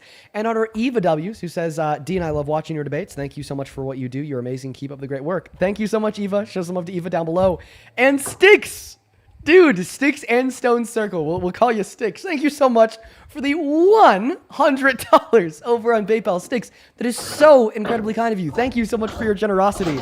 That is insane. That is so much money. Holy shit. Sticks with $100 says, I admire what you do and I'm grateful that you are educating those that want to learn from Fairfax, Virginia, Sticks and Stones Circle. Well, I really appreciate you for being here. I'm happy that you enjoy the stream and thank you so much a billion times over for the $100, as well as Sophie. Thank you so much for the $18 in reference to that last racist guest. Says, hope his job ceases racist remarks. It's disgusting how people come up on these lives and think that it'll have no impact on their future. Yeah, right. I hope that they see that too. Thank you for the $18, Sophie. Show some love to Sophie. And Jay, thank you. Good to see you. Thank you for the $75. Holy shit, Jay. Jay says, this is one exhausting live. I felt the need to jump in to a pool. I could just only imagine how you must be feeling. I think that you and your girlfriend should leave town and spend Thanksgiving and have some downtime without these lives, right? That may be nice, Jay. Jay, it's so good to see you. And thank you so much for the $75, my friend. And then Pinja, thank you so much for the $5 over on PayPal. Madison with a 3. Thank you so much. Then Josh, thank you for the $20 on Venmo. Thank you so much for the love, Josh. Thank you, thank you, thank you. I really appreciate you for that. Show some love to Josh down below for the 20. And Jared with the 20 as well, who says, thank you for being so steadfast in your efforts of educating MAGA. Well, I appreciate you for being here, and thank you so much for the $20. Then Cara, thank you so much for the $10 over on Venmo. Adriana with a 5. Lucy with a 3. Jocelyn with a 5. And Brittany with a 1. We are all caught up. If you guys want to support me, you can find my Venmo and my PayPal right there. More notably, you can find the link to them in the link tree in my bio on TikTok and in the pinned message of that YouTube stream. And you could also find Parker's Venmo, PayPal, and Cash App in his bio. Make sure to show us some love as well. Rascals, go ahead and take it away. How the hell could you still support this pervert predator president, Mr. Trump? Yeah, what I think you and Parker are kind of missing out on, right, is the fact that, we had Trump for president, reading leading up to COVID, right? The economy that he inherited from Obama. I mean, he really got that thing cranking with the tax cuts, right? I'm Then not we really hit sure because according to a macro analysis done by two Harvard economists, one on the right and one on the left, it only led to 0.04% year-by-year GDP growth, which was equivalent to around $30 billion. Not to mention another study from Brookings, which is a financial institution, demonstrated that it led to no new macro-level business and reinvestment, which suggests it Sure, creating these no new I mean, jobs. these are all great points, Dean. But for those of us here in Middle America, right, we saw real wage growth over Well- that 3-year period, which we hadn't seen real wage growth in quite a long time, right? So if you're looking, Not true. Like real wage growth happened under the Biden-Harris administration. Plus, since Trump's got in office, real wage Sure. growth has declined. yes, right now it's declined, sure. Yeah. What I'm trying to give you is the context here for why people would still support Trump and why I do, right? You're Because we wrong. remember those 3 years leading up to COVID where we had real wage growth for the first time in a long time, right? We saw our taxes cut, which they were mediocre. That's just not true. So before the pandemic, we had similar real wage growth to what we had between 2014 and 2017, which was of course under Obama. In fact, it may have even been a little slower. So what was the real wage growth under Trump for 2017 through 20? I'm just looking at like the median usual weekly earnings, real. In 2014 of Q4, they were $336. Then in Q1 of 2017, they were $352. So that is an increase of like $22. And then under Trump in Q2 of 2017, it was $354. Then in Q1 of 19, it was $355. So it's an Right, increase of $1. Yeah, but we're looking at increases here. So, we lead into COVID, right? And that's a force majeure event, what I would say. And I don't disagree that he didn't handle that well. I don't disagree with that at all, right? Then we get Biden and Harrison. The border is a disaster. I mean, we can all admit that, right? What particular border policy do you disagree with? It's not the border policy that I disagree with. It's his unwillingness to use executive action to fix the border, right? That he did. He did under like he did there were lower reluctantly levels. in his fourth year, Parker. He Yeah, did but- reluctantly in his fourth year to what? Help Kamala. So we had Kamala. So we had 3 years of Biden saying, "Hey, I need the legislator to do something." Yeah, it because was it's long term. The legislative is long term. Executive is not long term. Sure. If you have no initiative and you have no willingness to fix the border, then yeah, it's a short-term problem for a president. No, he was willing at the end of his administration to accept the short term because he couldn't possibly get the long term. Yeah, it's because because it was Trump called political- people in Congress to undermine that bill. Parker, let's be real here. It's because it was politically expedient for him to do something for Kamala, right? So obviously that was something that he did even prior to Kamala Harris starting to run. So I don't know what your point was. Yeah, he did that like a year before Kamala Harris stepped up. Okay, I relinquished that point then. Either way, right? And then back to Trump, right? So I just want to clarify. You support the guy that was like, "Hey, fuck you. If you're hungry, I'm not going to feed you. I'm going to refuse to use his contingency fund to run food stamps for 12 days during the shutdown." Or, "Hey, fuck you. If you're poor and you're on Medicaid, I'm actually going to take that away from 10 million of you." Oh, and by the way, I was best friends with Jeffrey Epstein while he was sex trafficking children, and I knew about it per a new email released by Congress that Epstein had sent to Ghislaine Maxwell in 2011. But like, you still support him as president. You think he's great because you didn't really like, quote unquote, Biden's unwillingness to solve the border issues with an executive order. I think what you and Parker kind of fail to realize here is it's not that we. Also, can we you drop the fake Southern accent? No, I cannot. You can. I cannot. Yes, you can. I can't. I know you can. I can't. You accidentally dropped it for like 5 seconds, maybe like 10 minutes ago at this point. I literally can't. Okay, whatever. That's how I talk. You accidentally dropped it once again for 5 seconds about 5 or 10 minutes ago, but whatever. Go ahead. So what you and Parker fail to realize is it's not that we support everything that this man does. It's It's the actions. It's the initiative to actually do something. So what's one thing that he's done in the last 10 months that you're a big fan of? I'm a big fan of shutting down the border. I'm a big fan of recognizing. So what actions did he take to shut down the border? A lot of that is the actual ability to vocalize to the world and to South America that you're no longer welcome. It's So you're saying that he didn't actually like pass any good border policy, like border EOs. It was just like vocalizing to the world that they're unwelcome. I actually agree that this is what caused a significant reduction in undocumented entry. It wasn't good policy; it was fascism. Okay. At the end of the day, if immigrants think that they're going to have a lower quality of life inside of America, then they're not going to immigrate, right? And I think that Donald Trump is now promoting the image that they are going to have a lower quality of life inside of this country by like viscerally violating both the human and constitutional rights of the undocumented immigrants that are already here by having ICE, right, like kidnap naked children out of their beds in Chicago and throwing them in the backs of U-Haul vans, blackbacking college students and illegally taking them to an ICE detention center 1,000 miles away, violating the withholding order of a judge, or illegally deporting people like Abrigo Garcia in violation of the Constitution to be beaten and tortured and starved for 3 weeks in El Salvador, right, upon many other instances too that, I mean, I could go over, but for, to end my soliloquy here won't. And I think this is what has promoted the message that you shouldn't come here. This is what has reduced undocumented entry. But this is bad, not only because it's immoral, okay, fascism, bad, okay, immoral, that doesn't need an explanation, but also because it's short term, right? I mean, as soon as we have a president that's not a fascist, that's not willing to throw the Constitution out of the window and quote the Mein Kampf, calling undocumented immigrants the poison of the blood of this country, we will no longer see that incentive structure exists that reduces undocumented entry.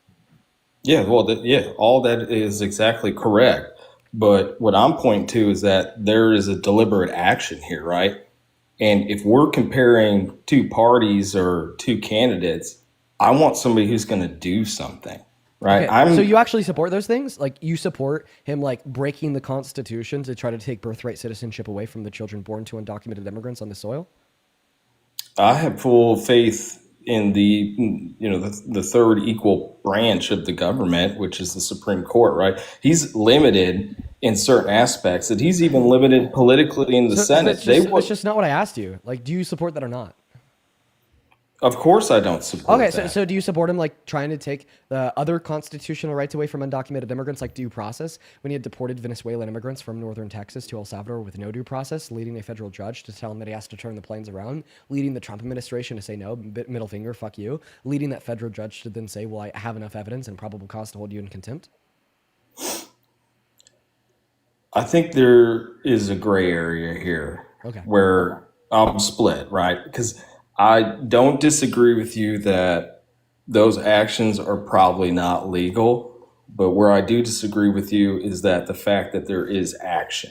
Okay, so then what's wrong? Then what's wrong with undocumented entry? Because now you can't appeal to the fact that it's illegal, since you're now seemingly justifying illegal things, right? So what is wrong about undocumented entry? What's wrong about undocumented entry? Yeah, remember, you can't appeal to the fact that it's illegal. I'm sorry, say this again. Without appealing to the fact that it's illegal, because you've already now justified the president infringing on the Constitution, why is undocumented immigration into this country wrong? So there's two ways to go about it, right? And we have a legal system where you can show up and you can say, I'm seeking asylum. And that's a political issue that needs to be solved. We're talking about undocumented entry. Why is undocumented entry wrong? Why is it wrong? Yeah. Because we are a sovereign nation that has a border and a process for you to... Legal process? So are you saying it's wrong because it's illegal? I'm saying, yes, it's wrong because it's illegal. Wait, but just like 20 seconds ago, you were suggesting that you're not necessarily sure that Donald Trump doing illegal things like trying to take their constitutional rights away is wrong, and you suggested that there's a gray area. So why is there a gray area when it is in reference to the president infringing on the Constitution, but there's not a gray area when it's in reference to a civilian infringing on a federal misdemeanor? I'm saying it's a gray area because the people have elected Donald Trump into office full aware, understanding that he was going to tackle this issue. Wait. They're also aware that he would take an oath, right, upon inauguration, that he'd honor the Constitution. Obviously, he's broken that. I still think it's gray, right? Right, We'll right, see right, right, right. we'll see how this works out Yeah. within the court system. Yeah, it and already we'll did. see It how already this- worked out. We already got the ruling from the federal judge arguing that those deportations were illegal because he was doing so without due process. This isn't something that needs to work out in the future. This is something that got worked out like at this point 6 months ago. Sure. And we've had lower courts rule, to stay Trump's decisions quite a few times, and then it comes to the Supreme Court, and the shadow docket is ruled in his favor. So, well, guess what? The I don't Supreme Court's think- already I don't ruled that have to- undocumented immigrants have a right to due process. I think undocumented immigrants do have a right to due process. Doesn't But mean yet they you have vote a for the right candidate to. that violates their due process rights to a greater extent. I'm sorry, say that again, Parker. But then you vote for a candidate that violates their due process rights to a greater extent.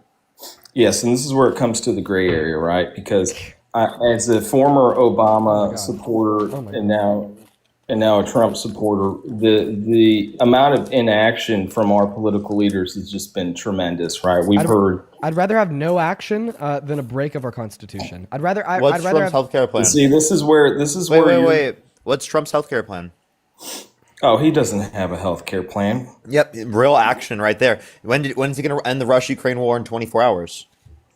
Action there. Right. He's not going to do that. It's hyperbole. But what Trump When's the does wall going to do- be built? Wait, when's the wall going to be built? It's not going to be built. Oh, This is yeah, where I real think- action this on is- that. This is where I think you and Dean you need to kind of understand middle America a little bit more, right? We understand that Trump says a lot of hyperbole, but then he doesn't do a lot of action. And in fact, so now he doesn't do the action. Interesting. he does do a lot of action. So we saw you the just tariff contradicted come in. yourself. So April, we saw tariffs come in heavy, right? and now we see Donald Trump repealing them for affordability. By the way, Well, that's because Mom Donnie won, right? It's wait, becoming- Mom Donnie won, therefore Donald Trump repealed tariffs. Yo, W Mom Donnie? Yeah, what the fuck? Can we get some W Mom Donnie in the comment section? But like, what kind of argument was that? Like, dude, okay, like today, the Trump administration repealed a lot of their tariffs on grocery products to reduce the price of commodities sold inside of the grocery store. Point number one, this is conceding that tariffs caused inflation. Point number two, this is repealing the action that he's engaged in because it was bad and harmful to this country. Point number three, what the fuck does this have to do with Mom Donnie winning? What does it have to do with Mom Donnie winning? Yeah. It's a political message that's winning. And when you recognize that, you have to change your political landscape for the transition to JD or Marco Rubio. But this is all a different point that I want to get into why people support him, and the reason why myself and others support him is Right, the but we fact seem that just to be like going around right this loop. If you saying he gets action done, then you saying that he gets no action he done. does get action done. You have the tariffs. Right, but he's starting to repeal the tariffs because the he's tariffs are changing bad. he's changing He's the- repealing the tariffs because they're bad. He's not repealing all the tariffs, right? He's going through, he's making deals. We got a deal with China, Britain, India's on the way, right? So some of this stuff you may not like, but there are going to be results from it, and there have been results from it. Okay, what results And have we as seen?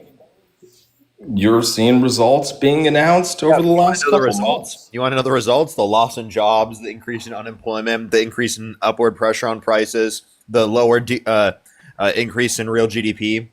You understand that's all a representative of the results of Donald Trump's policies as enacted. You know what's mind-boggling to you all is that soybean farmers are going to go bankrupt, but yet they still support Donald Trump. You know why? Because they know that he's out there fighting for him. And that's what's different between the Democratic Party support and him now. Donald Trump. That's the difference. And He this has is to be what I'm trolling. trying to articulate. He has to to you. be trolling. He has to be trolling. Wow, soybean farmers are going bankrupt because of Trump, but they still support him because he thinks that he's fighting for them. Because he is fighting for them. Then why would he make them go bankrupt?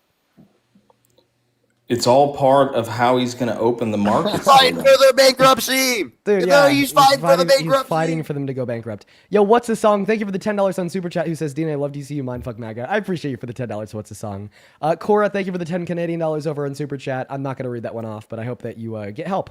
Let's see here. Angela, thank you for the $5 over on Venmo. Who says, Dean, I love when you and Parker, when you are on with Parker, y'all are the best MFs ever. Have a great day and keep it up. Thank you, Angela. Vaughn, thank you for the $5. And Kinsey, thank you for the $20 $20 over on Venmo. He says, thank you for finding the good fight. I really appreciate you for the $20, Kinsey. Show some love to Kinsey down below in that chat, y'all. And thank you so much for the $20. Seriously. Thank you. About 1 billion times over. Fuck yeah, Kinsey. Then over on PayPal, Madeline, thank you for the $2. Layla with the $5. Madison with the $3. Thank you so much. And then Audrey, thank you for the $5 over on Venmo. All right, man. Is there anything else that you want to go over, Rascal? Well, I just want to ask you all, like, who do you think in the Democratic Party is fighting for the American people right now? Yeah, but I fight it against Trump. I'd say that like right now, the biggest win of the Democratic Party is that they're anti-Trump demeanor and they're fighting Congress to get the Epstein files released. Right now, they're fighting for the American people by fighting for accountability for predators and fighting for more governmental transparency. Okay, but who's fighting for Middle America? Who's fighting for Middle America? Well, I mean, the Democrats tried to fight for Middle America by extending the ACA tax credit that would have prevented the price of Medicaid through the ACA to go up by 300% for 45 million American workers, most of them being in that working class in Middle America. But then the Republicans said, actually, no, we're going to fight against Middle America. We're going to fight against the working class. We're going to fight against more affordable health care. We want their premiums to go up by 300%. And the Democrats ultimately lost because 7 of them were weak spine and conceded. Yeah, but,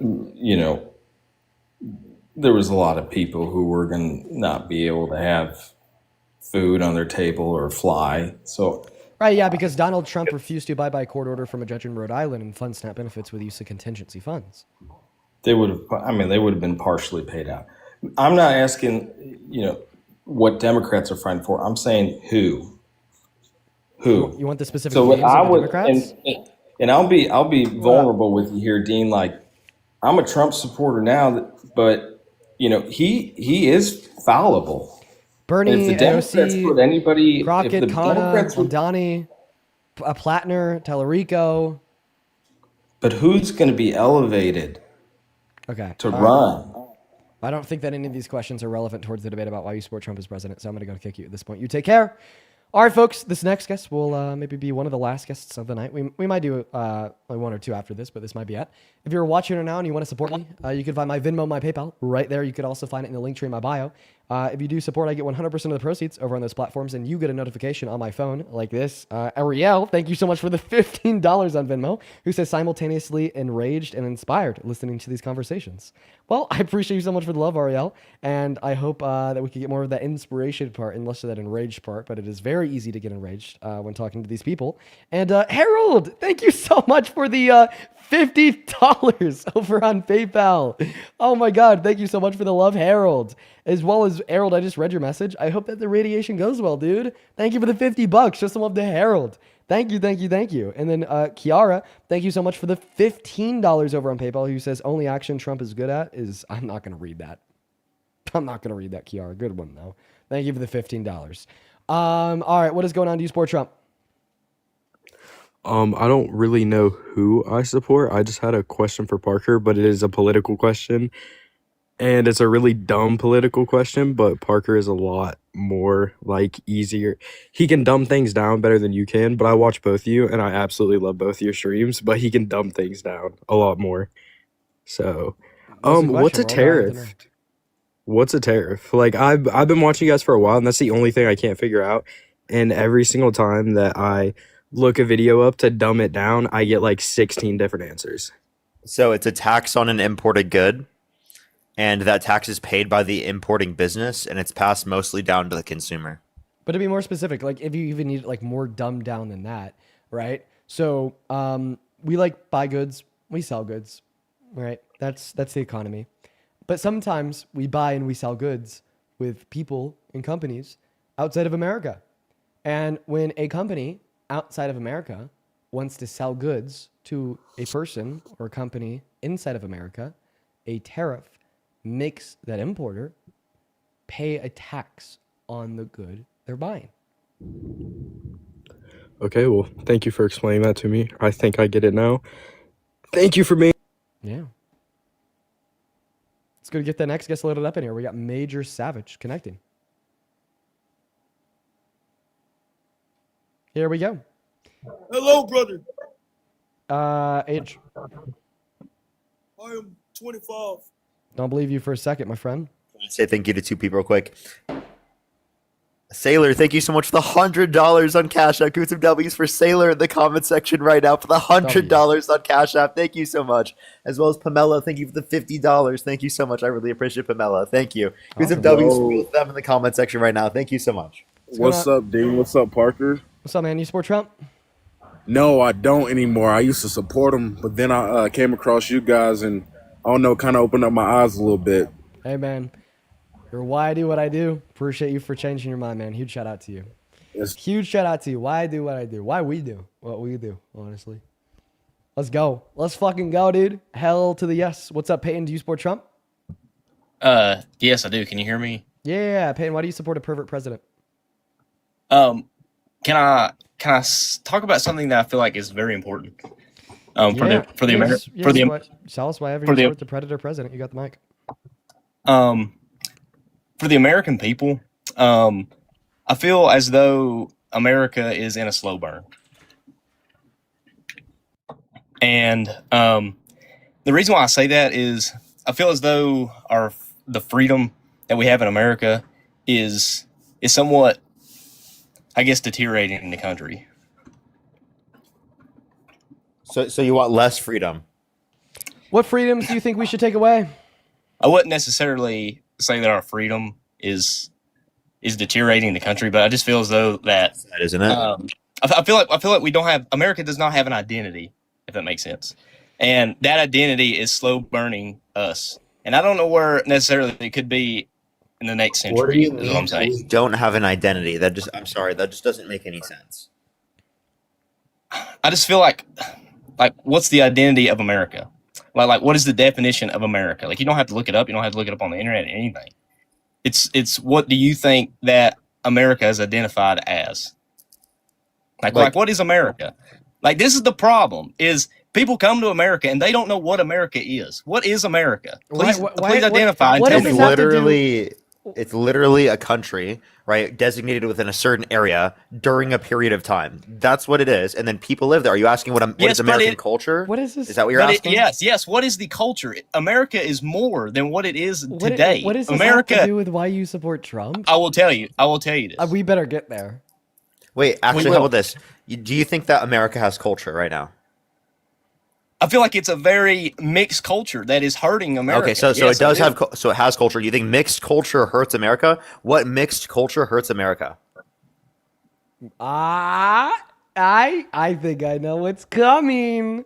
No, you don't. Let it rip, Peyton. Answer the question. What mixed culture hurts America? Get it out, Peyton.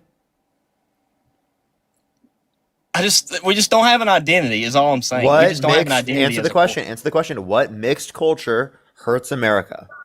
If you're trying to disregard me into some kind of I'm trying to get you to answer the question. Answer the question. That has nothing to do with what I'm talking about. Be specific. What mixed culture harms America? Yeah, because that's what you said, Payne. You said that mixed culture hurts America. Well, and this is in my opinion. I feel as though this is really important. I feel as though religion is the most important thing in the whole entire world. Okay. And I feel as though you have so many mixed religions within a country that it divides it. And that's where I'm saying, where will it be in the next century? America? I'm an atheist. That's the problem. Do you disagree with people being atheists? I'm sorry. No. I could be friends with a Muslim and we can sit down together. That's holding a different religious perspective. So what's your point? That's what's important. That is important to talk to each other. So then you just agreed that mixed culture is not bad. Okay, wow. Silence. Let me guess. But hold on. Let me guess. Problems with Muslims, right? No, I don't have a problem with Muslims. I said, but you shouldn't be able to be a Muslim in America. No, I'm not saying that. We should stop immigration of Muslims into America. No, I'm not saying for Muslims or for anybody. Okay, so you agree with freedom of religion in America? I do. I feel like it's important. I feel like it's important. Okay, concession. It is important. Concession. It is important. But I'm just saying. I'd like to know what is the divisive part that is within America that needs to be found out, whether that's religion, whether something that's really dividing America right now. Does that make sense? I feel like no. This is important. Something that's really dividing America right now is the president that you support. Well, hold up. hold up. Would you say that? I mean, yeah, I guess you could be right on that. True, yes, but is what you are doing? Would you say that is somewhat divisive too? Oh, what I do is a necessary reaction to said divisiveness. What I do will hopefully bring individuals together through reason, But fact, what's and the logic. difference of me talking down about you and what you believe in and what I believe? One moment, Peyton. What I do will hopefully, ultimately, bring everybody in this country together on a set of foundational facts and critical thinking skills to be able to use those foundational facts to create unity, right, through equality, unity through fair treatment, and unity via the rejection of tyranny. All right, that is the goal of these streams. I think that these streams are an active weapon to fight divisiveness. Okay, I like that. I do. The divisive part against other people. But to get on but to do these things, it's not to bash me or for me to bash you in any way. It's for me to talk and listen to what you were saying, to honestly take key points of what you were telling me and what I'm telling you for us to grow. Can we get to the reason That's how why we you support grow. Trump? Can we get to the reason why you support Trump? I feel as if we've all forgot like why you're here. So let's remember why you're here. You're here to give me and Parker an argument for why Trump's a good president. Sorry. Let's hear it.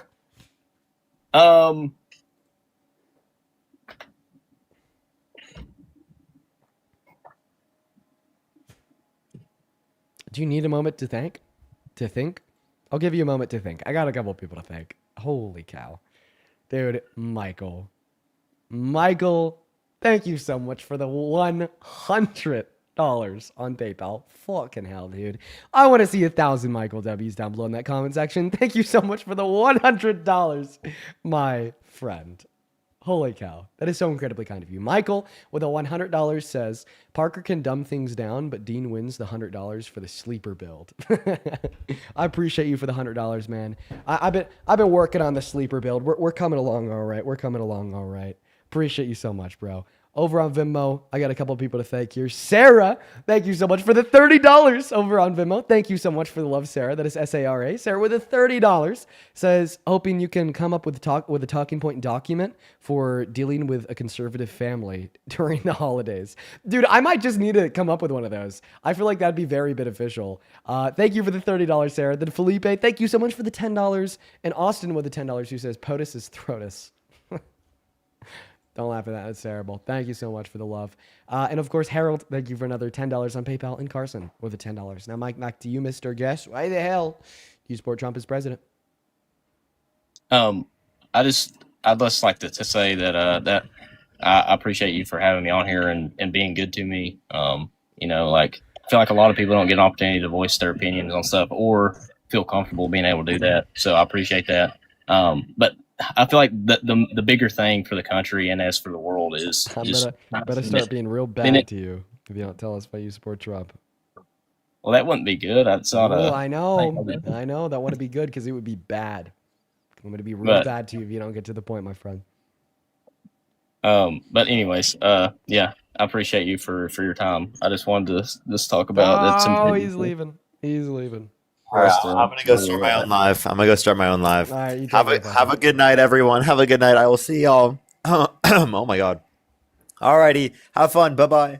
So yeah, all right, folks. This next guest is going to be the last guest of the night before we hop off. Let's go ahead and get the very last guest up in here, folks. The Great Sky. Thank you for the 10 Canadian dollars over on Super Chat. Thank you so much, The Great Sky. What's up, man? Do you support Trump? Yeah. Oh no, how old are you? I'm 16, but I have a quick question. I'm sorry, I got to kick you because you got to be at least 18 to be on TikTok Live. You just take care there, my friend. Move on to our next guest, Shayla. We got Shayla loading up into the backs, quite frankly. Hello, Shayla. I got to stop that. Do you support Trump? Shayla. Okay. Shayla's not here, quite frankly.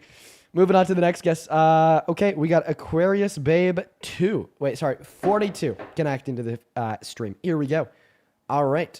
Hello, do you support Trump? Aquarius, are you here? No? Okay. All right. See you later, Aquarius. We got Scott Everett loading up into the box. Hello, Scott. Do you support Trump, Scott? No, just wanted to say I'm an Aussie that loves you and Parker, and I was glad that I could once again. Thank you for the love, Scott. You take care now. All right, we got Caleb loading up in here. We got Caleb. All right. Somebody in the YouTube comment section says decent impression, actually. It's not even supposed to be a decent impression. I just think I've done it more and more and more and more. And I listen to Donald Trump speak so much that it's begun to become one. like it's not supposed to be like a decent impression. It's just supposed to be a meme. But it's just like, it's starting to become decent. What's up? Do you support Trump? Hello? Gab, I had something in my throat. Gabriella, are you here? Is not here. Okay, moving on to Tony. We got Tony loading up in, folks. We got Tony. Sarah, thank you so much for the $30 on Venmo. I appreciate that, Sarah. All the love to you. That is SARA. Thank you so much. Sarah with the $30 says, I'm lucky to have the means to support you. Hoping my donations lead to an eventual presidential run from you. I don't know if it will or not, but it's definitely in the cards. I don't know if it will or not, but like I said, in the cards. Thank you for the love, Sarah. What's up, Tony? You definitely support Trump, huh? Huh, bud?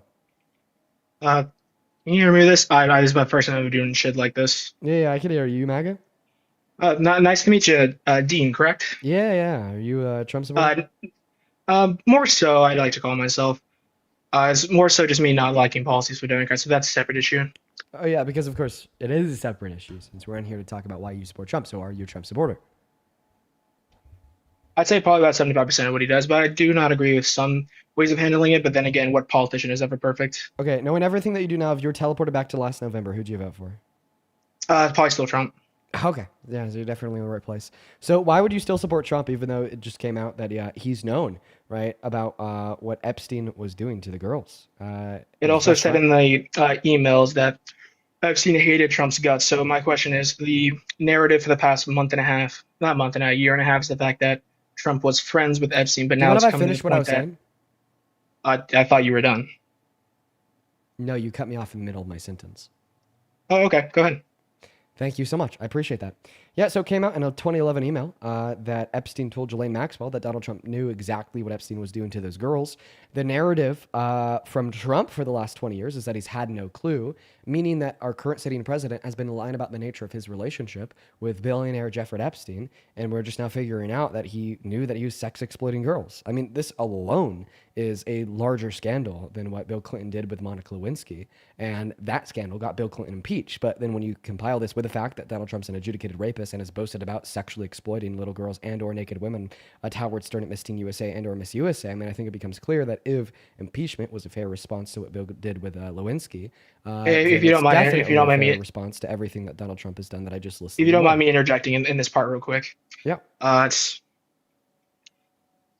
So then if Donald Trump really was in on it or knew about the sex trafficking that was going on with Jeffrey Epstein, then why would Jeffrey Epstein hate his guts? Because it was very clearly stated in the email, I think from 2019 or 18, I don't remember the exact year, that he did hate his guts. So why would that now change? Yeah, I said that he hated him, said that he's like the worst person he's ever met.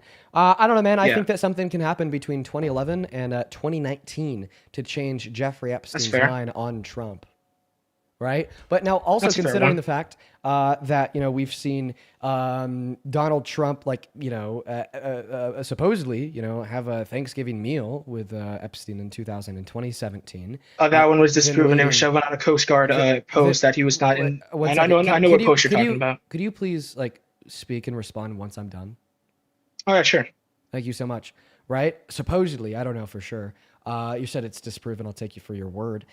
To then having Epstein say in 2019 that he hates Trump's guts. If you want my honest interpretation of Epstein saying that he really doesn't like Trump and he's the worst person ever, I think what that screams to me is that Donald Trump knew what Epstein was doing, because that's what Epstein said in 2011. That can't be disputed. There's also no reason why Epstein would lie. I mean, that was a private confidential email sent to just Ghislaine Maxwell, and that was before Donald Trump ever ran for any office of the presidency, to then 2019 where he's like, hey, I hate his guts. Maybe the reason why Epstein really hated Trump at that point is because Trump had political power, he was serving as president, and he wasn't doing anything to help him.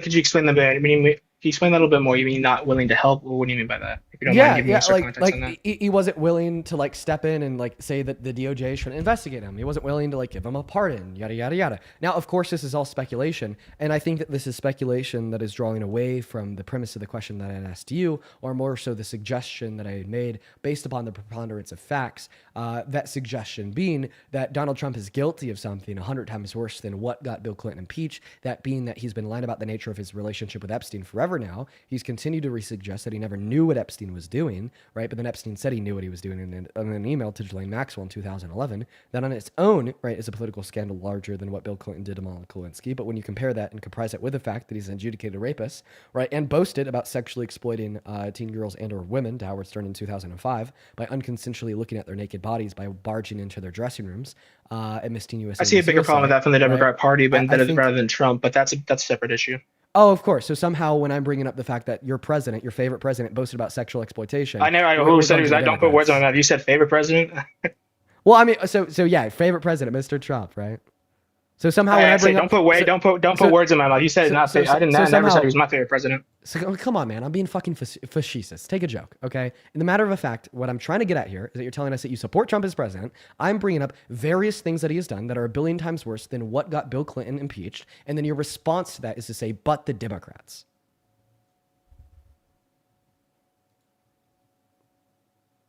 What do the Democrats have to do with Donald Trump sexually exploiting naked women and or naked girls at Miss Teen USA and Miss USA? I get what you're saying on that. None of I can't speak on a lot of this because, like you said before, a lot of this is going to be pure speculation. Now we cannot prove every single detail, especially in the emails. Giving a light context more of this. Wait, I'm talking about the sexual exploitation that Donald Trump admitted to. He boasted about it.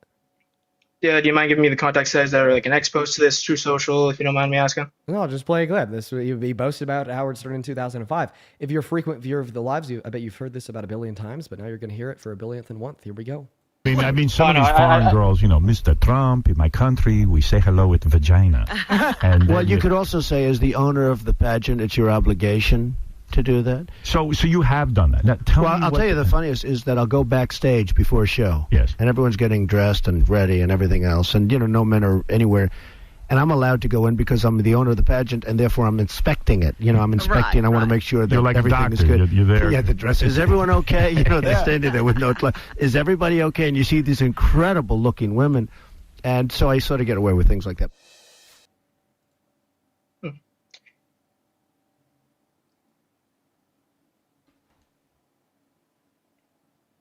Thank you for bringing that context. I do appreciate the receipts for some of these things because I don't like how other people like to kind of just bring out a lot of big talking points, but I do appreciate that. I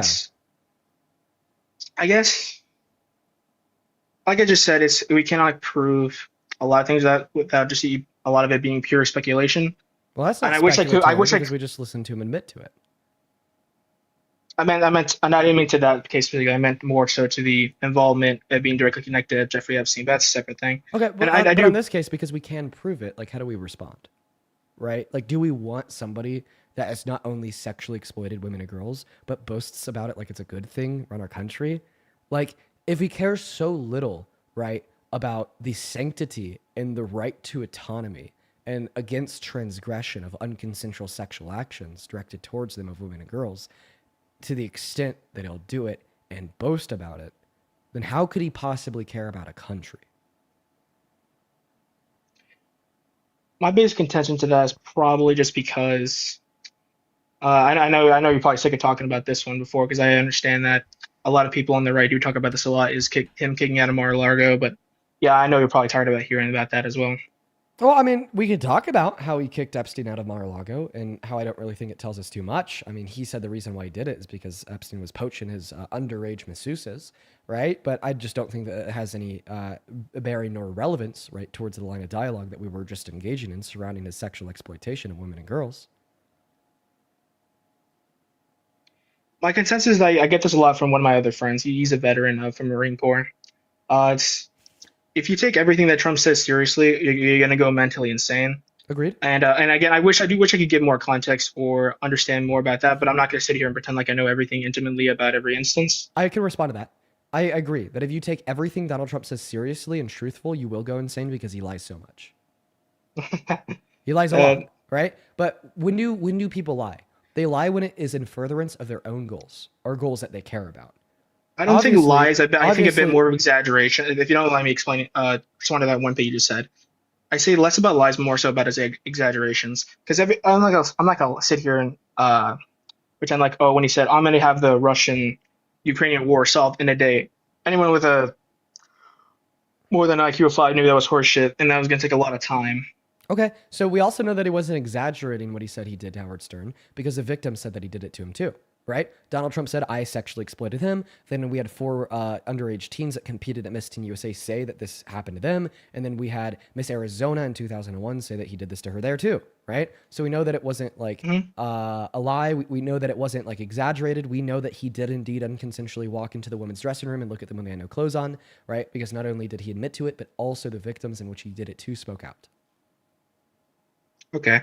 If you don't mind me just saying that again, so I can write this down, so I can do my own bit more research about this. Because, like I said, I don't know too much about this. So let me grab a piece of paper. Because I'm not here to yell or argue a lot about this and not wall off information. I do like taking in a lot of facts and whether or not I want to look into it. But I do appreciate that. But I'll definitely look into more in that point. Okay. Well, If you don't mind me repeating that. So what all information did you want? I'm going to give you this information, then I'm going to probably in my life. So what information do you want? Dan, I was hoping to get another point out of this. Yeah, unfortunately, I'm at over 4 hours now. I'm pretty tired, so I'll give you this. Oh, 4 hours, Dan. That's longer than I could do it. Yeah, I'm pretty tired. So what information do you want? I said the incidents that you said it was back in 2001 and the so this about the sexual entering of those exploitation? locker rooms. This was something that he admitted to in August of 2005 to Howard Stern. You can find the clip on YouTube by just looking up Howard Stern Trump Miss Teen USA. And he did this at multiple beauty pageant contestants ranging from the 90s to early 2000s and Miss Teen USA, Miss USA, and Miss Universe. Right? And you could find the testimony of the women and girls that he did this to by going to Google and typing in various things like beauty pageant contestants speak out against Trump, Miss Teen USA, viewed naked by Trump, so on and so forth. Okay. And if you don't mind me asking, when you're next live, because I'd actually love to keep talking about some of the things, because I do find it intellectually interesting talking about different other stuff.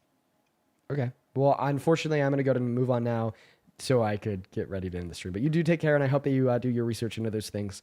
I understand that we didn't get to have a full conversation. I usually have a rule where you only get to come up one time. But if you see me live in the future and you want to continue our conversation, feel free to hop back in that queue. I want to thank a couple people here, and we are going to end for the night. Sarah, thank you so much for another $30 over on Venmo. That is so incredibly kind of you. Thank you for your support. Thank you, everybody, for your support. We had so many individuals today show up and show out. Just know that I really, really, really, really appreciate y'all. Then also Madison, thank you so much for the $20 over on PayPal. Show some love to Madison and Sarah down below. Then Harold, thank you so much for another $50. Thank you so much, man. Thank you, Madison, Harold, and Sarah. You guys are so very, very, very awesome. Thank you guys so very much. Thank you so much for the love. Now, for everybody watching, I don't know if you could tell, I'm pretty tired. And it's also a Saturday night. Maybe I should take my girlfriend out for a dinner date. I guess it's 8 p.m. I bet we could find some place that's open. Maybe that would be a nice thing to do. I'm going to go explore that possibility. For everyone hanging out with us, peace and love, folks. You see me every day. You know you'll see me tomorrow. If you're on TikTok, if you haven't already, once you leave my live, please go watch my most recent posts. It is around 1 minute and 30 seconds clip from a conversation I was having with a Trump supporter where they were just straight up saying that child rape isn't wrong. I think that it's an imperative for everybody to see that shit to know exactly where we're at as a country. Now, if you are interested in watching some more debates, if you're hanging out with us on YouTube, head over to @ParkerGetAJob. He's going to be live for 4 to 6 hours. If you're on TikTok, head over to @ParkerGetAJob. He's going to be live once again for another 4 to 6 hours on both platforms. I'm out. Peace and love. See you tomorrow. Bye-bye.